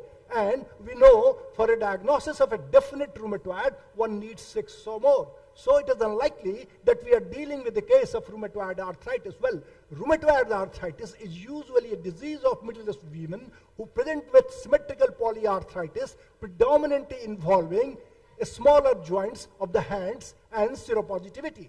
Here, we have got a young seronegative male who has presented with asymmetrical oligoarthritis and with predominant involvement of the lower limb joints, bigger joints. More importantly, the patient has got a low back pain which is inflammatory in nature. Mind you, in rheumatoid, if at all any part of the spine is involved, it is always cervical, never the lower spine. So, then what is the diagnosis? If not rheumatoid, are we dealing with a case of a spondyloarthritis instead? Let's find out what spondyloarthritis is.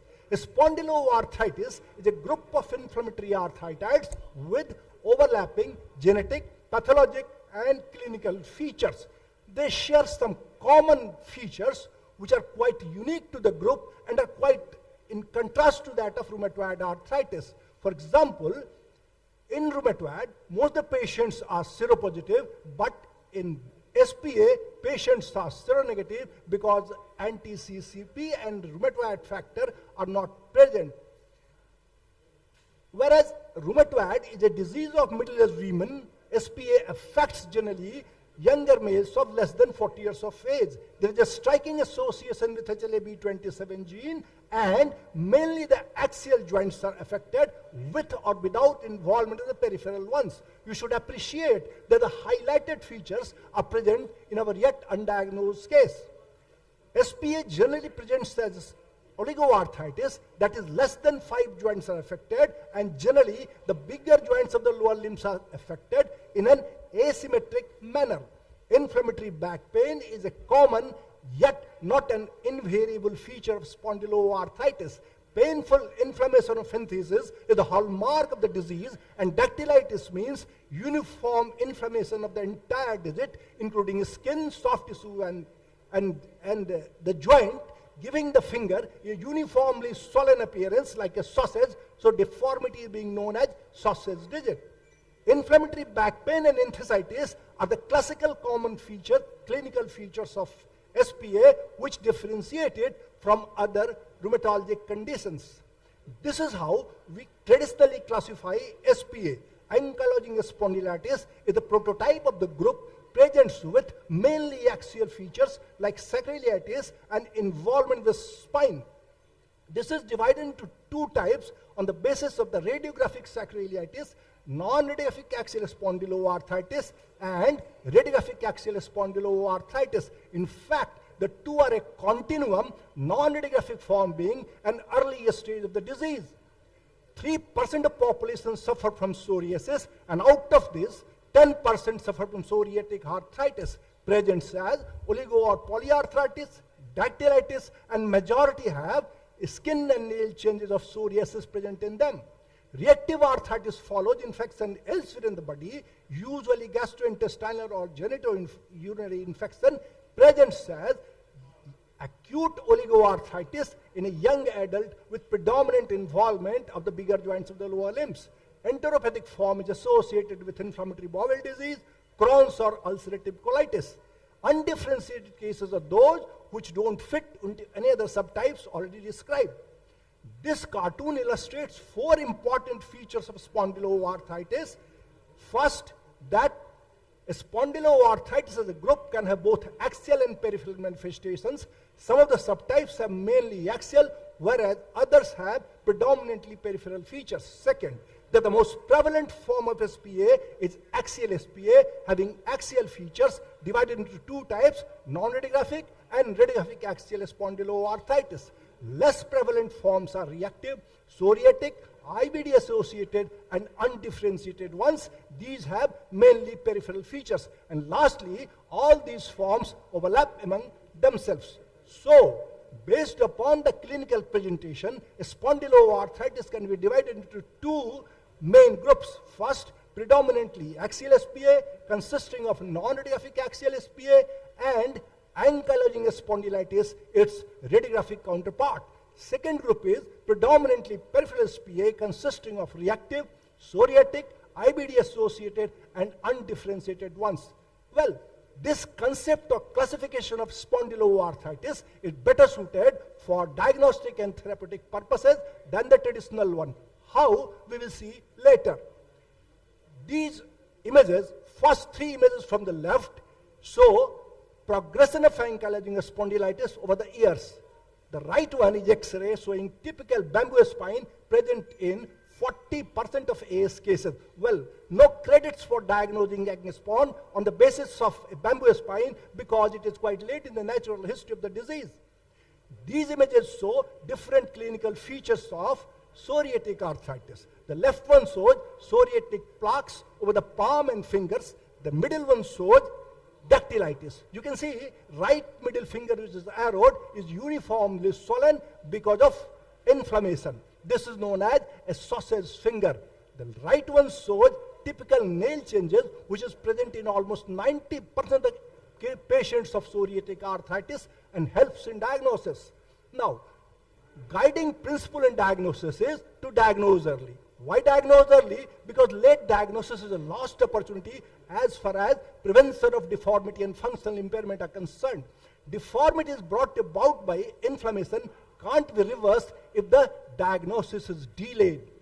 This cartoon depicts natural history of an untreated axial spondyloarthritis. In the early non-radiographic stage, patient presents with inflammatory back pain, and sacroiliitis can only be picked by MRI and not by X-ray. As the disease progresses, radiographic sacroiliitis also appears, and still later, because of osteoproliferation, syndesmophytes appear over the spine, giving rise to bamboo spine. Now, progression from non-radiographic to radiographic stage takes about 7 to 10 years, and by the time clinician would have already missed the bus. That is, opportunity for active intervention is lost. So, early diagnosis is imperative. But how can we do that? Yes, we can do that with the help of SS classification criteria for axial and peripheral disease. We will concentrate upon axial because of the constraints of time. Entry criteria for this classification is that the patient should have a back pain for 3 months and age at onset should be less than 45 years. Once the patient has gained an entry, then he or she should fulfill the criteria of either an imaging arm or a clinical arm. This is clinical arm. Imaging arm consists of sacroiliitis on imaging plus 1 or more SPA features. Sacroiliitis on imaging means that sacroiliitis should be picked either on X-ray or MRI. And SPA features are 11 of them listed here, like inflammatory back pain, arthritis, so on and so forth. If patient fails this, he should fulfill a clinical arm, which consists of HLA-B27 positivity plus 2 or more SPA features. Now let us see if our yet undiagnosed case can qualify for this classification. Yes, he does, because his back pain is for more than 3 months and age at onset is less than 45 years. Now let us see, and now his X-ray of SI joint was inconclusive and patient didn't go for MRI. So his HLA-B27 was done and it was found to be positive. Now let us see how many SPA features does he have. He has inflammatory back pain, arthritis of 4 joints, elevated CRP, and whenever he was put on an NSAID, the results were very gratifying. So finally, the patient was diagnosed as a case of axial spondyloarthritis. We have seen that inflammatory back pain is a very important feature of a spondyloarthritis, but this needs to be differentiated from a mechanical back pain, which is a more common variety of back pain encountered in clinical practice. But how can we do that? We can do that with SS inflammatory back pain criteria, which consists of 5 parameters, like age at onset should be less than 40 years, it should be of insidious onset, pain improves with exercise, and there is no improvement, rather deterioration with rest, and pain is more at night. If 4 out of 5 are present, we are dealing with an inflammatory back pain. This is how active sacroiliitis looks on MRI. Bright spots on either side of the SI joint are areas of bone marrow edema, which suggests active inflammation. MRI has emerged as the most important tool for the diagnosis of spondyloarthritis. Part of the rationale behind dividing SPA into predominantly axial and peripheral lies in the different treatment options available for the two, as opposed to axial spondyloarthritis, where conventional disease-modifying agents are not effective and NSAIDs are the only conventional treatment available. These agents are effective in the peripheral manifestations of the disease. Physiotherapy is the most important non-pharmacological treatment. NSAIDs are regarded as the cornerstone of intervention, pharmacological intervention. Pain and improvement improves rapidly within 48 to 72 hours of its initiation. Now, effect of NSAID in SPA is quite interesting to note, because other anti-inflammatory agents like glucocorticoid and conventional DMARDs are much less effective than they are in rheumatoid arthritis. Systemic use of glucocorticoid has got no use in the treatment of spondyloarthritis. The use is limited only to an intra-articular injection to an overly symptomatic joint. This again is quite interesting, because glucocorticoids are very important anti-inflammatory agents in rheumatoid arthritis, but not in spondyloarthritis. Now this needs to be re-emphasized here, that as opposed to axial spondyloarthritis, where conventional DMARDs are not effective, they are effective in peripheral manifestations of the disease. Maximum evidence is available for sulfasalazine. However, methotrexate and leflunomide can also be used with equal efficacy. Biologics are very, very important and very effective in the treatment of both axial and peripheral disease. We will not go into detail because of the constraints of time. Regarding targeted synthetic disease-modifying agents or JAK inhibitors, these agents, tofacitinib, has been approved for treatment of psoriatic arthritis since 2012. In December 2021, FDA approved tofacitinib in recalcitrant cases of ankylosing spondylitis, but with a black box warning against serious infection, mortality, malignancy, MACE, and thrombosis. So this type of treatment is to be taken with a pinch of salt. 1 minute. So to conclude, ladies and gentlemen, SPA is a constellation of inflammatory arthritis with overlapping features. For management purposes, better to divide them as axial and peripheral disease. Early diagnosis is crucial and is provided by SS classification criteria. Treatment differs as far as role of conventional synthetic disease-modifying agents are concerned, which are effective in peripheral but not in axial disease. Thank you very much for your kind attention.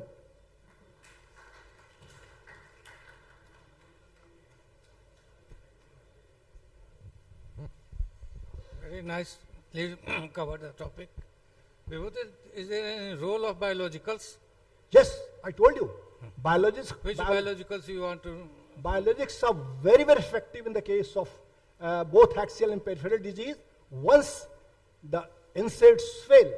And which biologicals? Previously, only TNF inhibitors were approved for treatment for these spondyloarthritis as opposed to rheumatoid arthritis, where several types of biologics were approved. Now, TNF inhibitor is the main, but now IL-17 inhibitor, ustekinumab, and IL-12/23 inhibitor are also approved for treatment, and they are doing very well. IBD is associated with arthritis. Yes. So bevacizumab is the one of the drug of choice. If you use bevacizumab, it is a good response will be given, yes, both in IBD and arthritis also. Fine. Only biologics which is not to be used in IBD associated arthritis is etanercept, because it is said that when you use etanercept, IBD gets exacerbated. So this drug is not to be used in IBD associated arthritis. Thank you, sir, for a great talk. I just add one thing. Patients with axial SPA, obviously the first line of therapy is TNF inhibitors, and in pediatrics we use adalimumab. It is easily available. In pediatrics, people use interleukin-17 inhibitors. It is secukinumab, and this secukinumab price is around 11,000, and twice weekly one has to use. Adalimumab price is 6,000 once in 2 weeks. So total cost around 12,000. And IBD associated arthritis, obviously infliximab is the drug of choice when there is inflammatory bowel disease. So, okay, thank you. The girl wants to ask some question.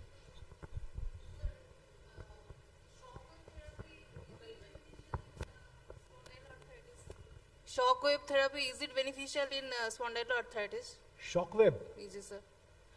Because in disease period, many patients sometimes complains of aggravating of symptoms. That time, is it beneficial? I don't think so. It is nowhere approved for this type of treatment. Thank you, sir.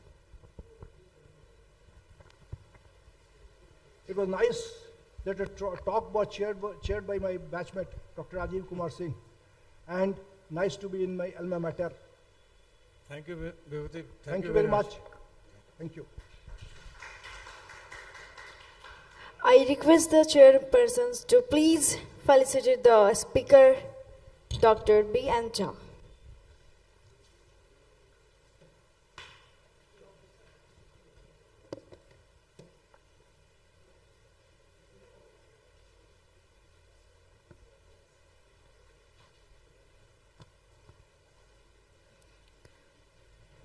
Thanks for chairmanship.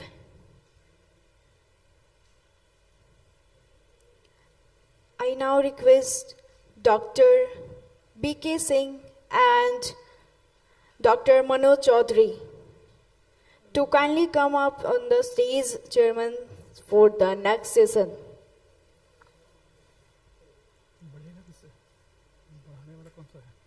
I now invite the next speaker, Dr. Mithunjay Singh, sir, please.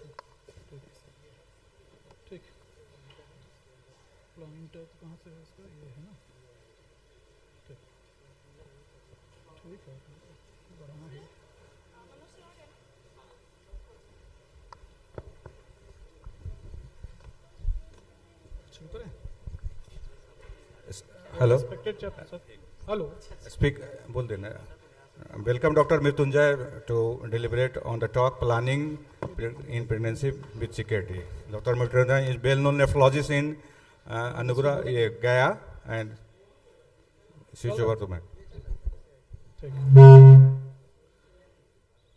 So thank you to the organizers of Bapicon 2024 for giving me this opportunity. And my talk is planning pregnancy in CKD, and it is quite apt talk because unplanned pregnancy will always cause harm. So with this, I will say that most of the doctors, ज़्यादातर doctors लोग CKD patient को pregnancy plan करने से discourage करते हैं. But the WHO says that it is the basic right of all women to decide freely and responsibly the number, spacing, and timing of their children, and the right to attain the highest standard of sexual and reproductive health. But by saying this, there are barriers to pregnancy in women with CKD. They are sexually inactive or sexually dysfunction, which is quite reported, underreported. It is estimated that 30 to 80% of women with CKD suffer from sexual dysfunction, and more than 50% are sexually inactive. And the cause may be hormonal imbalance. We all know that pulsatile release of gonadotropin releasing hormone is required for all these things, but here it has been hampered. And also there is a hyperprolactinemia. So general manifestation will be reduced sexual desire, dyspareunia, vaginitis, amenorrhea, dysfunctional bleeding, and infertility. So with this, disheartened nahi hona hai, because kidney disease is not a barrier to reproduction in most patients. But we have to see the risk and benefit. And the care provided to this specific patient population is based on limited clinical evidence. And one of the saying is that the miracle continue against all odds. So how will we start? We will start with pre-conception counseling. We have to keep in patient party and patient in confidence before planning pregnancy. And it starts with telling them the possible effect of pregnancy on the underlying kidney disease, the effect of CKD on pregnancy, pre-conception risk stratification, risk of teratogenic medicine.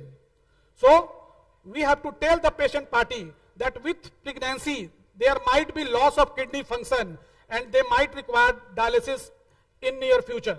Again, women with any form of underlying CKD have a 10-fold increased risk of preeclampsia, a 5-fold increased risk of preterm delivery, and a small for gestational age infants. There are more frequent episodes of acute kidney injury and almost 3-fold increased risk of cesarean delivery and worsening of systemic disease like SLE and diabetes mellitus. So this is very important, pre-conception risk stratification, and by this we can divide our patient into 3 categories: mildly increased risk, moderately increased risk, and highly increased risk. So blood pressure is the most important. If the patient blood pressure is normal, you are in a good position. Proteinuria is mild to moderate, or proteinuria is well controlled, good enough. Kidney function, if EGFR is more than 60, good enough. We should see for comorbidity like diabetes, and well controlled diabetes, good enough. Again, we have to see for autoimmune diseases, and we have to see that these diseases should at least in remission for at least 6 months before conception. Obesity is one of the cause of increasing the risk, and we should also see for the type of disease, like interstitial disease have low risk, and again, if there is an active immunological disease, it will be in high risk. So importantly, women with CKD who enter pregnancy with well-controlled BP, treated proteinuria, and stable kidney function can have excellent outcome, making preconception kidney care critical. Unplanned pregnancy in pre-existing kidney disease have detrimental effect. Now, general conception advice include stop smoking, avoid alcohol, and weight reduction should be done if BMI is more than 25, and prophylactic use of daily 400 microgram of folic acid before conception in each and every patient. Pre-conception genetic counseling is required in certain subset of patients, like there is a positive family history of primary kidney disease, there is hereditary disorders, and if patient is quite young, less than 20 years old. In these cases, we should go for pre-conception genetic counseling. Now, this is a very important medications. There are certain medications which are contraindicated. There are certain medications which cannot be used, like ACE inhibitor and ARBs. They can cause congenital malformation. So they should be stopped before conception. Methotrexate, cyclophosphamide, mycophenolate mofetil, these are all teratogenic medicine, and they are given for the treatment of immunological disorders. So they should be treated at least, they should be stopped at least 3 months prior to the conception, and should be shifted to the safer, safer drugs like azathioprine. Again, sirolimus, everolimus, there is insufficient data. Rituximab, we can use, but neonatal beta cell depletion has been reported with this. And eculizumab we should see for benefit and risk. Other medications which are safe in pregnancy are like calcium channel blockers, methyl dopa, hydralazine, labetalol, propranolol, prednisolone, azathioprine, tacrolimus, cyclosporine. So in the red sign, prednisolone, tacrolimus and cyclosporine, they can cause diabetes in these patients. Metformin can be used in pregnancy for women with CKD with a pre-pregnancy eGFR more than 30 and a stable renal function during pregnancy. Now, we should understand the kidney changes in normal pregnancy. Kidney size will increase by 1 to 1.5 centimeter. Enlargement of the urinary collecting system will occur, and it will occur more on the right side. So we can get physiological hydronephrosis on the right side. Kidney blood flow will increase by 80%, and that is why this hyperfiltration will cause increased proteinuria and deterioration of kidney function. Serum creatinine falls below 0.4 to 0.5 mg per dl. So if pregnant patient have serum creatinine more than 0.6, the red light should alarm should ring. GFR rises by 40 to 50% above baseline. Osmolality falls by 270 milliosmol per kilogram. Sodium falls by 4 to 5 millimole per liter. So what are the tests we should go for? So one test which is required in pregnancy is serum creatinine. You cannot rely on eGFR. Pre-conception, you can rely on eGFR for the staging of the CKD, but once patient has pregnancy, you cannot rely on eGFR. You have to rely on serum creatinine only. And proteinuria, again, due to hyperfiltration, proteinuria will increase. So there will be increase in the range of 150 to 250 mg in 24 hours in pregnant patient, and this is normal for pregnant lady.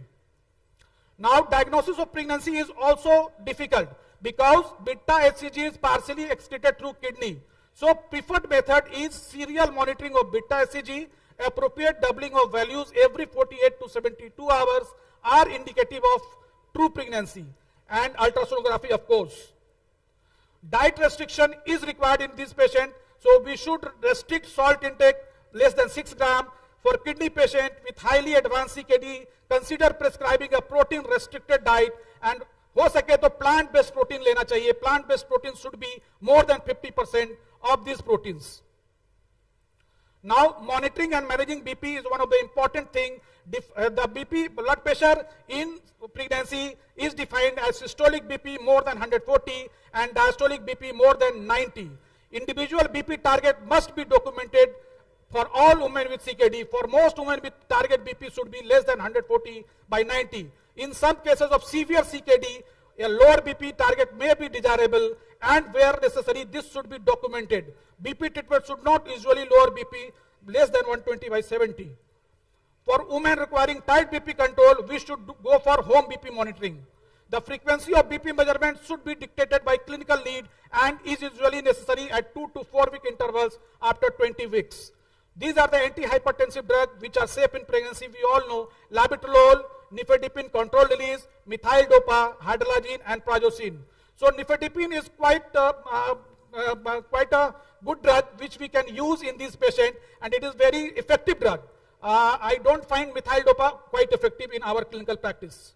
And these are the urgent treatment of severe hypertension in pregnancy, and here we use labetalol, injectable labetalol.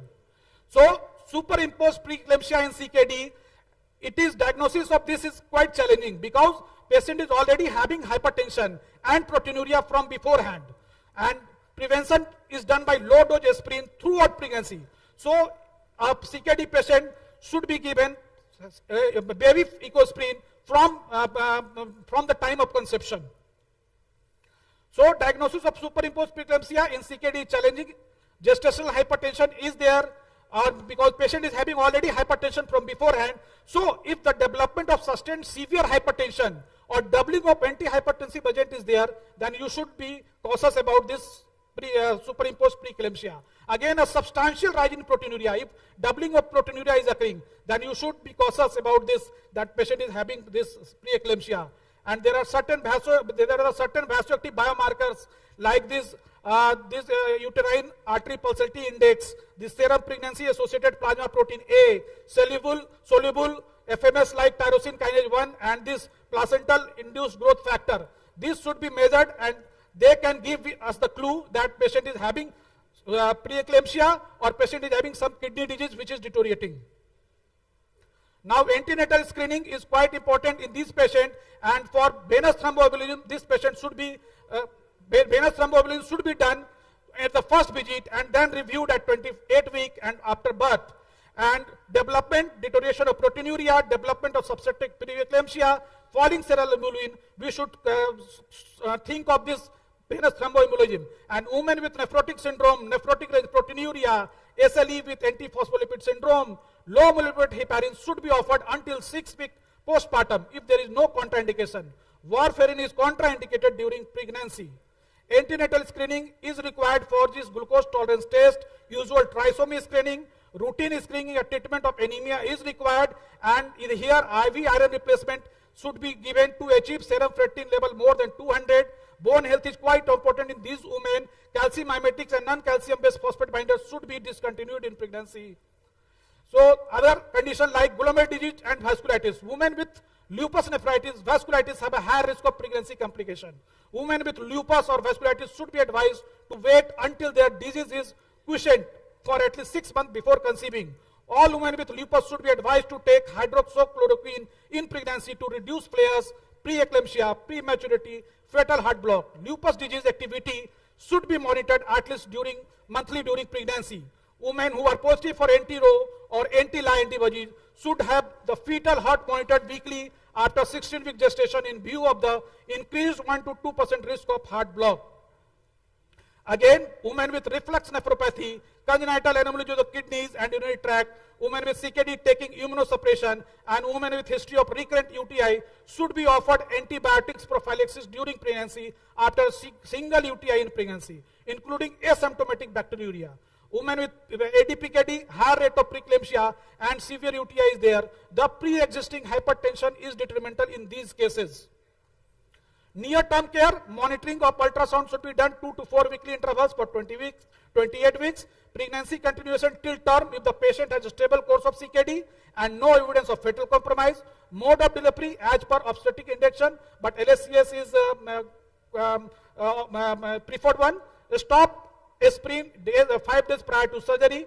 For induction, oxytocin is the choice. The dose of magnesium sulfate should be lowered in these patients. Postnatal care, encourage breastfeeding. Drugs avoided in postnatal care is MMF and methyl dopa. Low molecular heparin should be continued for 6 weeks postpartum if VT risk is high. Contraception, all type of contraception are safe, tolerated, effective with minimal drug interaction. Renal biopsy in pregnancy, do not refrain from a kidney biopsy in pregnancy if there is a strict indication to do so, because the risk of kidney biopsy under ultrasonographic guidance with an asymptomatic biopsy devices are the same for pregnant and non-pregnant women. Again, the indications are severe nephrotic syndrome in the first or second trimester, nephrotic syndrome with progressive renal failure in all trimester, suspicion of acute GN in patient with progressive renal failure with glomerular erythrocyturia with or without proteinuria. The take-home message is pregnancy can be planned in most patients with CKD. Pre-pregnancy counseling can facilitate informed decision-making. CKD increases the risk of adverse pregnancy outcome, including preeclampsia, fetal growth restriction, preterm delivery, and postpartum loss of maternal renal function. Control of blood pressure and proteinuria is the key. Low-dose aspirin is given to all pregnant women with CKD. Thank you. Thank you, Dr. Mrityunjay, for your nice talk. You have well elaborated the topic. How is your experience with CKD with pregnancy in your practice? And is there any data, national data available for CKD with pregnancy? So in our practice, we are seeing very less patient of CKD because first of all, as the advanced CKD, patient have difficulty in having pregnancy. They are suffering from infertility. But some patient, we have like 2 or 4 patients we have seen, and if the serum creatinine is less than 2, the outcome is excellent. As I have said you, that if proteinuria is controlled, if BP is controlled, if eGFR is around 50 to 60, then prognosis is quite good in this patient. We should not discourage this patient to have pregnancy. Thank you. Now, one question from my side. At which stage of CKD you will advise patient for pregnancy? Say stage 1, 2, 3, 4, 5. Which stage is safer? Up to which stage? In advanced CKD, in early CKD, patient will have pregnancy. In advanced CKD, they will suffer from infertility. So of course, in early CKD, if patient is in early CKD, then they can go for pregnancy. In advanced CKD, because menstrual cycle is not disharmonious. There is a disharmony in menstrual cycle, and sometime if patient is taking good dialysis, then his hormonal cycle will improve, and they can get accidental pregnancy. We have seen accidental pregnancy in dialysis patient as well, when they are in good dialysis, thrice in a week dialysis. What about the patient of renal transplant? Renal transplant, I have not seen any patient of renal transplant having pregnancy. But renal transplant, there is a good prognosis. As the data are available from outside, prognosis is good. Thank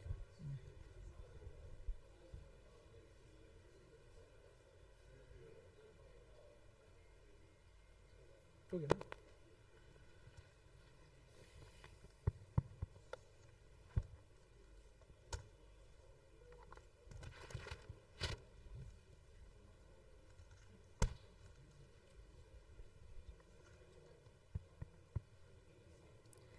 I request the chairperson to please felicitate the speaker, Dr. Mrityunjay Singh sir.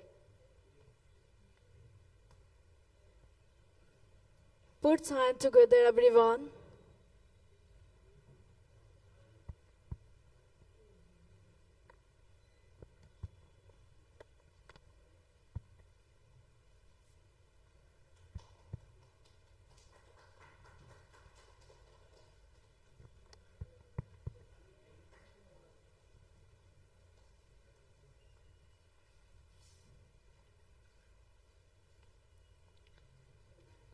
Thanks for chairmanship.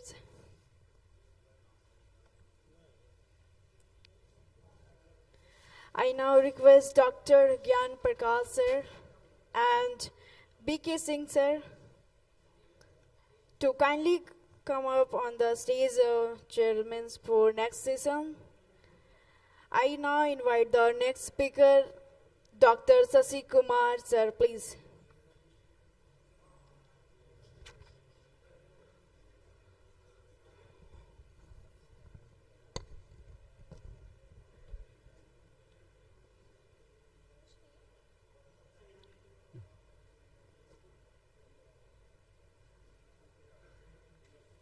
Should I start? Yeah. So, very good afternoon to all. Respected chairpersons, senior faculty members, doctors, dear friends. First of all, I would like to thank organizing committee to give me this platform to talk on a topic which is very close to my heart. Because we all are aware that few years back, we have nothing much to offer to our patients. And we as a nephrologist, just being as a bystander, and we keep looking at patients who is going to a stage of end-stage renal disease where dialysis or transplant is required. But fortunately, in last 1 decade, nephrology, medicine or innovations take a leap towards various new drugs, new innovations in managing chronic kidney disease as well as transplantation. So one of them is Findinone. It's a non-steroidal mineralocorticoid receptor antagonist, and we'll see how it helps our patient to slow the progression of chronic kidney disease. When we talk about the back, when we talk in past, in 1960s, 70s, hypertension was first diagnosed as a risk factor for progression of kidney disease. And we have few non-hydroparatines like verapamil and diltiazem, and that is the only thing we can offer to our patients. In late 90s, we have first ACE inhibitor, that is captopril, and in 2000 we have ARBs like losartan and irbesartan. We have 2 large trial, renal and EDND trial, that showed the benefit of blocking RAS to prevent the progression of chronic kidney disease. So when we look at the number, so before going forward, I just want to discuss a hypothetical case, although it's a hypothetical case, but we came across this kind of cases regularly in our OPD practice. He's a 57-year-old male having diabetes for last 10 years with HbA1c 7.4 with a standard of care for glycemic control. His office blood pressure is 138 by 84 millimeter of mercury. So as a patient, what he wants, that I feel good now and I hope to stay like this for many years to come. Similarly, from physician point of view, we are concerned about his kidney health, as patient has multiple risk factor for developing a chronic kidney disease. So when we talk about the numbers, when we look at the numbers, see what this CKD can create a difference.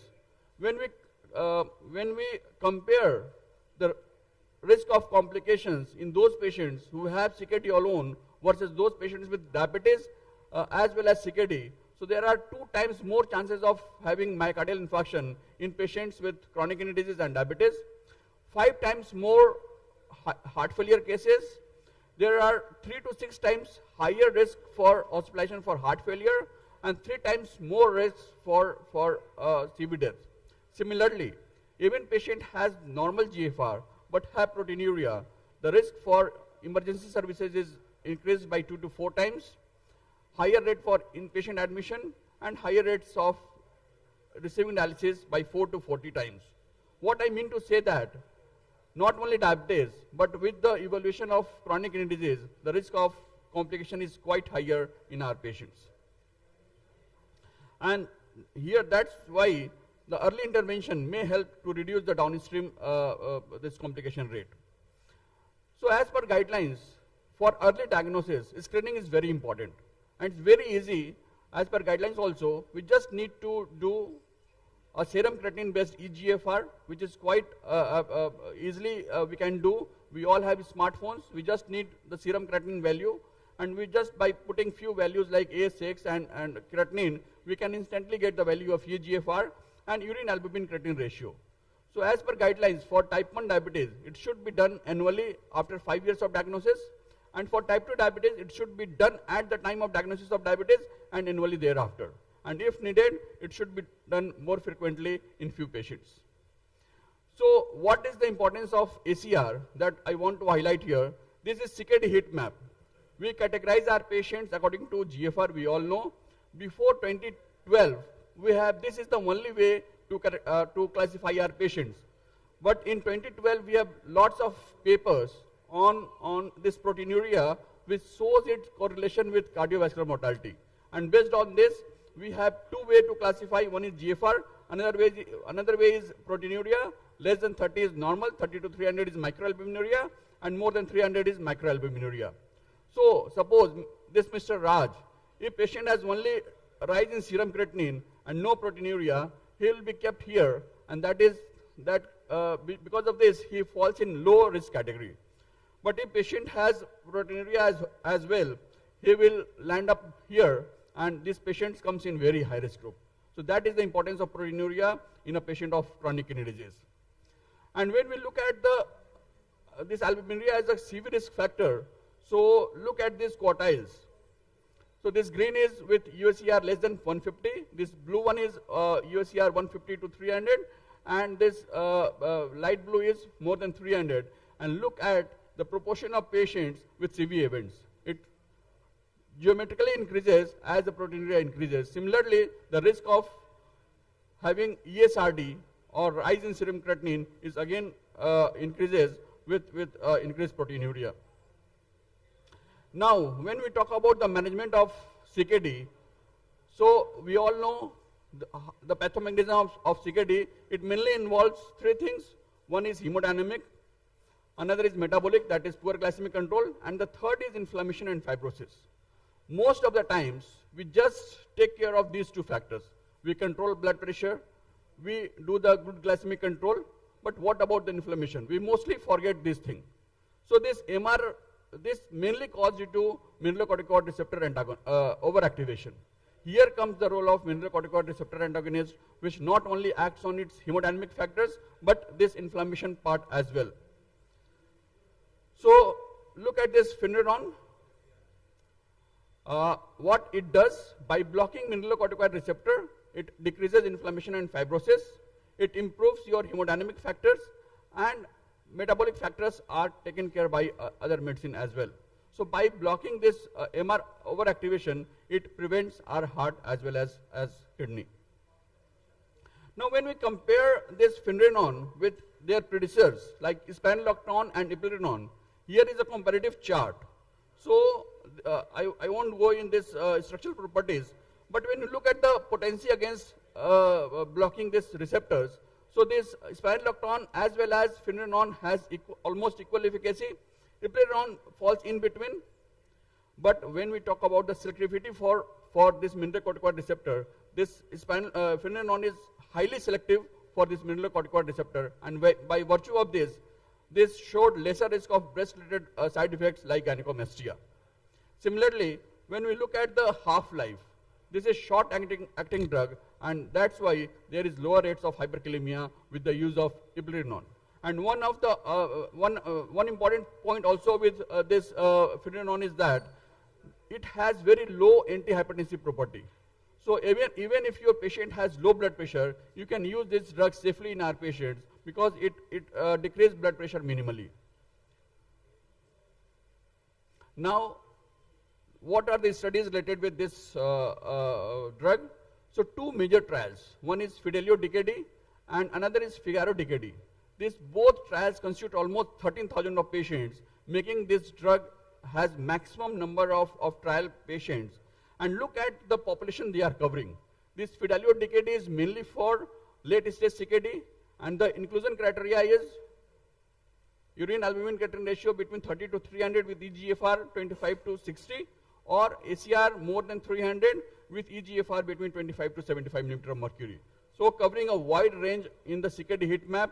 And when we compare the study population of this Figaro-DKD, so they are the early stage CKD with inclusion criteria of UACR of 30 to 300 with eGFR of 25 to 90, or UACR more than 300 with eGFR more than 60.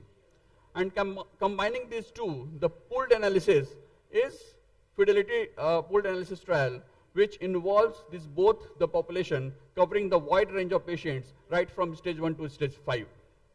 So these trials make one of the largest trial in the chronic kidney disease patients. Now moving ahead, our patient has this Fidelity trial is pooled analysis of patient level data from both Fidelity as well as Figaro-DKD. And the key eligibility criteria is type 2 diabetes, chronic kidney disease, optimized RAS inhibition.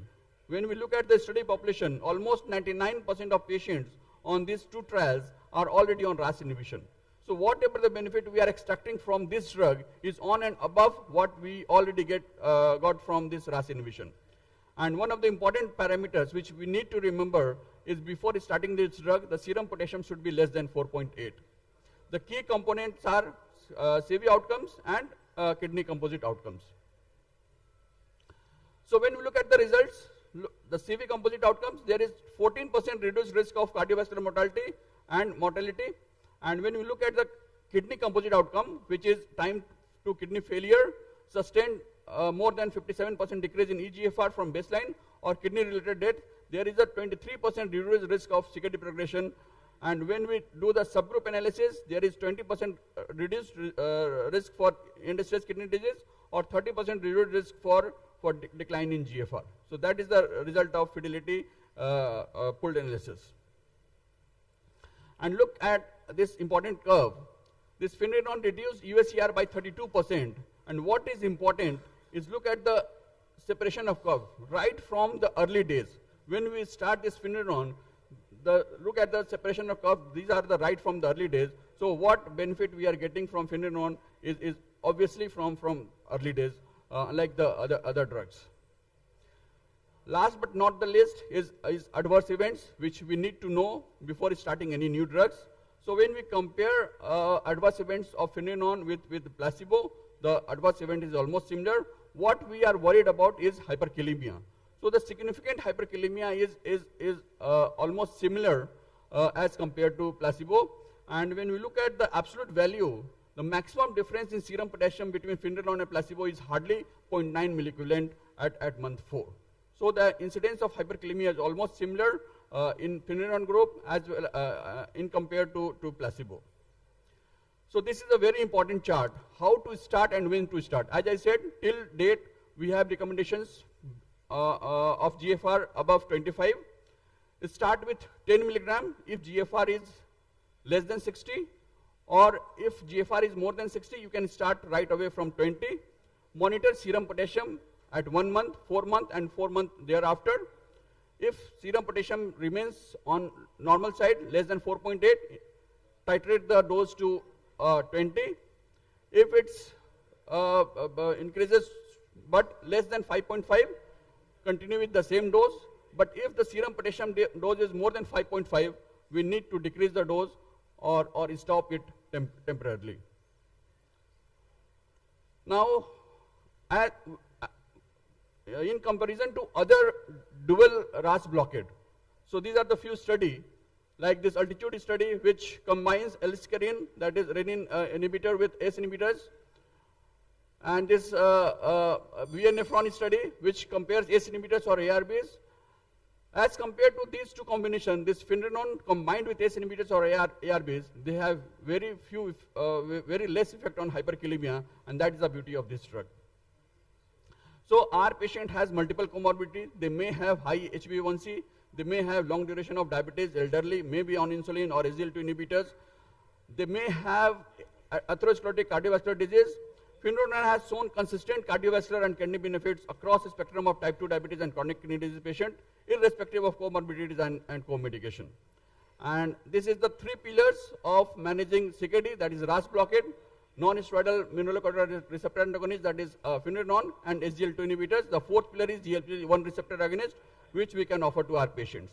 And this is the various guidelines right from 2022 to 23 and 24, and almost everyone recommended for use of this molecule in diabetic kidney disease patients. So this is my last slide, and these are the few takeaway points. The 5 fives we need to remember. So start when potassium is less than 5, withhold when potassium is become more than 5.5, and initiate treatment when your GFR is 5 into 5, that is less than 25, more than 25. Below that, it should not be used. And Finneron reduce the risk of ESKD by almost 20%, and Finneron reduce the risk of hospitalization for heart failure by more than 20%. So that's all from my side. Thank you for your patience hearing. Thank you, sir. Thank you, sir, for such a nice presentation. I have few queries.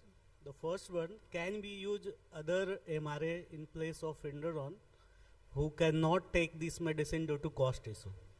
Yeah, so this is a very practical question. And before Finneron, we are used to use spironolactone and eplerenone, but I showed the difference.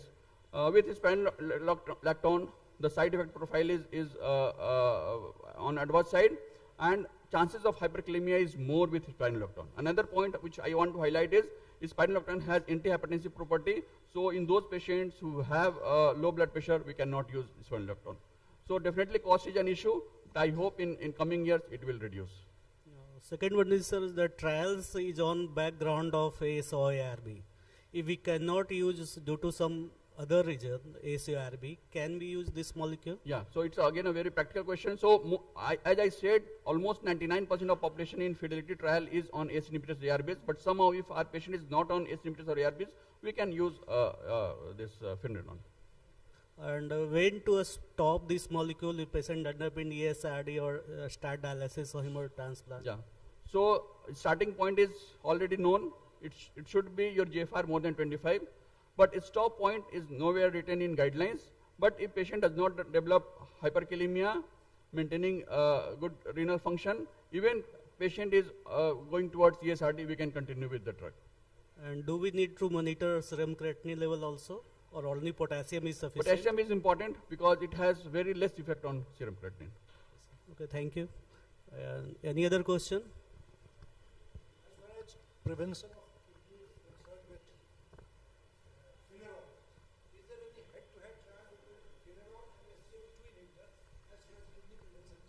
Sir, there is no head-to-head trial between them, but there is a trial which may come out in 2025 where they showed the supplement effect with SGLT2 inhibitors with finerenone, but not head-to-head. It's not against, it's a complementary effect, because they both act on the different area.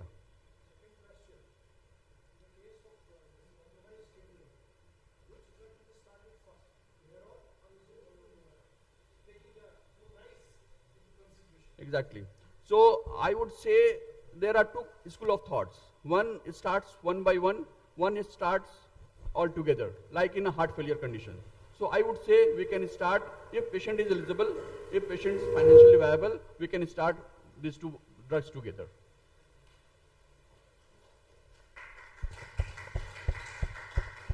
And starting before SGLT2 advantage of potassium monitoring also. Definitely. And they both have, because SGLT2 inhibitors being acting like a diuretics, it can nullify the hyperkalemic effect of finerenone. So that is the advantage.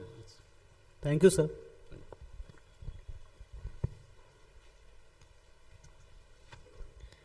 I request chairperson to please felicitate the speaker, Dr. Sasi sir.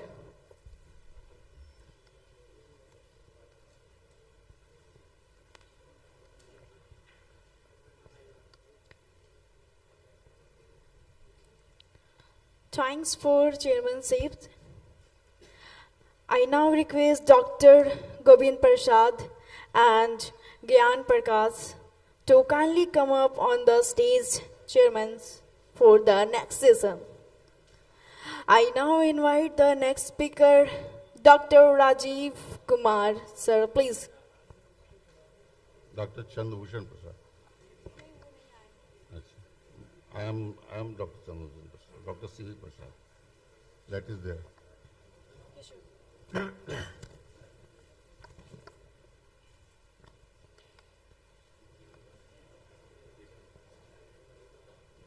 I now invite the next speaker, Dr. C.B. Prasad. Please, एक बार जोरदार ताली होना चाहिए आप सभी की तरफ से, everyone. Good afternoon. First of all, my sincere thanks to the organizing committee and especially Chairman Scientific Committee, Dr. S.C. Jha, for giving the opportunity to be a part of this prestigious Bapicon at this prestigious Institute of Asia, DMCH. Since last few decades, we are having a lots of drugs in our armamentarium for the treatment of type 2 diabetes. But last few 10 years back, 10 to 15 years back, a drug came in the limelight which revolutionized the treatment of not only diabetes, it became a drug of choice for the cardiologist and nephrologist also. So that drug is SGLT2 inhibitor. My topic is SGLT2 inhibitor in non-diabetic CKD. Why should we be concerned about CKD? CKD is a major global public health issue. Approximately 1 in 10 adults, an estimated 850 million people, and has been recently acknowledged, and it is acknowledged as a hidden epidemic. Nearly 90% of adults with CKD, they do not know that they have this condition. The 10-year excess mortality risk can exceed up to 47%. It is quite high estimated. 5 to 10 million people die each year from CKD. So, in taking the middle and higher income countries, CKD is mostly caused by diabetes or hypertension, but in poor and developing countries, other factors are there.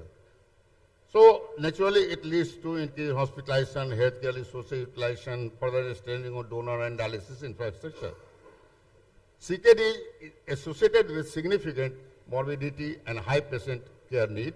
As we can see, if the patient is having no CKD and if STS is gradually increasing on the basis of eGFR, moderate, severe, and in stage kidney disease, then it is suddenly rising 10 to 12 times more than the normal younger individuals.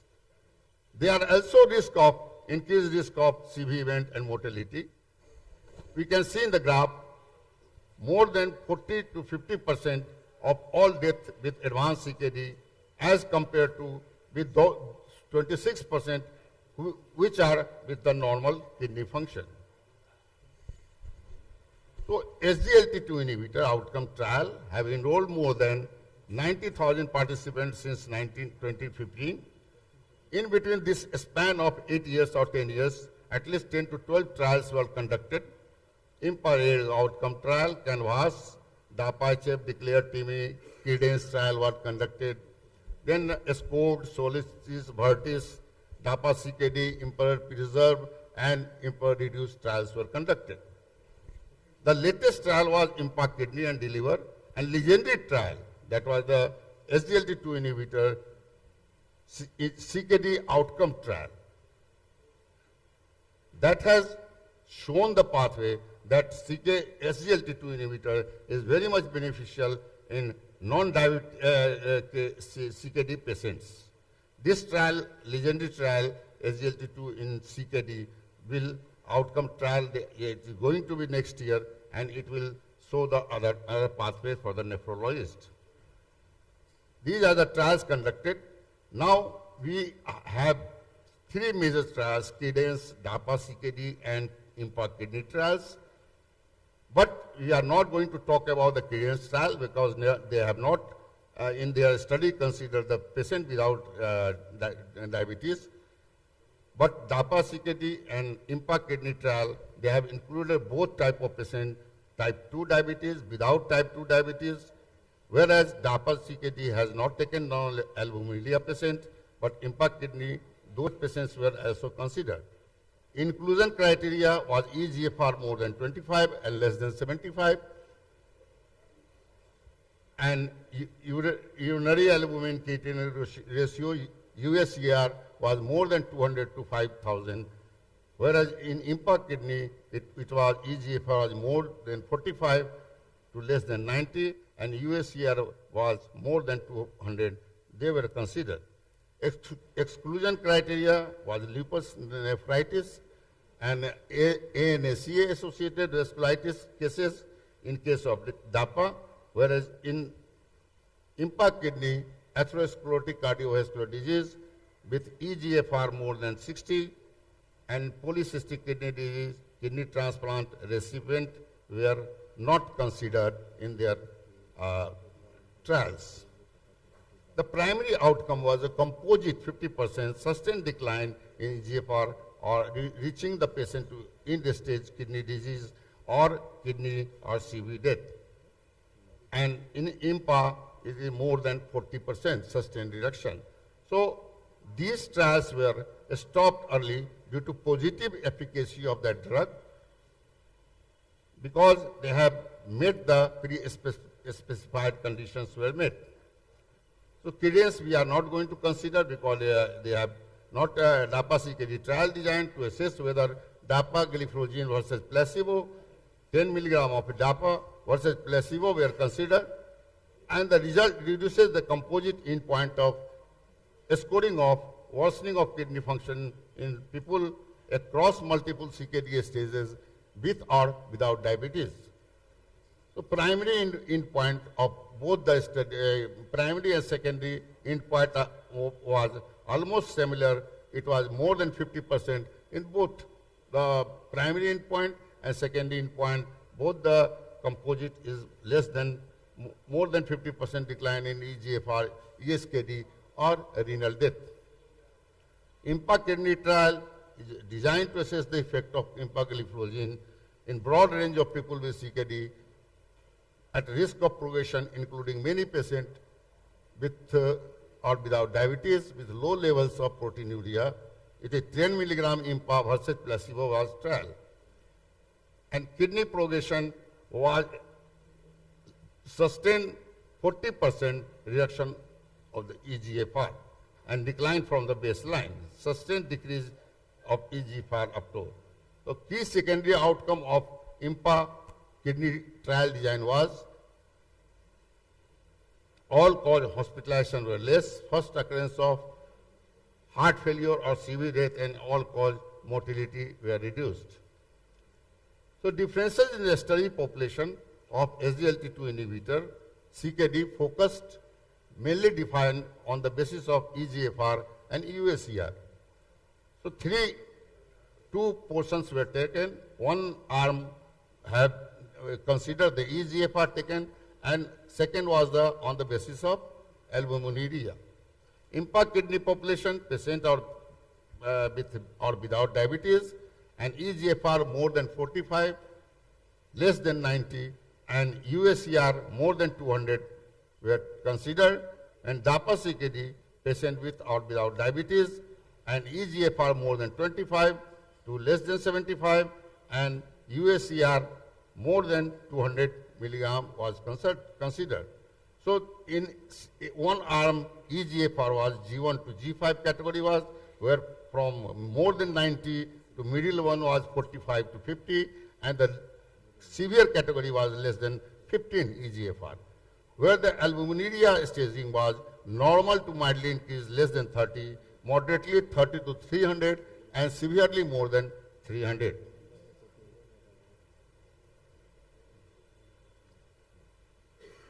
So baseline characteristic, all population were ethnic group were taken. Other diabetics patients were taken, HbA1c, systolic, diastolic, all previous history of CVS, all were taken, considered. EGFR and CKD, UACR was taken, considered, were more than 45. If EGFR category was there, they were not considered in DAPA CKD, where those patients were also considered in impact kidney trial. Near about 2,000 patients were there.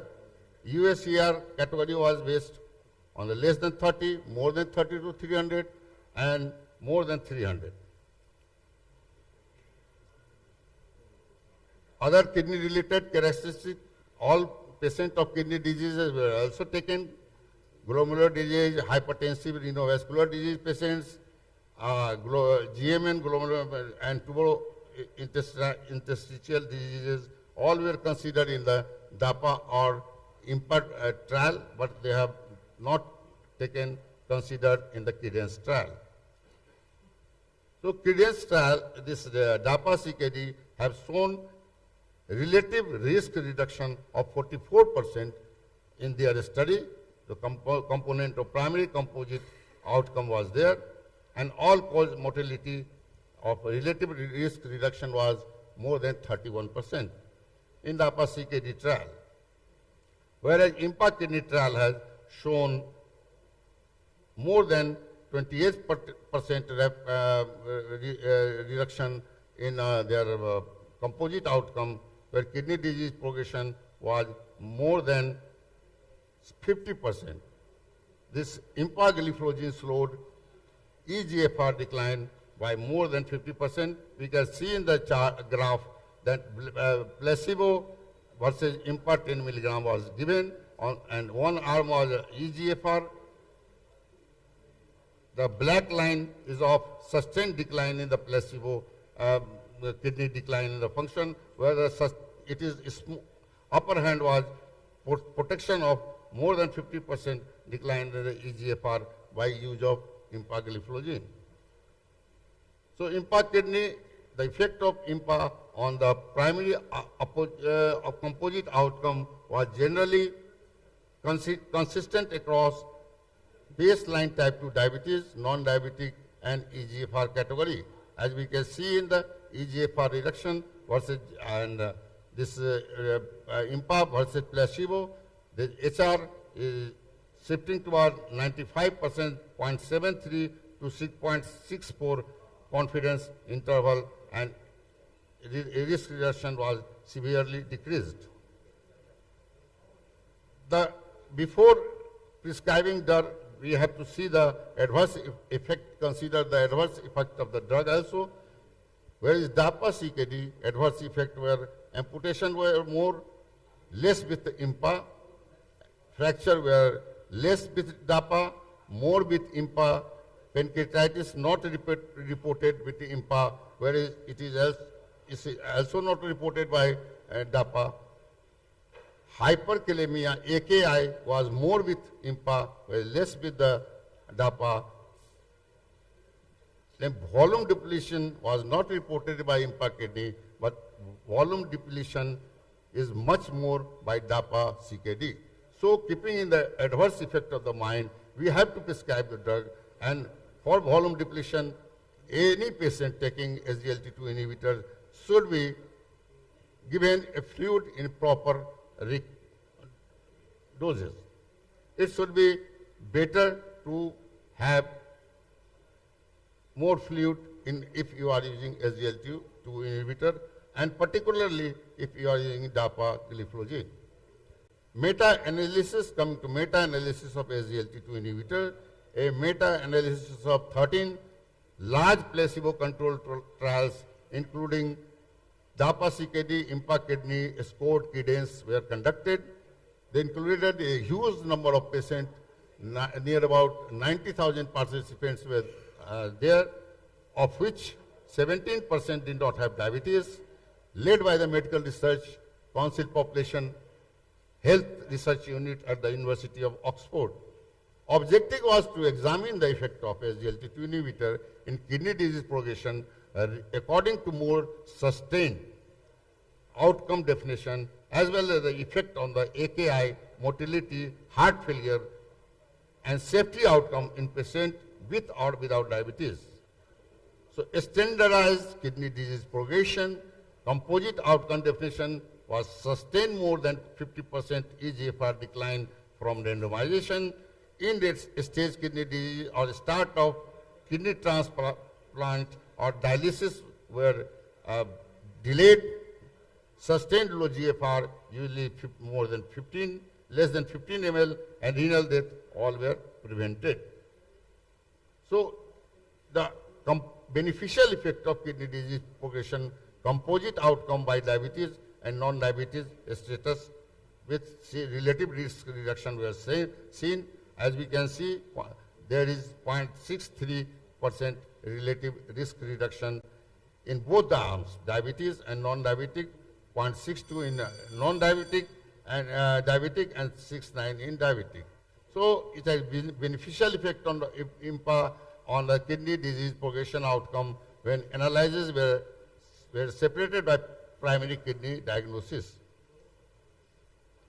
So it has beneficial effect on the kidney failure regardless of diabetes or non-diabetes status. This slide, it clearly shows absolute benefit and risk of SGLT2 inhibition per 1,000 patients for CKD trial by diabetes and non-diabetic status. If it is SGLT2 inhibitor is used in diabetes patient, the AKI is less, CV or HHF is negligible, and this eGFR, this reduction is much more in respect of kidney protection is much more in non-diabetes than in diabetes patients. So to coming to summary, the outcome trial, the CKD outcome trial of DAPA CKD, IMPA kidney demonstrated significant benefit associated with SGLT2 inhibitor use, significantly reduced the risk of kidney disease progression and CV death, composite outcome, as well as kidney disease progression alone, lower rate of all-cause hospitalization. SGLT2 inhibitors are well tolerated in patients with CKD, and the overall safety data are generally consistent with their established safety profile. Finding from large RCT and meta-analysis support the use of SGLT2 inhibitor for reducing the risk of kidney disease progression and AKI regardless of diabetes status or primary kidney disease or kidney function. Thank you. Thanks a lot. Thank you, sir. I just like to add 2 points. Before starting SGLT2 inhibitor, we have to rule out catabolic state, the risk of ketoacidosis there. We have to rule out significant obstruction. And after starting, we should explain the sick day rule. Patient has to stop the medicine if we get fever or urinary tract infection or any other things. No, naturally, some adverse reaction, adverse side effect of all drugs are to be considered before the prescribing any drug. Thank you, sir. And regarding this genital urinary infection, only there is no medicine prescribed for the use of GI infection. If fever is not there, just simple hygienic measures has to be taken to that portion and that private part. That is the main preventive treatment for the patient. Thank you, sir, for your nice presentation. Is there any special precaution in using SGLT2 inhibitors in non-diabetic CKD patients in compared to diabetic No, CKD in patients? non-diabetic, if he is not a diabetic patient, the blood sugar is not going to go down. It's not if the patient is having blood sugar of 110, and if he is taking SGLT2 inhibitor, the blood sugar will go to 60 or 50. Nothing like that. No study was found regarding use of SGLT2 inhibitor if a cardiac patient they are taking, just to prevent CV death. So that report is not fine.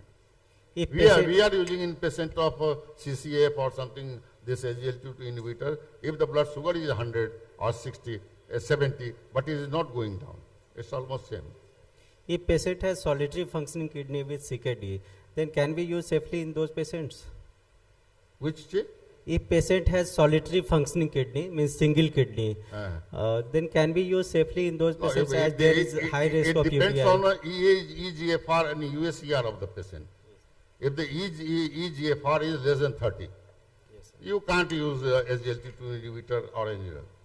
And USCR is more than 300, then we can think of using it. Okay, thank you, sir. Any question from audience side? For this specific question you asked about non-diabetic CKD, lupus nephritis is one of the indications to use SGLT2 inhibitors. Thank you. So we can conclude the session.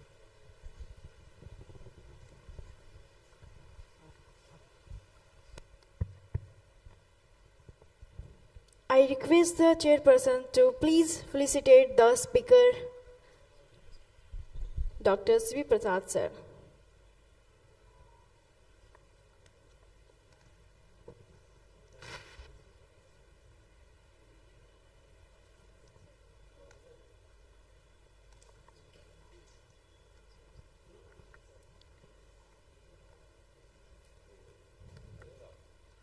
Thanks for chairmanship. I now request Dr. Govind Prasad and Dr. Rajesh Kumar to kindly come up on the stage as chairperson for the next session. I now invite the next speaker, Dr. Rajiv Kumar Jha.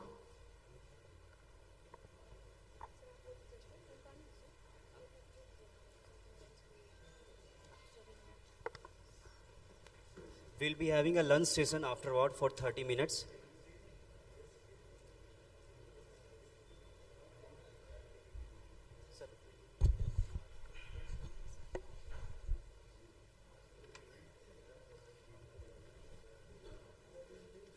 Respected chairperson and my dear friends, I won't take much time. I'll finish it as soon as possible. My topic is contrast-induced acute kidney injury. Why this topic is important? Because with advancement in radiology,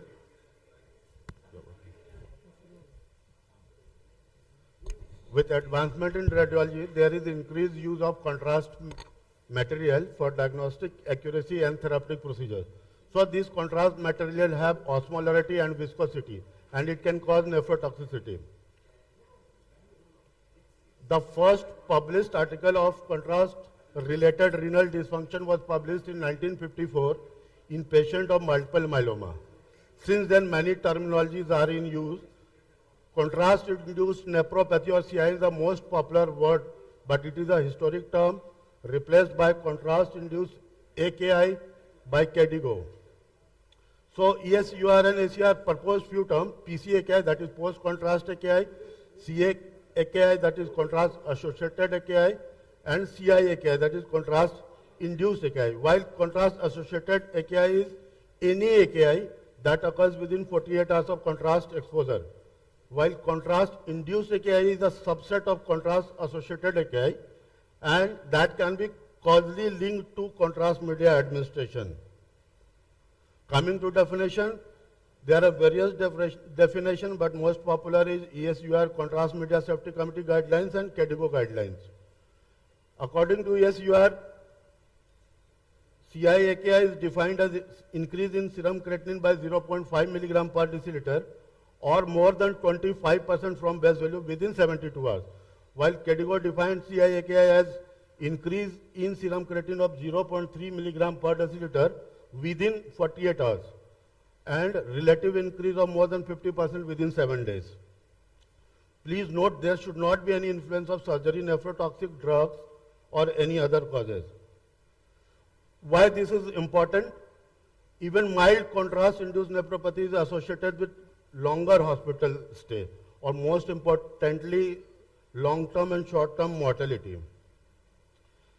The incidence of contrast-induced nephropathy in general population is low, but it is very high in chronic kidney disease patients, especially if eGFR is less than 45.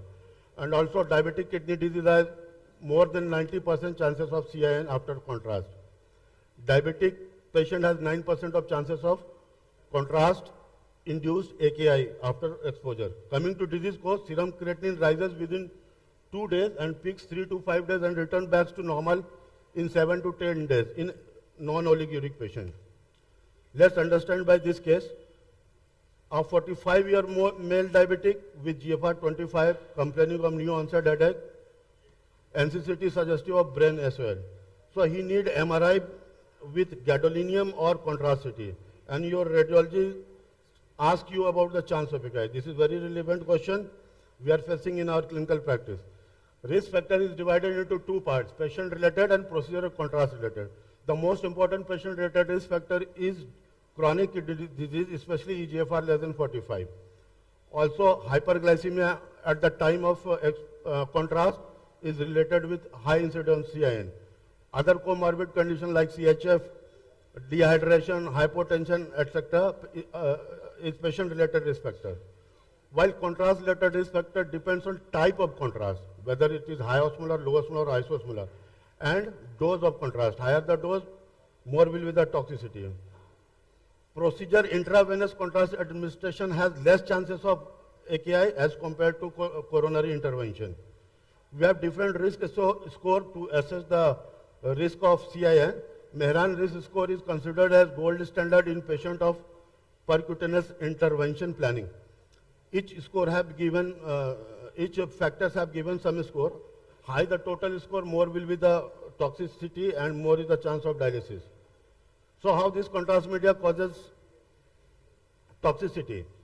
Iodinated contrast media is classified according to their osmolality. First generation is high osmolar and they have high nephrotoxicity, while second generation low osmolar and isosmolar contrast have similar adverse profile in most of the meta-analysis.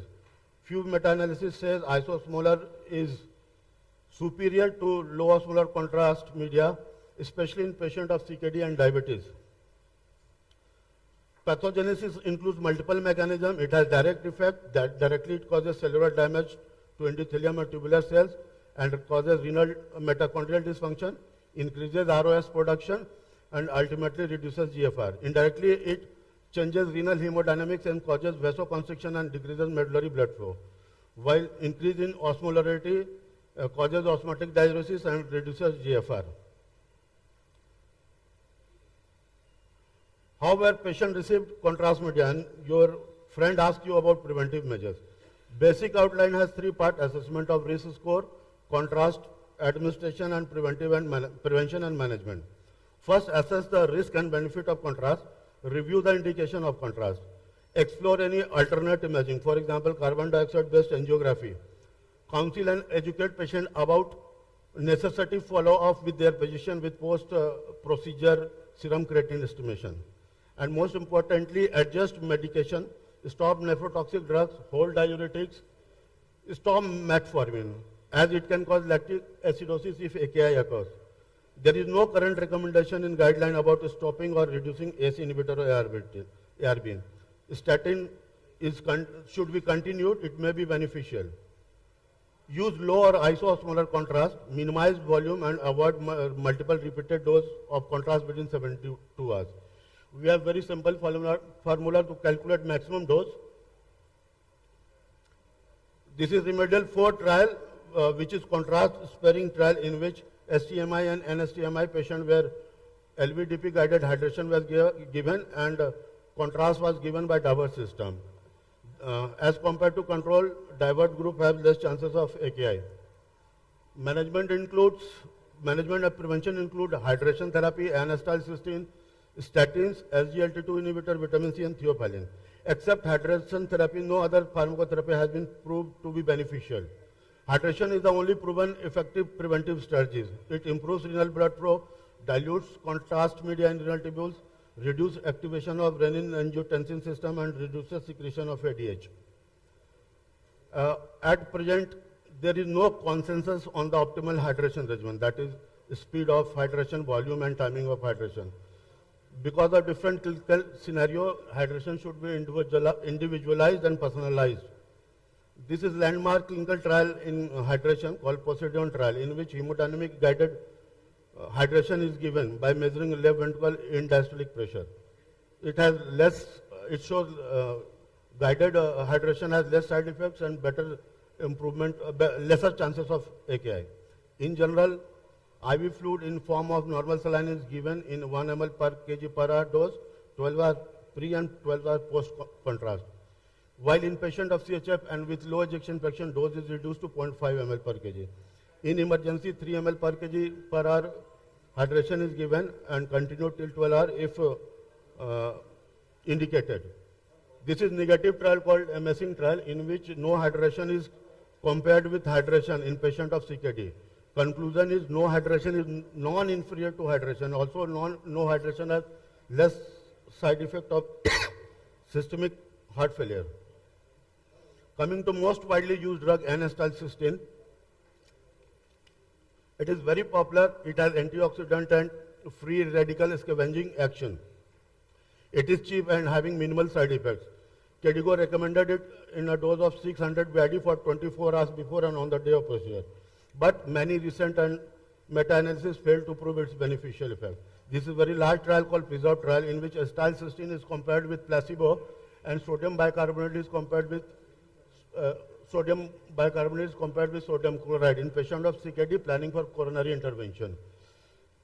Acetylcysteine and sodium bicarbonate have no beneficial effect in terms of reduction of CII and mortality, death or need for dialysis. So, N-acetylcysteine and bicarbonate is not effective. Statins are very popular these days.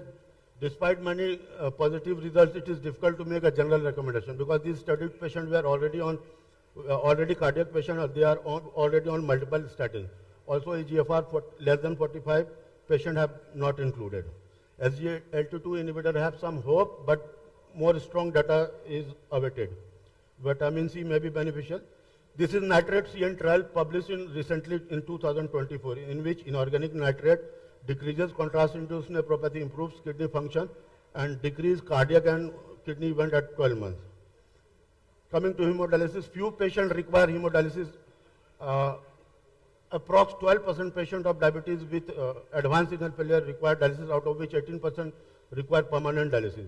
Though contrast material is easily dialysable, but it cannot prevent CIN, so prophylactic HD is not recommended. In patient already on hemodialysis, extra hemodialysis or change in hemodialysis schedule in relation to contrast media is not recommended unless there is fluid overload, hyperkalemia or any other indication. Last slide, take home message. There are 3 pillars of prevention. Identify high risk group, hydrate well prior to the procedure, and minimize contrast medium use. Concluding my presentation, thank you. Thank you, sir, for the presentation. Now the question is open to the House. Any questions?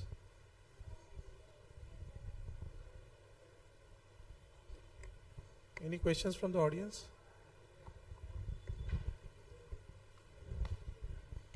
Sir, from your talk, we got to know that there is a new updated 2012 guidelines, critical guidelines for the contrast and used AKI. We need to properly hydrate the patients. Role of N-acetylcysteine prior to the admission of contrast and post-contrast, we have to properly hydrate the patients. Only prevention and treatment is hydration. Right. And minimize the risk. Okay, sir. Thank you, sir, for your nice presentation. You have rightly said hydration is the only proven therapy. One thing I would like to know, which type of hydration is better, oral hydration or IV hydration? Usually IV hydration is preferred in indoor patient because of difficulty in monitoring of oral hydration. Now in OPD patient, oral hydration may be given. Okay. Is there any beneficial role of using novel biomarkers like cystatin C for early detection of Yes, contrast-induced AKI? Yes, sir. Cystatin C and NGL marker they appear early, and so for diagnosis, it appears early in the illness, while creatine takes 48 hours, 24 to 40 hours to rise. So cystatin C and NGL are important marker for early diagnosis. Okay. Thank you. Any question from audience side? I request the chairperson to please felicitate the speaker, Dr. Rajiv Kumar, sir.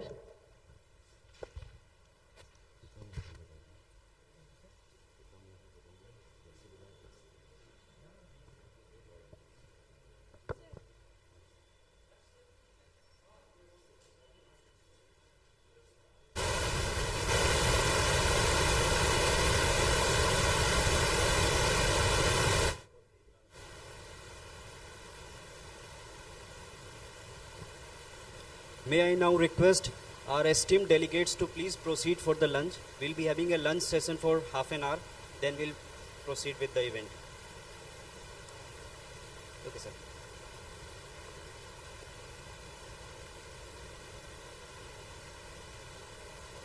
Thanks for chairmanships.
Hello.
Good evening, everyone.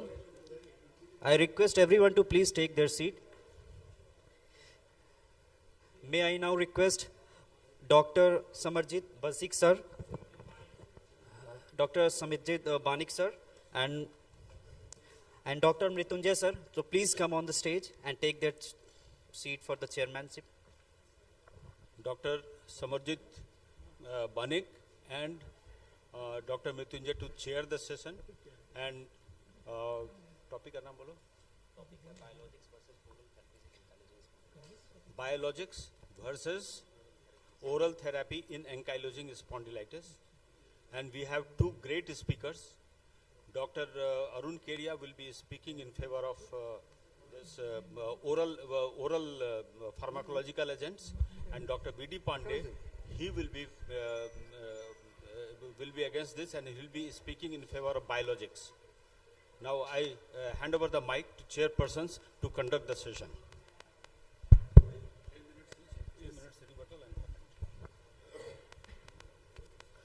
So, good afternoon to this post-lunch session, and to disturb our sleep, there is a debate in the burning issue of biologics versus other demands in AS, and for the motion, there is Dr. Arun Kedia. I think he needs no introduction. He is he rules Raipur actually, and he is a well-known figure in ISCM, in API, and everywhere. And now, against the motion, I will call Dr. Bimlesh Pandey. Sir, from? Yeah, sir is from Fortis Hospital, Noida. So there is a debate between Raipur and Delhi, and we should enjoy the debate. And to start the debate, let us start with Dr. Arun Kedia, and let us follow the rule. First, Dr. Arun Kedia will speak for 10 minutes. Against the motion, Dr. Pandey will have 10 minutes, and then again for 3 minutes each. Dr. Arun, please.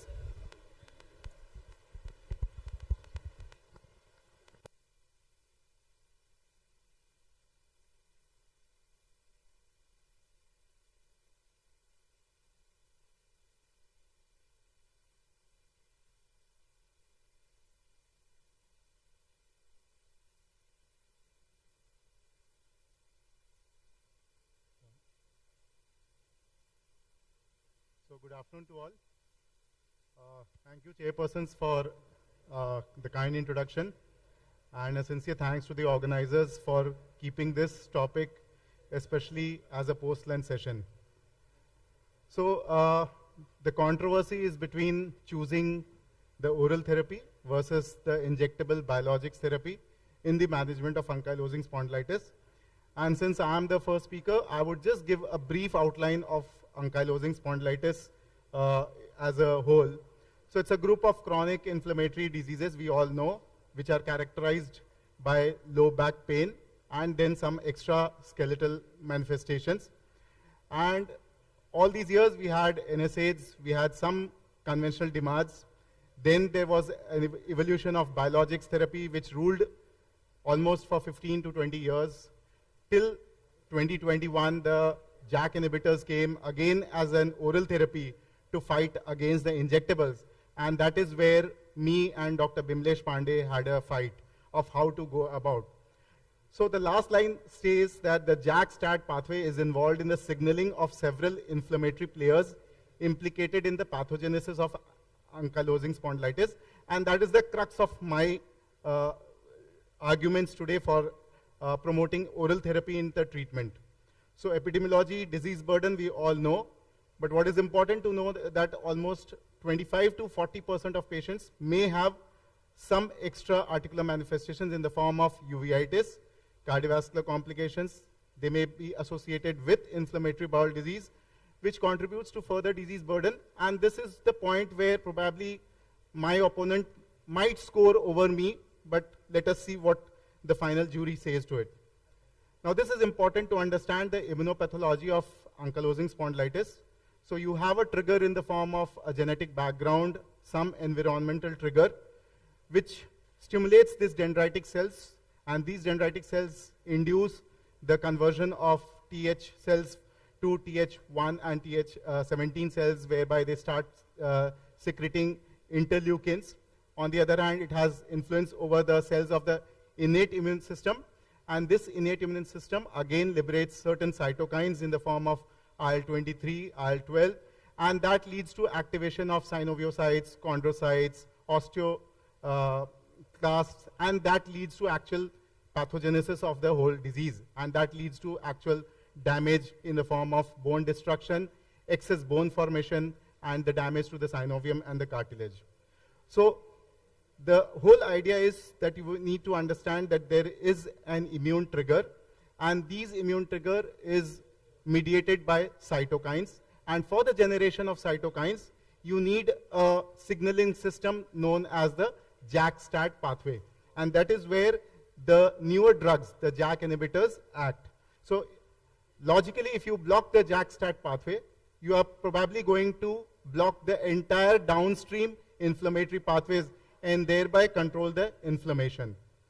So if you see the older treatment algorithm of ankylosing spondylitis prior to somewhere 2020, you see that it carries a very small weightage to NSAIDs and sulfasalazine, and by and large it says more importance to the biologic DMARDs. And it says that if the patient doesn't respond to NSAIDs or sulfasalazine, then you switch over to biologic DMARDs, and we had no other choice for the treatment. But then you see this 2022 updated EULAR guidelines, and what it says that if a patient does not respond to 2 courses of NSAIDs for over 4 to 6 weeks, then you need to start these patients on either a synthetic, targeted synthetic DMARDs or a biologics. So it does not differentiate between which one to start. So here the guidelines itself gives an equal weightage to both of them. However, because of the long-standing experience with biologics, it says that the current practice is to start the biologics. But it does not say that it is preferable to start the biologics, and that is what we need to understand. So the first line of treatment conventionally has been NSAIDs, and we should not underestimate the power of NSAIDs. NSAIDs given in proper doses are effective almost in the 40 to 60% of the cases, and some studies have seen that even 70% cases respond adequately to properly prescribed NSAIDs, and there are studies which says that NSAIDs are equally efficacious in promoting in retarding the progression of spinal inflammation in ankylosing spondylitis, and NSAIDs can be given either continuously or it can be given on demand. Continuous NSAIDs therapy has a better score over the on-demand therapy. Then we have sulfasalazine in our basket, but here this drug is a mild drug. It is recommended only in peripheral arthritis. It is not effective for spinal arthritis, and so it has got a limited role. Similarly, we have very limited role of methotrexate, and that is why these conventional synthetic DMARDs by and large are not very popular choice in patients of ankylosing spondylitis. So if we summarize the conventional therapy, I would say NSAIDs is preferable over sulfasalazine, and sulfasalazine would be preferable over methotrexate. But then the story changed, and now if I had been debating prior to 2021, probably I would have been a warrior without any weapon. But ever since I got JAK inhibitor, now I am a powerful man. Of course, when I say a warrior without weapon, I at the same time salute Mahatma Gandhi ji, because he's been considered as the warrior without weapons. But then tofacitinib came out as a Brahmastra to actually take care of all the evils of ankylosing spondylitis. So if you see the JAK inhibition in ankylosing spondylitis, it can directly or indirectly block multiple cytokines involved in the pathogenesis. It may lead to indirect downstream inhibition of IL-17A production, which is the most important cytokine, and it may modulate the production of TNF-alpha also by inhibiting other cytokines. And that is why it is a very, very important drug in the treatment. So I will not go into the details of what are JAK pathways, what are JAK inhibitors because of the paucity of time, but what we need to remember that these are signaling molecules which once activated, they translocate to the nucleus and they basically signal the cytokine production. And so if you block these pathways, then you are actually blocking the entire production of cytokines, including the TNF-alpha. So do we have clinical evidences in favor of these molecules? So tofacitinib, in the first phase 2 placebo-controlled trials, it showed that there was an ACES response of 20 at week 12, and 5 mg twice daily dose was enough, and it was equivalent to 10 milligram of tofacitinib dose, and that's how the dose of tofacitinib was considered to be ideal to be 5 milligram BD. And it also showed a 50% improvement in the baseline BASDI score in patients with ankylosing spondylitis. And these are the summary of the most important pivotal trials done for JAK inhibitors in ankylosing spondylitis.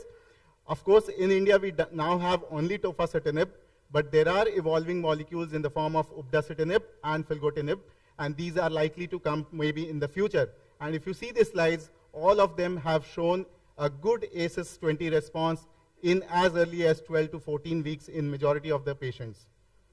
And this was one trial which was done in the favor of, which was done for evaluation of the effect of generic tofacitinib, and this comes from India.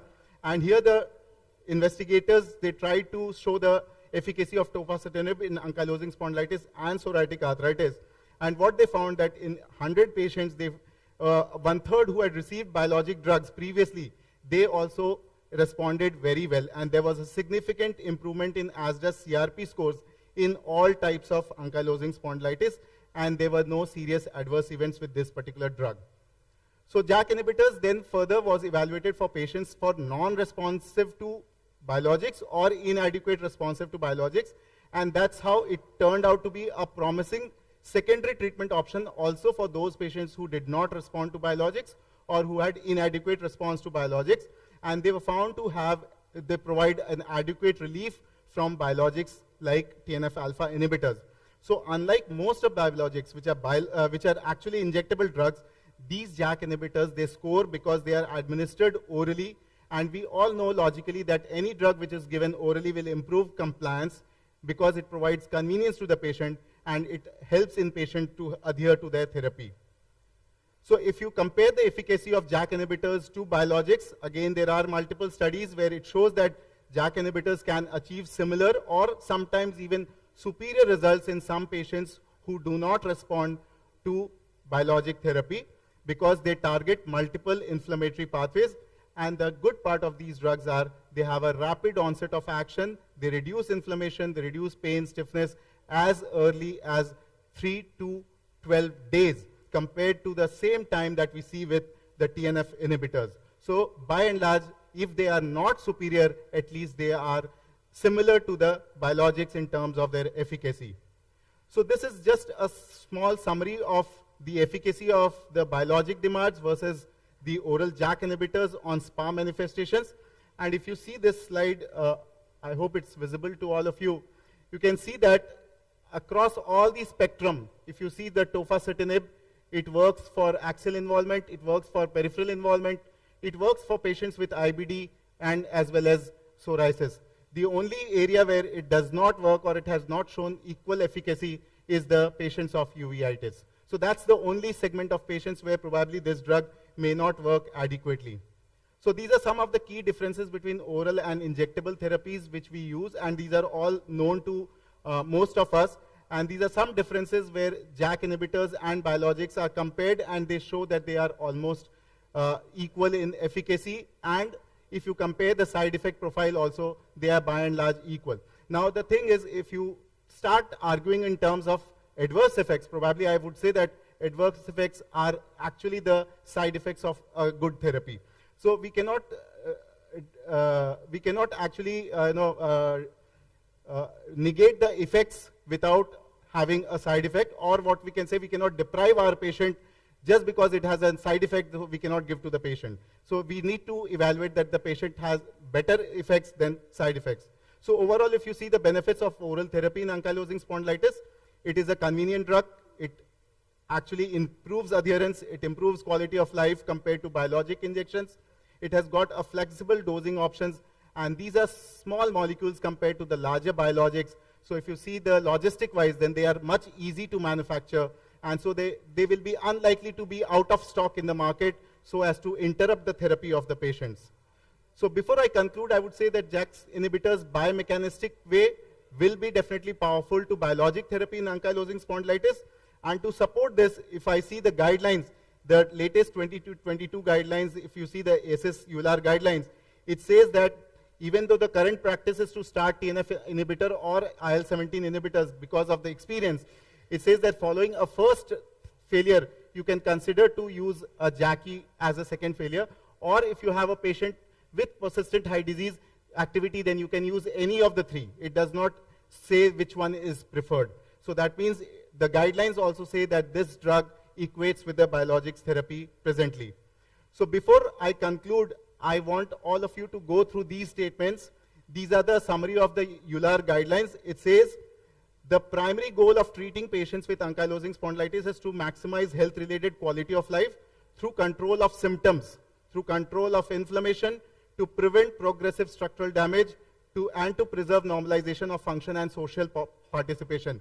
All these criteria is met by JAK inhibitors. Then if you see the D line, it says that we should aim at the best care, and it must be based on a shared decision between the patient and the rheumatologist. So logically, if you give the patient the option between JAK inhibitor and injectable, the patient is also likely to choose the oral therapy. At the same time, it also says that ankylosing spondylitis incurs high individual medical and societal costs, all of which should be considered in the management by the treating rheumatologist. So if you compare the cost, again, the cost would be almost 1/8 of the treatment of the biologics, and sometimes even maybe 1/10 or 1/12 of the biologics in treatment of ankylosing spondylitis. If you see the fifth statement, it says patients suffering from pain and stiffness should be given first NSAID, again an oral therapy. And if oral therapy fails, then only you switch over to biologics or targeted sympathetic DMARDs. Point number 8, it says sulfasalazine may be considered in patients with peripheral arthritis, again an oral drug. And then when you see the patients with point number 9, as I have already stated, that it says TNF inhibitors, IL-17 inhibitors, or JAK inhibitors should be considered in patients with persistently high disease activity despite conventional treatment.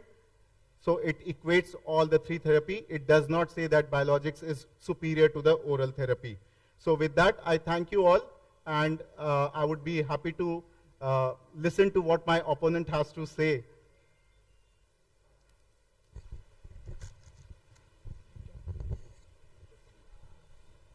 So I will request Dr. Pandey to please come on the desk and give his deliberation. After that, he will get 3 minutes for rebuttal.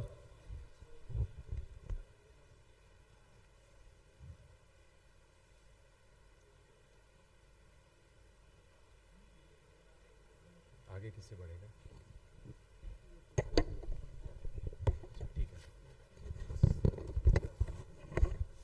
So I am delighted to be a place called Darbhanga, a capital of debate. If you go by the history, Darbhanga, Varanasi were the capital of debate. So it should be debated at this place, and that's why I chose a theory or thought process of debating on spondyloarthritis. Now to go with Dr. Arun Kedia happens to be a great friend of mine, and you can see in the first picture itself. He's enjoying here and myself on this end. So we are at two different ends, but we enjoy together. And this is a book that we just came up some time back to first NIP in rheumatoid and beyond. And I have contributed to a chapter on using tofacitinib safely in rheumatoid arthritis, here the fourth. So this is the domain that we have spoken, and we please understand ankylosing spondylitis is just not a spinal disease. It goes beyond spine. It is the eyes, the skin, the gut, the enthesis, all contribute to the disease process. So it's just not the spinal process. And this is the algorithm that we all know, and Dr. Kedia very well spoke about how to use NSAIDs, how to navigate.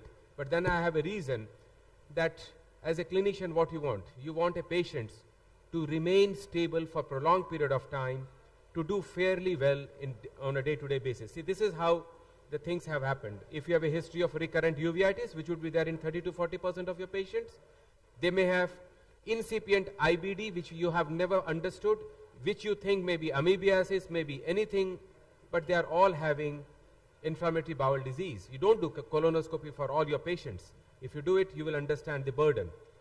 So if TNF is to begin with, and the JAK comes third, there must be a reason, and I will try to elucidate the reason. Why do you choose a therapy? For me, these are the important point. You may not be able to see because of the projections not being. Strong overall efficacy. If I have to speak about efficacy, strong overall efficacy. It's just not be meek. The experience, the fast action, which you already said, Dr. Kedia, which inhibits disease progression. He will have no slides when I will ask, do you have any data on inhibition of structural progression? Because the moment you say ankylosing spondylitis, you want to say it is a progressive disease. It will make you ankylosed. But if there is a drug which inhibits progression, it has to be the biologicals. Sustained pain relief is another point. Good overall safety, good disease control. You want the disease to be persistently low, just not low for a few days and then again goes up. So you don't want yo-yo effect. What do I mean to say by all these words is to say, when you have a laser-guided precision weapon, why do you want to use cluster bombing? For me, JAK inhibitors are cluster bombing. Because you inhibit multiple targets, you counter the problems of targeting multiple. The homeostasis in the body, which JAK inhibitors, especially the pan-JAK inhibitors like tofacitinib, that we have plenty, which is offered like a toffee to the patient called Tofe, is not the way out in management of angst. It has to do with the science. Now comes choosing a specific therapy. Why do patients lose or stop taking a drug? That's another question.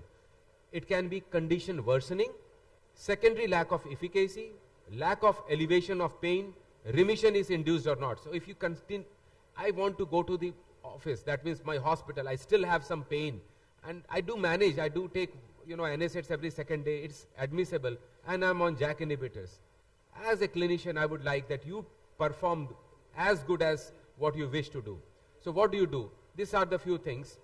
This is how America would be treating, and this is the other way that India treats. They start, whenever they have a high disease burden, they start on biologics. They combine biologics with NSAIDs. They may choose other therapies only when they fail this therapy, and there is a reason. I will elucidate the reasons. So the problem is that we do not have head-to-head comparison data. If we had head-to-head comparison data, you can easily see with the meta-analysis which I am going to share, which drug fares. What is a comorbidity? If I am on, let's say, IBD, bad IBD, I am on steroid as well, and I am taking a JAK inhibitor, I am just reaching 38, God forbid I may have MI sooner or later, or maybe a bad herpes zoster. What about the extra musculoskeletal manifestations, the structural damage progression? These are important. And what about pregnancy? If my young lady comes at 26 and she has been on treatment for 7 years and says, Dr. Pandey, I have got recently married, I want to expand my family. Would you consider giving a JAK? Is it safe enough to give a JAK in pregnancy? So these are the questions. So moving ahead, extra articular manifestation or the musculoskeletal effects are too many, and we need to identify every patient with this as a background before we choose a therapy, and that's very important. So IBD, uveitis and psoriasis needs to be taken in account. So if you have a targeted therapy, you identify, if I have a bad ankylosing spondylitis but also have a bad psoriasis, I may actually go with IL-17 pathway because it's much better. But if I have a bad uveitis, a bad IBD, and I don't want to use a steroid to control my IBD, I will actually look upon TNF inhibitor. So there is a reason of choosing a therapy, and that is the total context. So I am moving forward. So these are the therapies which I am going to speak. If I use infliximab and there is a history of uveitis, the incidence of getting another uveitis attack with, say, drug infliximab, which is a TNF inhibitor, would be 3 patient per 100 persons year. But if you go to JAK inhibitors, there is no data. Why there is no data? Probably it may take some time, but there is not sufficient evidence to say that it is a powerful drug in that conditions. So JAK inhibitors, which is easily accessible since 2021. However, I have been using the JAK inhibitors when it was launched in 2014. Is quite a good drug. But the specificity where you look upon to use this drug is not the ankylosing spondylitis. That's why it was not approved for ankylosing spondylitis. It was approved only for rheumatoid arthritis followed by psoriatic arthritis. And the reason is where I will come. So risk of IBD in SPA, I don't want to waste any more time. What will you use when your patient who has taken NSAIDs has a EGFR of 32, has come to you, and you want to give a JAK inhibitors? It would be a crime because there would be toxicity. What drug will you use?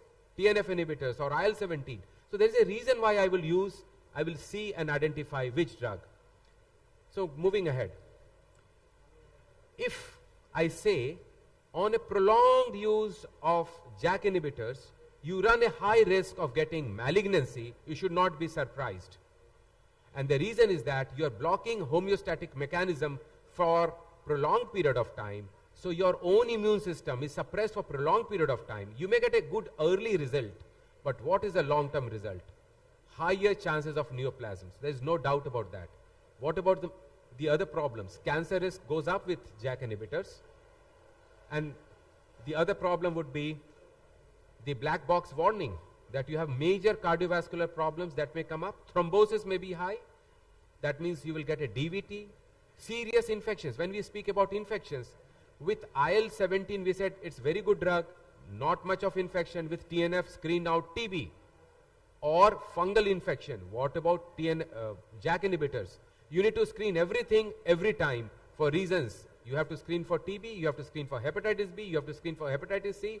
You have to give a Shingrix vaccine. The cost of the drug may be 1500 rupees because sooner or later they get herpes. And none of your herpes patient, Dr. Kedia, comes back to you. They go to dermatologist and they may be going to the neurologist for post-herpetic neuralgia. This is a problem. Your patients of MI don't reach to you. They end up with a cardiologist. The cardiologist may not understand why he has an MI at 38. So these are the problems. And and our patients, mind you, when they take an oral therapy, they don't come back to you. They continue taking the therapy from the pharmacist because it is accessible to them. And they do not get the blood test either in time and again, which is required. They will not get their lipid profile done, which is required for JAK inhibitors. So these are the problems. You have a problem galore. Easy drug, cheap drug, oral drug, happy. But where is the problem? Your patients do not come back to you. This is your problem, this is my problem. And this is everyone's problem. So if your patients cannot follow you, how can you give JAK inhibitors? Toffee hai, that's the problem. So JAK inhibitors are good drug, but not to the patient who cannot understand these problems. You have a higher mortality, you have higher major adverse cardiovascular problems, thromboembolism, herpes zoster and malignancy. So these are the problems which I would like to highlight. And there are many studies which goes on to say, comparing the data, that the retention rates of JAK inhibitors are not so good. If you want to give a drug for 5 years, 10 years, sooner or later the side effect will come up, the patient will have, or you will stop, either because abnormality in the liver function test, abnormality of infections, UTIs, again and again and again and again. How many times you see UTI in patients who are on TNF inhibitors? Hardly. If your patient gets UTI once, and you continue JAK inhibitors after antibiotic, they will get again. So these are the problems that you have. Since I was given 10 minutes, you took 20 minutes, I have taken 15 minutes. I need to stop somewhere so that we allow the debates to be conducive. To the judges and the chairperson, may I be asked to stop here because the time is very important. These are many things I could have spoken.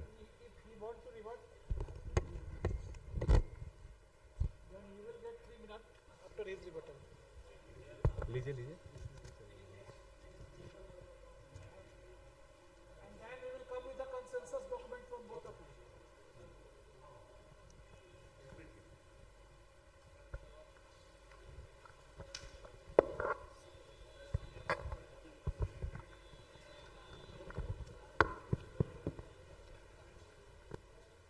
So I must thank Dr. Vimlesh Pandey sir to actually combat JAK inhibitors in a wonderful manner with all Western data. You know, he has very nicely summarized the data for discontinuation of the drug. Now, the scenario in India versus the West is very different. The cost is the most important factor in India for discontinuation of any drug. So if you have a drug which is going to cost you almost 20 to 25,000 per month as against 1,500 to 2,000 rupees a month, I am sure this audience is wise enough to decide which is a better drug for their patient when it comes to choosing. Especially when you know that the effect of the drug on the disease is almost the same, the efficacy in terms of pain relief, symptomatic relief, and improving the functional quality of life is almost the same. Now, the only drawback with JAK inhibitors is probably we lack long-term studies, and that is where probably I would also be on a back foot if I have to treat patients with high risk. So he has enumerated a certain subset of patients, which I already projected in my slide, that around 25 to 40% of the patients may have extra-articular manifestations in the form of uveitis, a bad IBD, where again I would support that Dr. Vimlesh Pandey and me both would decide to give the patient a biologic therapy. But the majority of the patients who have adequate response to NSAIDs, they can be continued on NSAIDs itself for a long period of time, and then you can de-escalate the therapy. Similarly, if a patient on JAK inhibitors has achieved disease remission, you can again de-escalate the therapy. You can actually bring back the patient only to SOS NSAIDs. So there is no need of going for very long-term administration of JAK inhibitors. The third point that he spoke about is the increased cardiovascular risk. Now this is based on the oral surveillance study, and there the population studied was more than 50 years of age. The patients had minimum 1 cardiovascular risk factor. But when you come to the patients of ankylosing spondylitis, if you see the epidemiology, it affects younger patients. Majority of the patients are between 20 to 30 years of age at the disease onset, where we don't expect them to have a background cardiovascular risk factor. At the same time, they are not very high-risk patients for cardiovascular disease. So I think in the initial stages of their life, if you can give JAK inhibitors, why to unnecessarily make them spend thousands of rupees on injectable therapies? So I think that's the only arguments that I would give in favor of starting oral therapy as against preferring injectable therapies in majority of the patients of ankylosing spondylitis. Thank you.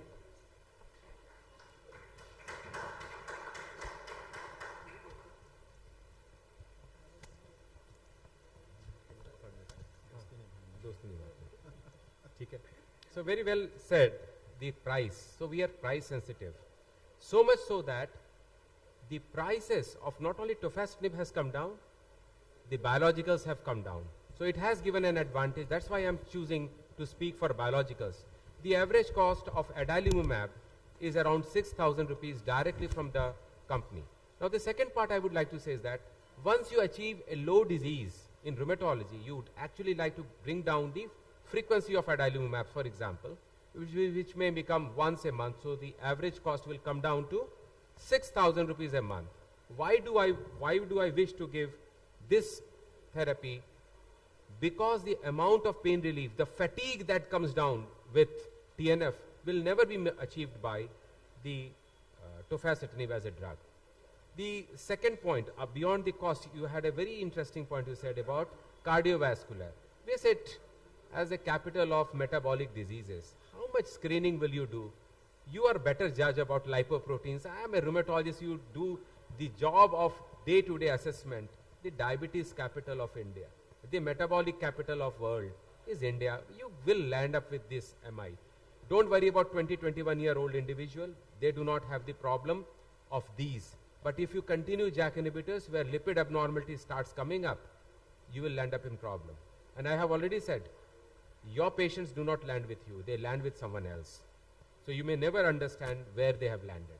There was another third point you said. Heart.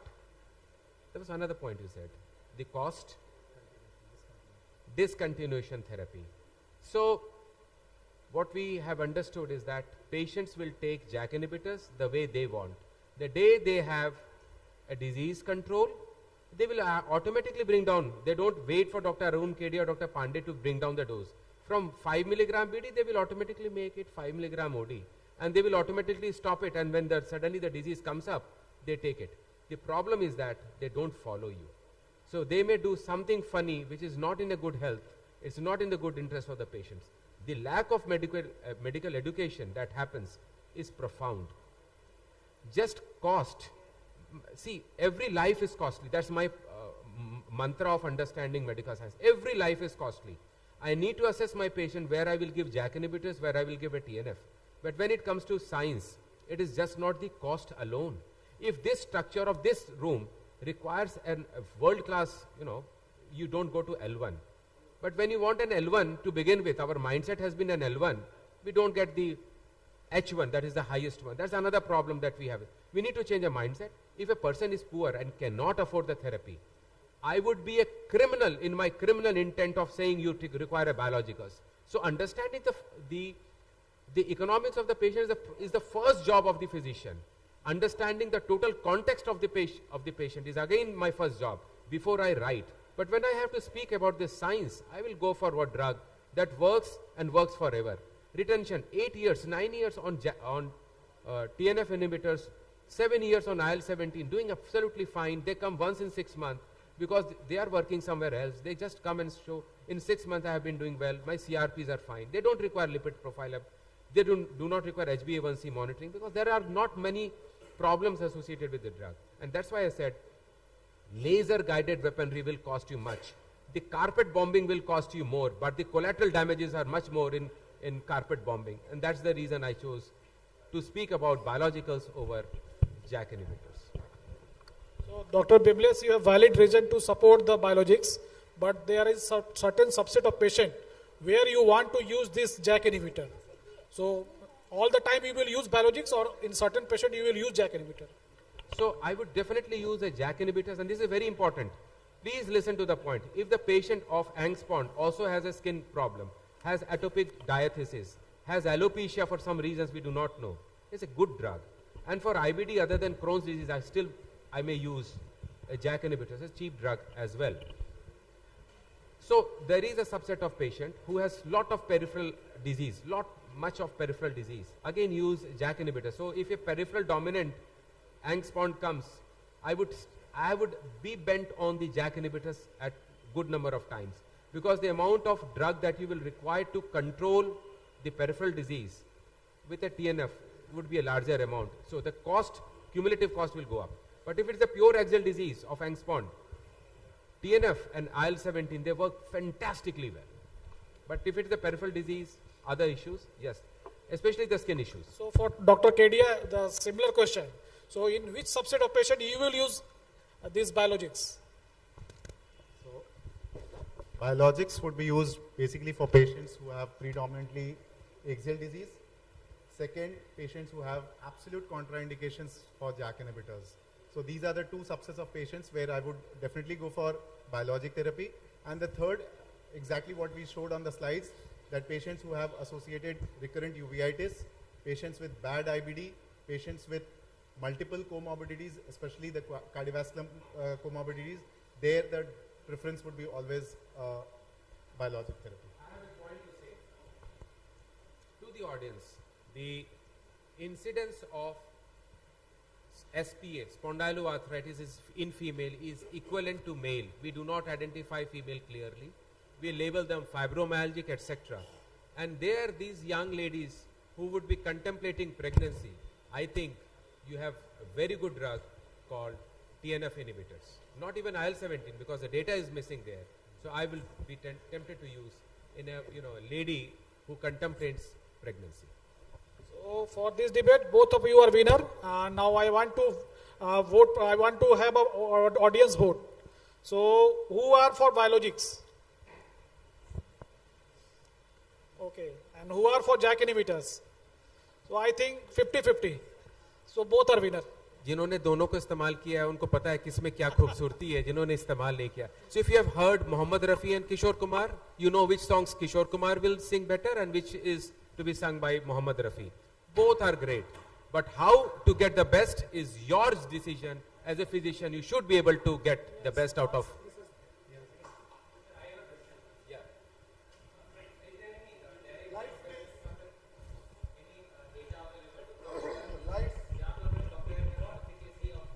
Yes. So they have done a meta regression study. So you don't have head-to-head trials, which is impossible to do because of the logistics issues. So meta regression, I had the data on meta regression. So let me give you a brief idea. If I use TNF inhibitor, I am assured that 65% of my patients would get a good SARS response. If I use IL-17, I may get around 67% good outcome, SARS good response. But if I use JAK inhibitors, at the end of 1 year, 40%. It is quick to begin, but after some time you will start losing some of its effect. So unlike rheumatoid where it is used, Angst-Pond is a different disease. Predominantly it is caused by TNF overexpression, IL-17 pathway.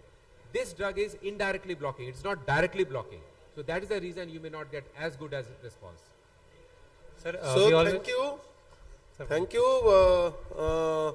for the nice debate, nice deliberation by both the orators, and actually in these cases, this Angst-Pond, rheumatoid, all these are we need to have a patient-centric approach, and both are useful, both are very much pertinent, and we can use either of the two as per the patient's need, as per the situation, as per the comorbidities, as per the axial or peripheral and other involvements. So thank you our learned speakers, and we may conclude the debate now. Thank you. I request the chairperson to everyone please else because they felicitate stayed the back and they were speaker, not sleeping. Dr. Arun Kedia and Bimlesh Dhar Pandey, sir. So please.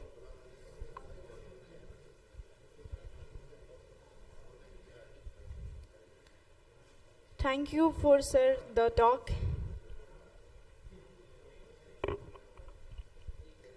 Thanks for chairmanships.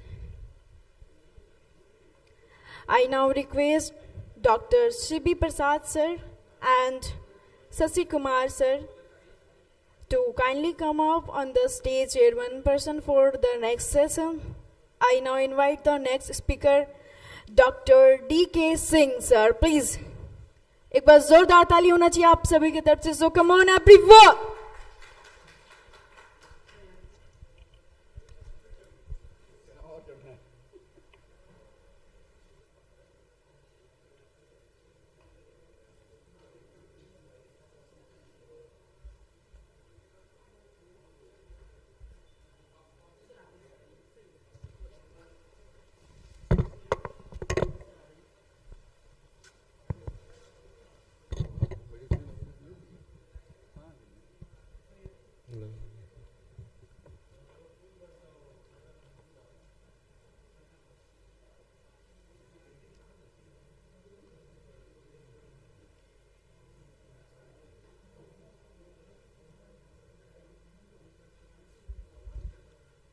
Good afternoon, everybody.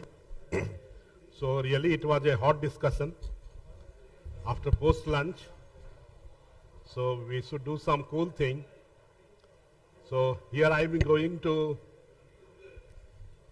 discuss what is the revolution going on in treating a patient of type 2 diabetes associated with hypertension. Basically, my talk is based on the API guideline, which has been recently issued.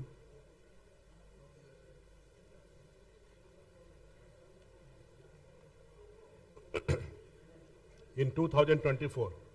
Most of the time what happens that we discuss ACC guideline and European Society guidelines and other guidelines we used to come and discuss. We never discuss what things we have to go. Our ethnicity is entirely different. We are living in different zone. So we should have our own guideline. So I have chosen this topic, that what is the revolution going on in the management of hypertension in type 2 diabetes. So what are the challenges? You know that we Indians are having early onset in life and youngsters, that's diabetes and hypertension. There are a cluster of multiple severe risk factors. Significant seasonal variation, it is very common in our country. Rising average of blood pressure in general population. Low awareness and treatment. We are little bit, not, I will say that we are illiterate, but definitely we are little bit less knowledgeable as so far our health is concerned and our environment is concerned.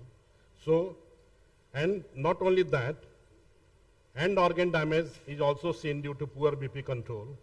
Indians have very high sympathetic activity. That's why most of the time when we discuss in conferences, we see that beta blockers should be added in treatment of the hypertension.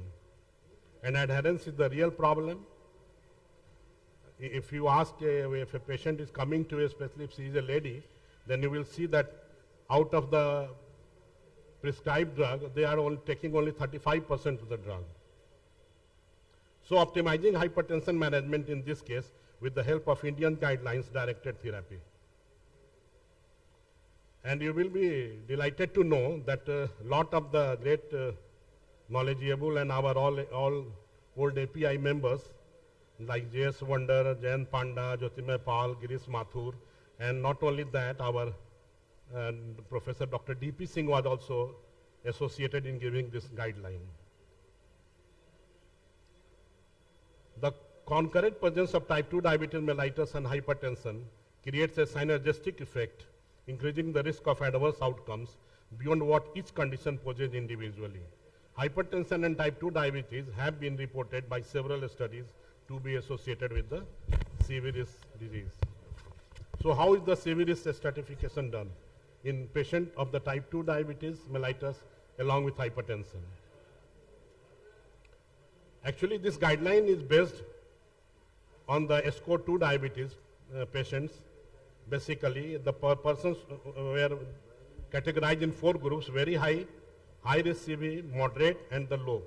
In high risk CV, you will see that all the patients who are having established ASCVD, more than or severe TOD, and more than 20% of using SCO2, 20%. In high risk only, the remaining is same, but the person is not having ASCVD, and the score is less than 20%. In moderate, criteria of the above is same, but the SCO2 diabetes is less than 10%. And in low CV risk, you will see that SCO2 diabetes is less than 5%. So in API guidelines, they have recommended first thing that test each and every patient for microalbuminuria. It is important. Secondly, they have emphasized also on the home blood pressure monitoring and ambulatory blood pressure monitoring. I jolly well remember that when I was attending an hypertension conference, then professor of England, probably he was one of the author in some 2 or 3 studies. He said that the only gold standard to diagnose a case of the hypertension is ambulatory measurement, ambulatory blood pressure management. These are few points which have been highlighted in ambulatory and home blood pressure monitoring. You will see that ambulatory blood pressure monitoring can identify white coat and marked hypertension. It is having a stronger prognostic evidence. It can read nighttime readings also.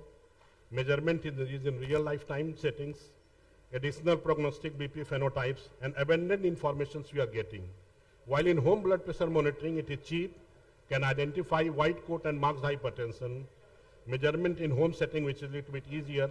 Patients is also engaged in BPM management and easily repeated and used over longer periods to assess day-to-day blood pressure variability.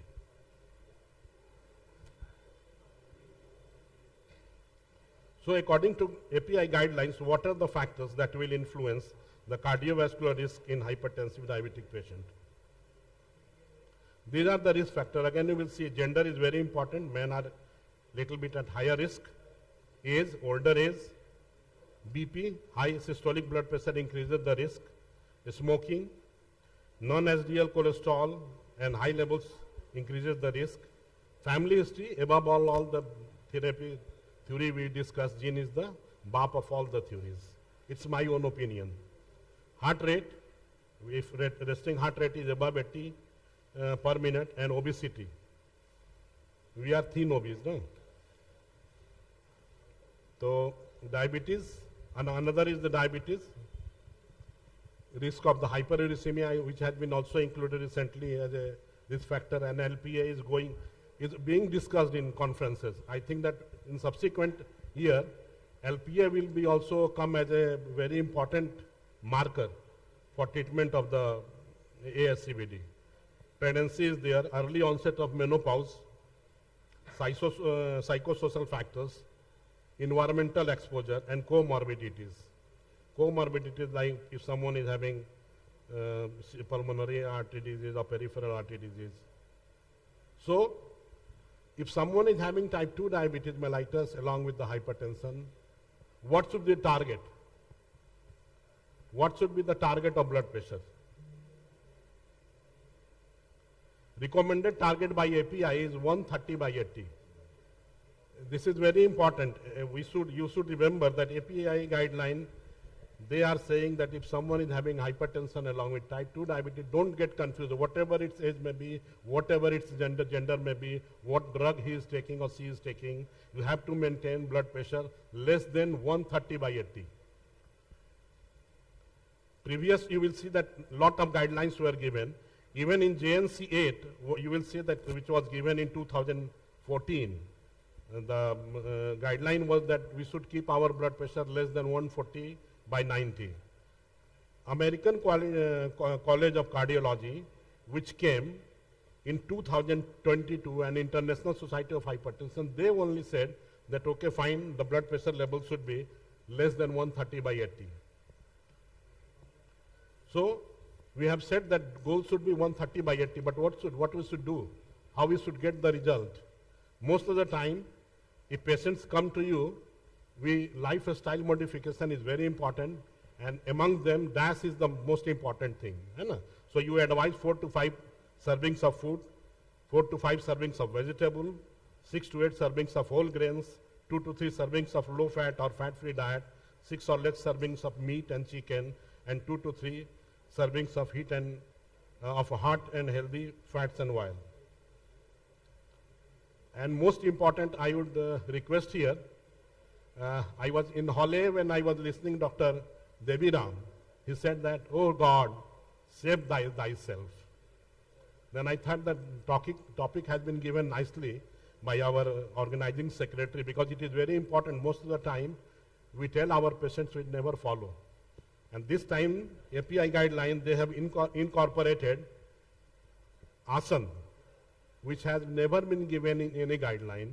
They have included Madhukasana, Pavan Muktasana, Bhujangasana, Brajasana, Dhanurasana, and Talasana also. If someone is studying, if people nowadays, IT boys are coming to you, you advise them that if you are sitting on a table, do Talasana, meanwhile work.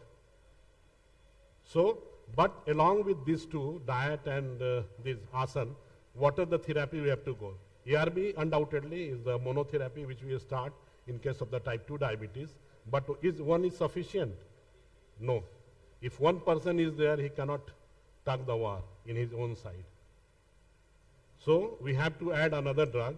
And as in blood pressure, you know that we have to use lot of drugs because you have to multiple systems that regulate blood pressure, that is sympathetic nervous system, RAS system, volume moderators, kidney and heart-like natriuretic peptides. These all things are involved. So we have to use multiple drugs to maintain each and everything. So it is difficult to determine with certainty which system is dominant in which patient. We can't say. So use of different classes of medication will improve the chance of controlling blood pressure faster and more effectively. So increasing the dosage of single agent leads to less chances of BP control. Best to add another agent, low dose and high dose combination. This is the best thing. It is something like that if you are prescribing a your patient 2 or 3, 4 drugs. Then you say, doctor, आप एक ही दवा दे देते, dose क्यों बढ़ा रहे हो? You say that अरे भैया खाना खाओगे तो खाने में थोड़ा चोखा रखो, थोड़ा सब्जी रखो, खिचड़ी रखो, खाने का स्वाद अच्छा रहेगा, बदहजमी नहीं होगी. So by these things you can convince your patients. So what is the API guideline? Combination therapy is cornerstone for the management of hypertension in Indian type 2 diabetes mellitus. If target BP not achieved with ACE or ARB, adding DHP, CCB or thiazide diuretic is the preferred therapy for most diabetic patients. ACE or ARB are preferred for managing hypertension in type 2 diabetes mellitus. Recommended to be used in combination with calcium channel blocker for improved outcomes in terms of BP control and organ protection. Initiate your hypertension plus type 2 diabetes mellitus with ARB and calcium channel blocker. This should be the best approach. So in combination therapy, ARB, CCB should be preferred over beta blockers and thiazide diuretics. Amongst calcium channel blockers, cilnidipine, this is the first time a pharmacological molecule of the same group is being highlighted. This is in our guideline that they have included cilnidipine, and they are saying that it is a novel molecule and considered to be more effective and safer option for diabetic hypertensive patients in combination with ARBs. And to achieve target blood pressure, a combination of antihypertensive agents is typically needed for most patients of type 2 diabetes mellitus. And not only that, this time they have added one more drug, that is giving cardiorenal protection, that is Finriron. So this is non-steroidal mineralocorticosteroid receptor antagonist, offer cardiac and renal protection in DKD, added benefits of modest BP reduction, supports multifaceted approach in managing hypertension and type 2 diabetes. Another drug, if someone is diabetic, SGLT2 now it has become Amrit. And now if someone is coming to you, add SGLT2. Just see he should not be having any urinary problem or anything. So you add SGLT2 or GLP RAS, so it will improve your glycemic control. So it will give you added macrovascular and microvascular protection, contribute BP reduction. SGLT2 confers benefit against heart failure and renal outcomes. And GLP-1 receptor agonist reduces severe events and promoted significant weight loss. Recommended for diabetic patients with severe events, hypertensive-mediated organ damage, and multiple risk factors. So, when should the patient be referred to a specialist? This thing has also been given in the API guideline. If BP, you are saying if you are evaluating BP history and you are having any organ damage, you refer your patients. If there is any red flag signs like sudden BP elevation or sign of secondary causes, you refer your patient. So you have to refer your patient to a specialist if you are getting all these things. So summary of recommendations from API and ICP 2024 guidelines for management of hypertension in type 2 diabetes. Goal should be 130/80. Diet and yoga.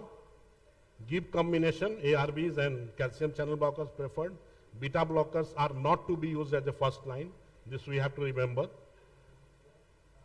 And then thiazides can be added with BP control. So combination therapy is the way to go. So before you ask from me any question, I would love to know that how many of you are using combination therapy in type 2 diabetes mellitus. What is your opinion? You are using. That's great. So, we should prefer our treatment in type 2 diabetes mellitus with combination therapy first. Thank you. Thank you, sir, for your nice talk on hypertension management, especially in diabetes. So the forum is open for any questions or comment from audience. Yeah, please.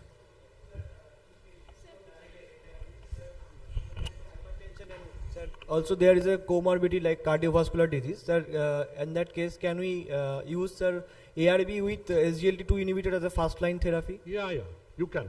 Okay, sir. Actually, SGLT2, you know, probably it may become in the first-line therapy in diabetic patients. Okay, sir. Most of the time, suppose if we are practicing, what is happening, we are not using as a first line in each and every patient metformin. Okay, if someone is obese, and suppose if banda is coming like to you, and I am your patient, okay, who is having diabetes and hypertension, you should go for SGLT2 because I am little bit overweight. Okay, sir. False weight reduction. Okay, so you are having not only one benefit, you are not here not only reducing your blood sugar level and you are you are reducing the weight of the patient. That is very important, which will help in subsequently in all the other in development of the comorbidities. Thank you, sir.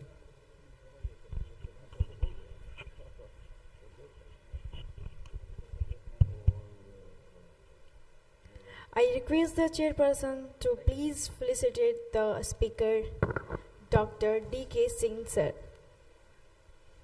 Thank you.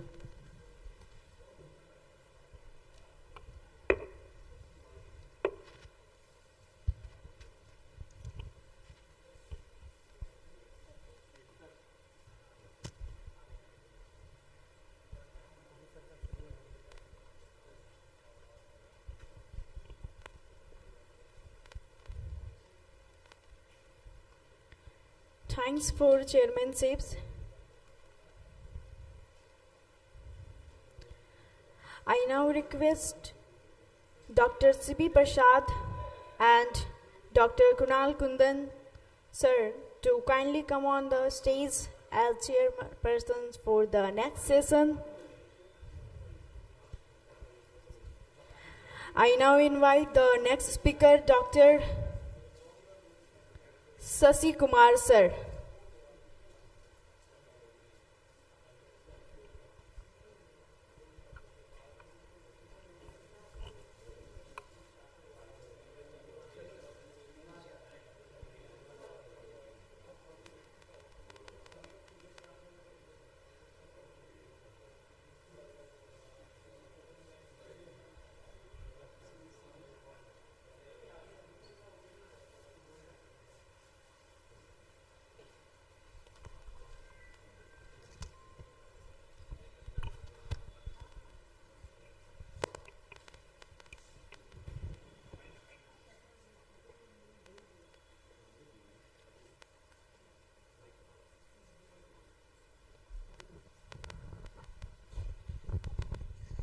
Should I start? Yeah. So good evening to all and greetings to chairperson, senior faculties and dear friends. So again, as I said in my previous talk that a decade back we have very little to offer to our patients, but nowadays in the last decade we have some innovations and we can offer some treatment to our patients. So I talked about non-steroidal mineralocorticoid receptor antagonist in my first talk. And in this talk, I'm going to talk about again, two molecules, not recent, almost a decade old, but they are giving some hope to our patients to decrease their progression to reach the end-stage renal disease, where the need for RRT in the form of dialysis or transplant is mandatory for patient survival. So why this cardiorenal metabolic axis is important? As we know, and right from almost 2 decades back, a theory of common cell theory came, and that showed all this metabolic disease, right from cerebral vascular disease or cardiovascular disease, diabetes, renal dysfunction, they all erupted from a common soil. And we need to break that axis so that we can prevent the complication which are arising out of diabetes in our patients. When we look at the numbers, so at least one in every third diabetic has chronic kidney disease.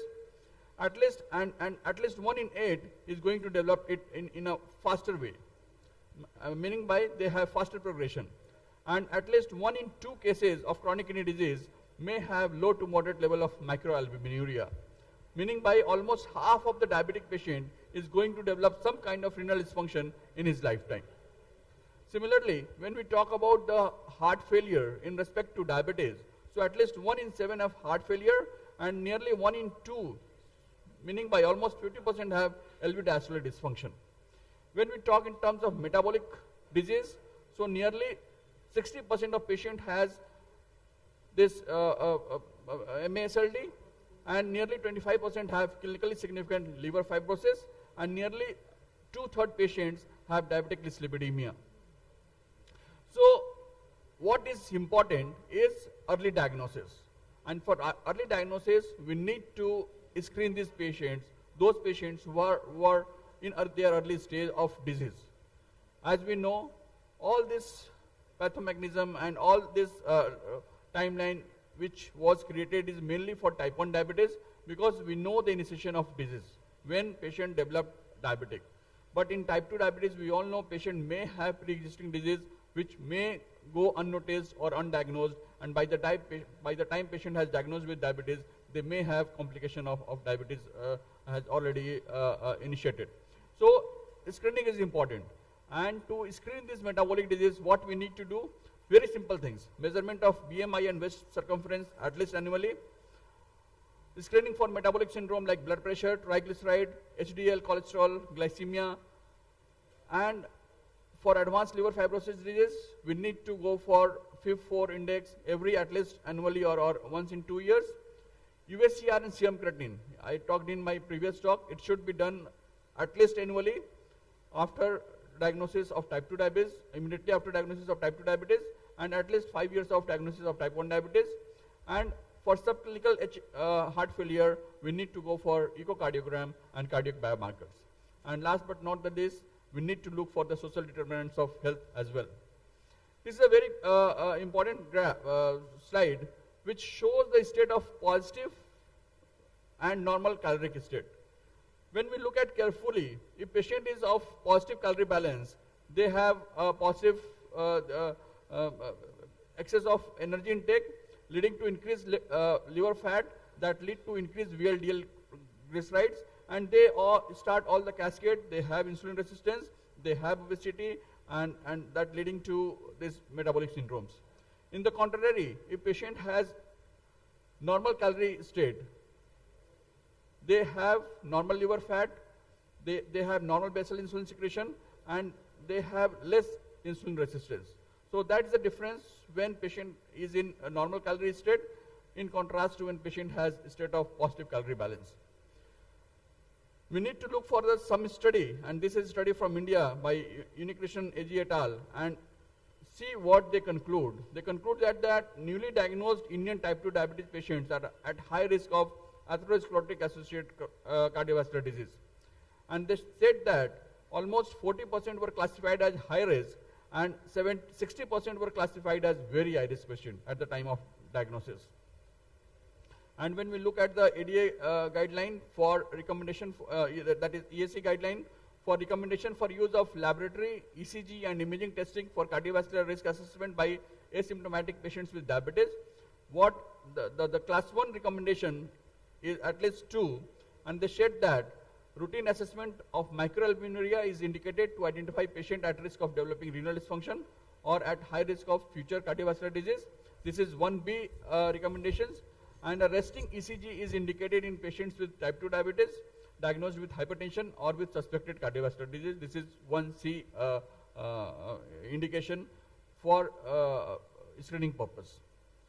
This study is again very important, published in 2018, and this is a pooled analysis, and they showed that almost 46% people with type 2 diabetes have some kind of left ventricular diastolic dysfunction.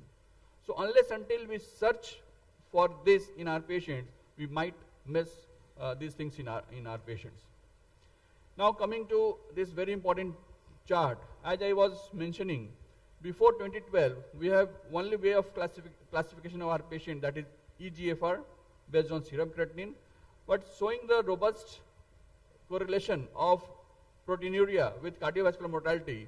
KDIGO in 2012 came with another classification that is a combination of eGFR as well as proteinuria. And this is one of the important things. You can see that this is the baseline with normal eGFR and normal albuminuria. And when you look at the risk of CV death, so it disproportionately increases as GFR go down or your proteinuria increases. Similarly, when we talk in context of kidney events, again the same thing. Now this is the CKD heat map, and luckily only 40% of patients falls in high risk group, and we need to catch these patients in early stage. We already discussed, and here is I am talking about the holistic approach of cardiorenal metabolic care in type 2 diabetes. So what we can do go for lifestyle modification like smoking and tobacco cessation, increase physical activity and diet management. In essential treatment for risk factor control, we have lipid management, glycemic control, blood pressure reduction and weight management, and initial treatment for organ protection. So what the drugs which is very important for us is SGLT2 inhibitors, GLP-1 receptor agonist, RAS blockade, and non-steroidal mineralocorticoid receptor antagonists. Now coming to these two drugs which I am going to talk about is DPP-4 inhibitor and SGLT2 inhibitors. So these two are new oral anti-diabetic drugs, and we are using for almost a decade, for last decade. And SGLT2 inhibitor, as my previous speaker is also highlighting, is a blue-eyed boy nowadays in medical field, and this drug is used in many other conditions. So what are the advantages? So DPP-4 inhibitor preserves better beta cell function. Its ease of use, single dose, 5 milligram once a day, cardiovascular safety, kidney safety, and broad clinical applicability. And when we talk about the SGLT2 inhibitors, it has various pleiotropic effect. It decreases dysfunctional adiposity, decreases insulin resistance, decrease in MACE, improved heart failure outcomes, and improved kidney outcomes. And when we look at the ominous octet for pathophysiology of diabetes, the combination of these SGLT2 inhibitors and DPP-4 inhibitor almost cover all the 8 factors when we use these two molecules on top of metformin. So that is the beauty of combination of this DPP-4 inhibitor and SGLT inhibitors, empagliflozin, and this DPP-4 inhibitors. And when we look at the results, this is from EMPA-REC study, and look at the lower two curves, that is for EMPA-LINA combination of 10 by 5 or 25 by 5, and look at the patient, what we achieved. So this is the target HbA1c level, and throughout the study period, the combination of EMPA-LINA, whether it's 5 by 10 or 5 by 25, maintains HbA1c, targeted HbA1c. This is again very important. It shows the variability of blood sugar while using empagliflozin, and this is from a study published in 2015, and this is time in range study. So look at the baseline, almost similar, but at the end of study period, only 28 days after, almost 80% time, the patient who are on empagliflozin is in good blood sugar control of between 70 to 180. That shows the less glucose variability when we use empagliflozin in our patients. And here is a similar study with linagliptin, and it shows the lesser post-meal excursion with the use of DPP-4 inhibitor on top of low-dose metformin. And here shows the weight loss, again a very important factor in diabetic patients. So here is the comparison of glimepiride with empagliflozin, and right from the early days, there is a separation of curve, and empagliflozin showed significant weight loss, which is very important for our diabetic population. And not only that, empagliflozin also reduces hepatic fat content in people with type 2 diabetes and this MASLD. Here is the study of EMPA-REC. We all know HR is 62%, so 38% overall relative risk reduction when we talk about this cardiovascular outcomes, and it's more effective in Asian population, in Indian population. Similarly, when we talk about the cardiac renal parameters, there is 39% relative risk reduction over incident or worsening nephropathy. So, and these benefits are across the group, whether patient is proteinuric, normal albumuric, micro or macro albumuric, whether patient has mild renal disease, moderate renal disease or advanced renal disease. And here again the study from Amparec, this slide is again very important because the classical teaching is that once patient goes beyond macroalbuminuria, we cannot revert back. But this study showed with the use of EMPA, we can revert from macro to micro to normal albuminuria. So that study is again very important. And look at the likelihood. Almost 82% likelihood is that with the use of empagliflozin, we can convert macro to micro to normal albuminuria. Again, this is a result with hemoglobin and hyperuricemia have beneficial effects of empagliflozin. And here are the two important slides with linagliptin. It's a very safe drug, and not only safe, they are very much important in as a cardiac safety as well as renal safety as well. I'm sorry for these busy slides, but this is again a very important slide which shows the use of glucose lowering agents with comorbidities. So in almost every condition, whether patient has heart failure, kidney disease or atherosclerosis associated cardiovascular disease, SGLT2 inhibitors is preferred over any other drugs in managing blood sugar. And here is the advantage of SGLT2 inhibitors with the effect of ACE, heart failure or progression of diabetic kidney disease. So the last slide from my side, empagliflozin combined with linagliptin, 5 milligram with 10 milligram or 5 milligram with 25 milligram is small tablet with complementary pharmacotherapeutics profile. A small pill of 8 millimeter can be consumed once daily in the morning regardless of food intake, and that gives the robust benefit to our patients. Few contraindication, like it is not recommended in type 1 diabetic patients, and it not studied in patients with chronic pancreatitis, and not recommended for those patients whose GFR is less than 20. So that's all from my side. Thank you for your patience hearing.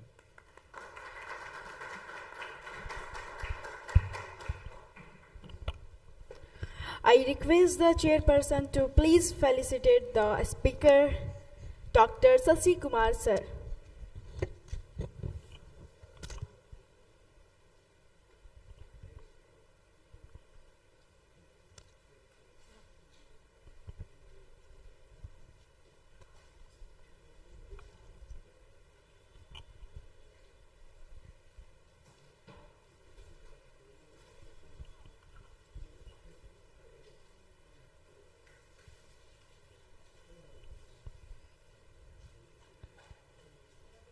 And I now request Dr. D.K. Singh sir and Dr. Shiv Kumar Sriman to kindly come on upon the stage as chairpersons for the next session. I now invite the next speaker, Dr. Kunal Kundan sir. So please come.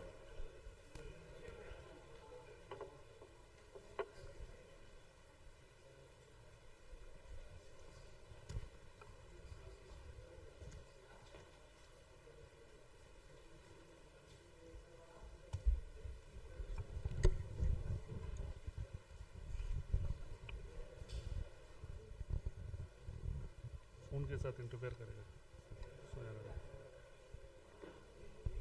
Good evening everybody. Probably this is the last topic which is being delivered by Dr. Kunal Kundan, and again he will be talking on DPP4 inhibitors. So please. Lights.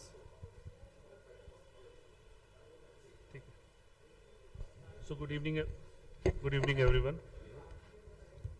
So I won't be taking much of a time because it's the last session. I know everyone wants to go home.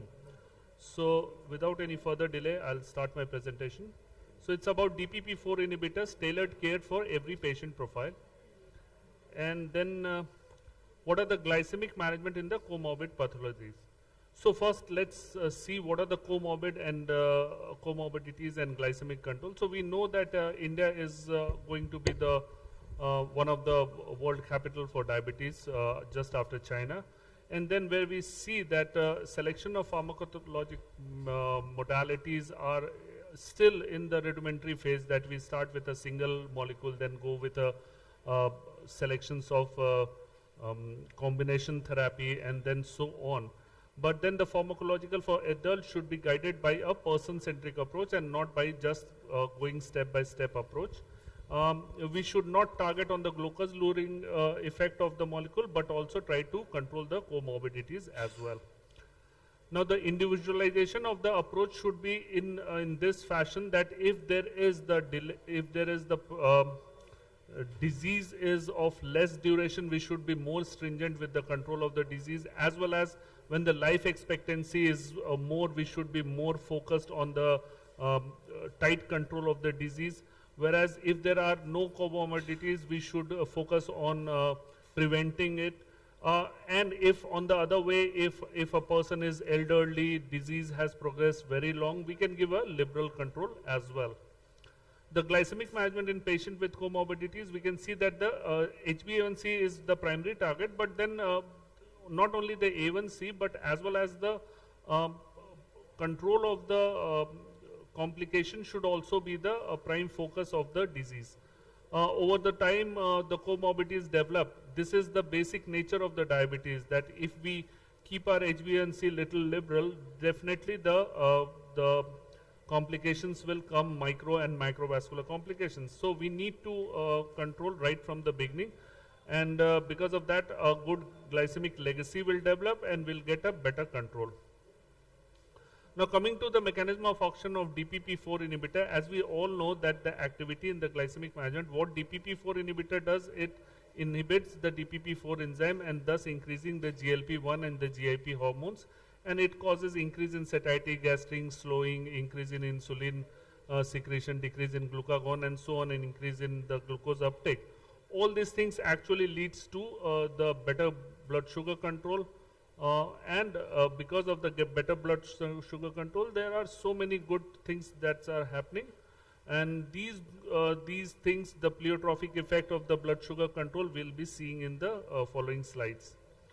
Now the effect on the DPP-4 inhibitor beyond glycemic control, here we see that the pleiotropic effect is not only on the, the general effect is not only on the blood sugar level, but when we control the blood sugar level, we are controlling so many things that are happening around the diabetes. We are controlling NASH, NAFLD, then we are also reducing the adipocyte hypertrophy, insulin secretion is improved, beta cell mass preserved, then diabetic nephropathy case are reduced, atherosclerosis and CV diseases are improved, and so on.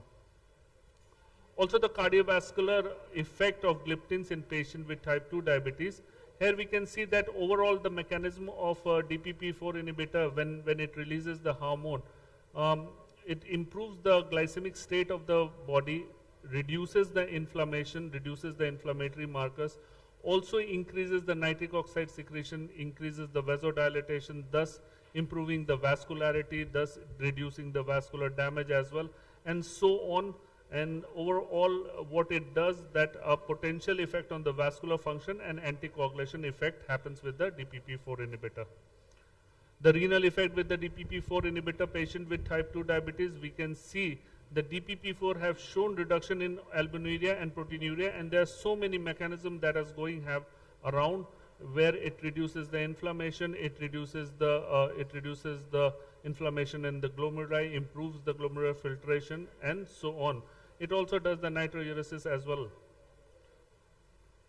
The inhibitor in preventing microvascular diabetic complication, the DPP-4 inhibition impact on inflammation, vascular response of the lipids, and the blood pressure as well. Although we know that it is not a very potent molecule in terms of blood pressure reduction and so on, but it is quite neutral in all these reduction of the conditions. We can see that when the sugar is controlled, again, when sugar is controlled, the overall inflammation in the body is reduced, and because of that, you can see a betterment in the neuropathic condition, nephropathy, foot ulcers, and retinopathy. So all these are the micro and macrovascular complications that are going to happen. The other possible effects of the DPP-4 inhibitor, we know that it's weight neutral, low risk of hyperglycemia, so ideal for the older population. It is well tolerated, restoring beta cell functions, used in multiple pathway. It can be given as a monotherapy, as a first line agent, as a second line agent. The alternative DPP-4 inhibitor in case of hepatic and renal insufficiency, and reduced in glycemic hemoglobin, fasting plasma glucose, and postprandial glucose. Coming to the safety and tolerability of DPP-4 inhibitor in the clinical trials. So there are so many clinical trials that has happened with the DPP-4 inhibitors, and which has shown that DPP-4 are cardiac safe, as well as got DPP-4 is safe in across different class of the patient, be it a young patient or elderly patient as well. Now we know that it has got minimal risk of the hypoglycemia. Weight gain is very minimal, or we could say that it's just a when the diabetes is well controlled, the weight gain happens because of that and not because of the medicine. Cardiac effect, it's a neutral cardiac effect. It has proven its safety profile. It reduces the inflammation, so thus improves the immune system, liver diseases. It is almost like hepatic neutral, and renal it is also the doses can be regulated if there is decrease in the creatinine clearance level. Coming to a specific DPP-4 inhibitor, that is sitagliptin, which is helping in transformation of the diabetic care. We see that sitagliptin is such an anti-diabetic drug which has got important anti-diabetic role and can be used as a monotherapy or as a combination therapy as well. Now the sitagliptin was the first agent in the DPP-4 inhibitor class in October 2006, and it gained FDA approval in USA for the treatment of type 2 diabetes, and after that it came to India as well. Now the pharmacokinetics, pharmacodynamics of sitagliptin in a special population. So sitagliptin has taken orally for 100 milligram once daily, and the absorption is unaffected by food. 87% is bioavailability, 38% reversible plasma protein binding, and half-life of approximately 12.4 hours. Sitagliptin undergoes minimal hepatic metabolism, primarily by cytochrome C450. 3A4, and elimination of sitagliptin occurs primarily via renal excretions. So renal clearance is about 350 milliliter per minute. So in a mild to moderate renal impairment, we can still give sitagliptin, but we have to reduce the dose of the sitagliptin. The need gap analysis of sitagliptin is specific condition. Risk factor of chronic kidney disease in patient with type 2 diabetes. We know that in this metabolic condition, almost more than 15 years, we can see that there is some damage to the kidney which is happening, and because of that the glomerular hyperfiltration happens, and leading to albuminuria, and finally frank proteinuria and nephron damage. So when we see that the risk factor associated with the severity of the kidney diseases among patients with type 2 diabetes, almost more than 15 years of the time, the high risk category is increased by 1.7 times. Also the additionally high and very high risk category, the presence of hyperlipidemia and hypertension by 3 to 4 times respectively, and chronic hyperglycemia plays a part in development of kidney disease causing progressive glomerular and tubular damages. The glycemic target in chronic kidney disease for patients with type 2 diabetes, there are so many guidelines, KDIGO, ADA, and so on. It tells that we need to have a stringent glycemic target when the disease in the early form as well as the younger patient is there, so that we can not only let the complication happen to that patient as well. Addressing additional need in the diabetic care with sitagliptin, we can see that elevated DPP-4 levels in diabetic-induced CKD indicates sitagliptin inhibition of the DPP-4 can be a potential therapeutic target in diabetic nephropathy management. Also, it improves diabetic disc metabolism, and sitagliptin provides renal protection and restoring GLP-1 diuretic and natriuretic complications as well. Also in sitagliptin in chronic kidney disease, we can see when you compare sitagliptin with other molecules, we can see that there is reduction in the urine albumin creatinine ratio with sitagliptin as compared to the other oral agent. It has shown also greater glycemic efficacy when compared to the SGLT2. Here we can see that after 24 hours of the duration of the treatment with sitagliptin with dapagliflozin, sitagliptin arm showed a better A1C reduction as compared to the dapagliflozin. Now the risk factor of cardiovascular disease in the patient with type 2 diabetes, we can see that type 2 diabetes has got 10% greater risk of CAD, 53% of MI, 58% of stroke, and 112% increased risk of heart failure. So all these conditions, we need to put on a patient such an agent which is a cardiac neutral. Or if a patient cannot take medicines such as SGLT2 inhibitors, if there are contraindications, what are the next choice? So the next choice could be DPP4, which is a cardiac neutral and not damaging the heart as well. Now cardiovascular disease interlinked with diabetes and obesity, so we can see that CVD is directly linked to diabetes and obesity through inflammation, illustrating connection between high risk obesity, immediate cardiometabolic risk factor, and cardiovascular outcome as well. Now the glycemic target to prevent cardiovascular disease in diabetes, we can see that IGT elevated A1C levels have been associated with increased risk of CVD. A1C goal is less than 7% is appropriate for non-pregnant adult without significant hypoglycemia, and less stringent glycemic goal may be appropriate where the harm of treatment are greater than the benefits. Sitagliptin also showed no clinically significant impact on the cardiovascular outcome. We know that there are TICOS trial which shows the safety of the sitagliptin in cardiovascular condition. Also the risk factor of hospitalization in patient with type 2 diabetes mellitus, here we can see that it was generally when sitagliptin was used, it was not actually associated with any of the hospitalization of the patient. Barrier to the glycemic control in the hospitalized patient with type 2 diabetes mellitus, where we can see that in a hospitalized patient, the diet is an most common barrier to control diabetes, as well as the medications. There are so many limitations that we cannot use all kind of medication to the patient. Physician and systemic factors that there are physician barriers also to treat aggressively to the patient, and physiological factor as well. The consequence of hyperglycemia in hospitalized patient with type 2 diabetes mellitus, the poorly controlled blood sugar levels is not going to help the patient who is hospitalized in any way, whether be infection, sepsis, or any other conditions. It is going to hamper the condition of the patient. So we need such an agent where we can give safely to the patient who are hospitalized to control the blood sugar levels. So glycemic target and inpatient agent, the ADA recommend the glycemic goal is 100 to 180 in an inpatient management of the hyperglycemia who is a non-critical patient.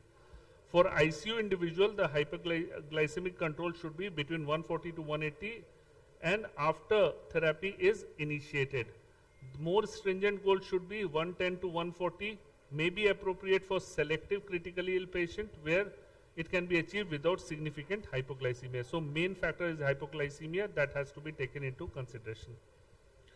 Now the safety profile and efficacy of sitagliptin therapy of inpatient management, we see that all patients who were treated with sitagliptin in the hospital settings, the difference in the glycemic control in medicine and surgery patient with type 2, sitagliptin showed one of the best results as compared to the sitagliptin plus glargine or sitagliptin plus basal and bolus. So all these results were at par, but even with the sitagliptin also you can have the similar result. Coming to the burden of diabetes in older population globally and in India, we can see that the diabetes burden between 75 to 79 years across the world is increasing by 24% to estimated of 24.7%. And according to IDF 2021 report, top 3 market with the largest number of adults with diabetes from 20 to 79 years, China is 140 million, India is 74.2 million, and Pakistan 33 million people. So risk factor in elderly patient with type 2 diabetes mellitus, aging process can worsen the chronic inflammation, DNA damage, cellular senses, declining mitochondrial functions, tissue dysfunction contributing to development of chronic diseases. Global aging population will produce an increasing population of diabetes in individual more than 60 years. So when you age, you have so many conditions such as sarcopenia, skeletal muscle dysfunction, frailty, central adiposity, malnutrition, and so on. Also, there could be obesity, insulin resistance, central obesity, and all these things lead to either decrease in insulin secretion or increase in insulin resistance, and leading to the increase in type 2 diabetes mellitus. So here we can get a proper management done by a proper molecule in all these class of the patients, where we can give appropriate drug to the all sorts of patients, whether it can be young patient or older patient, where we can control the blood sugar levels without the risk of getting hypoglycemia. Here the sitagliptin helps to stabilize microvascular complication progression in the elderly population with the control of the blood sugar as well. Also, the treatment effectively improves the glycemic profile. We can see that across the duration of the time which was studied for the sitagliptin group of patients, the blood sugar levels were effectively controlled. Diabetic neuropathy in patient with type 2 diabetes mellitus, high blood sugar were controlled, and overall HbA1c levels were achieved.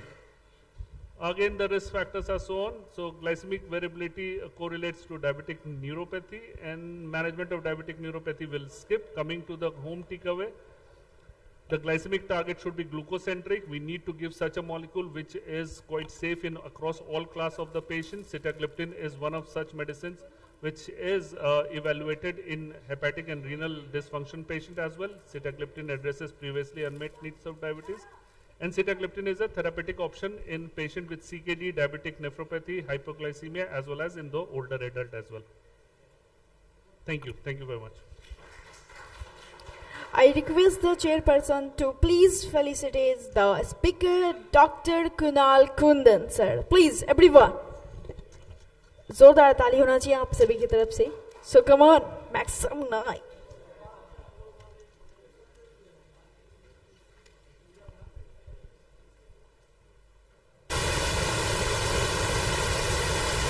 Thank you, sir, for the talk.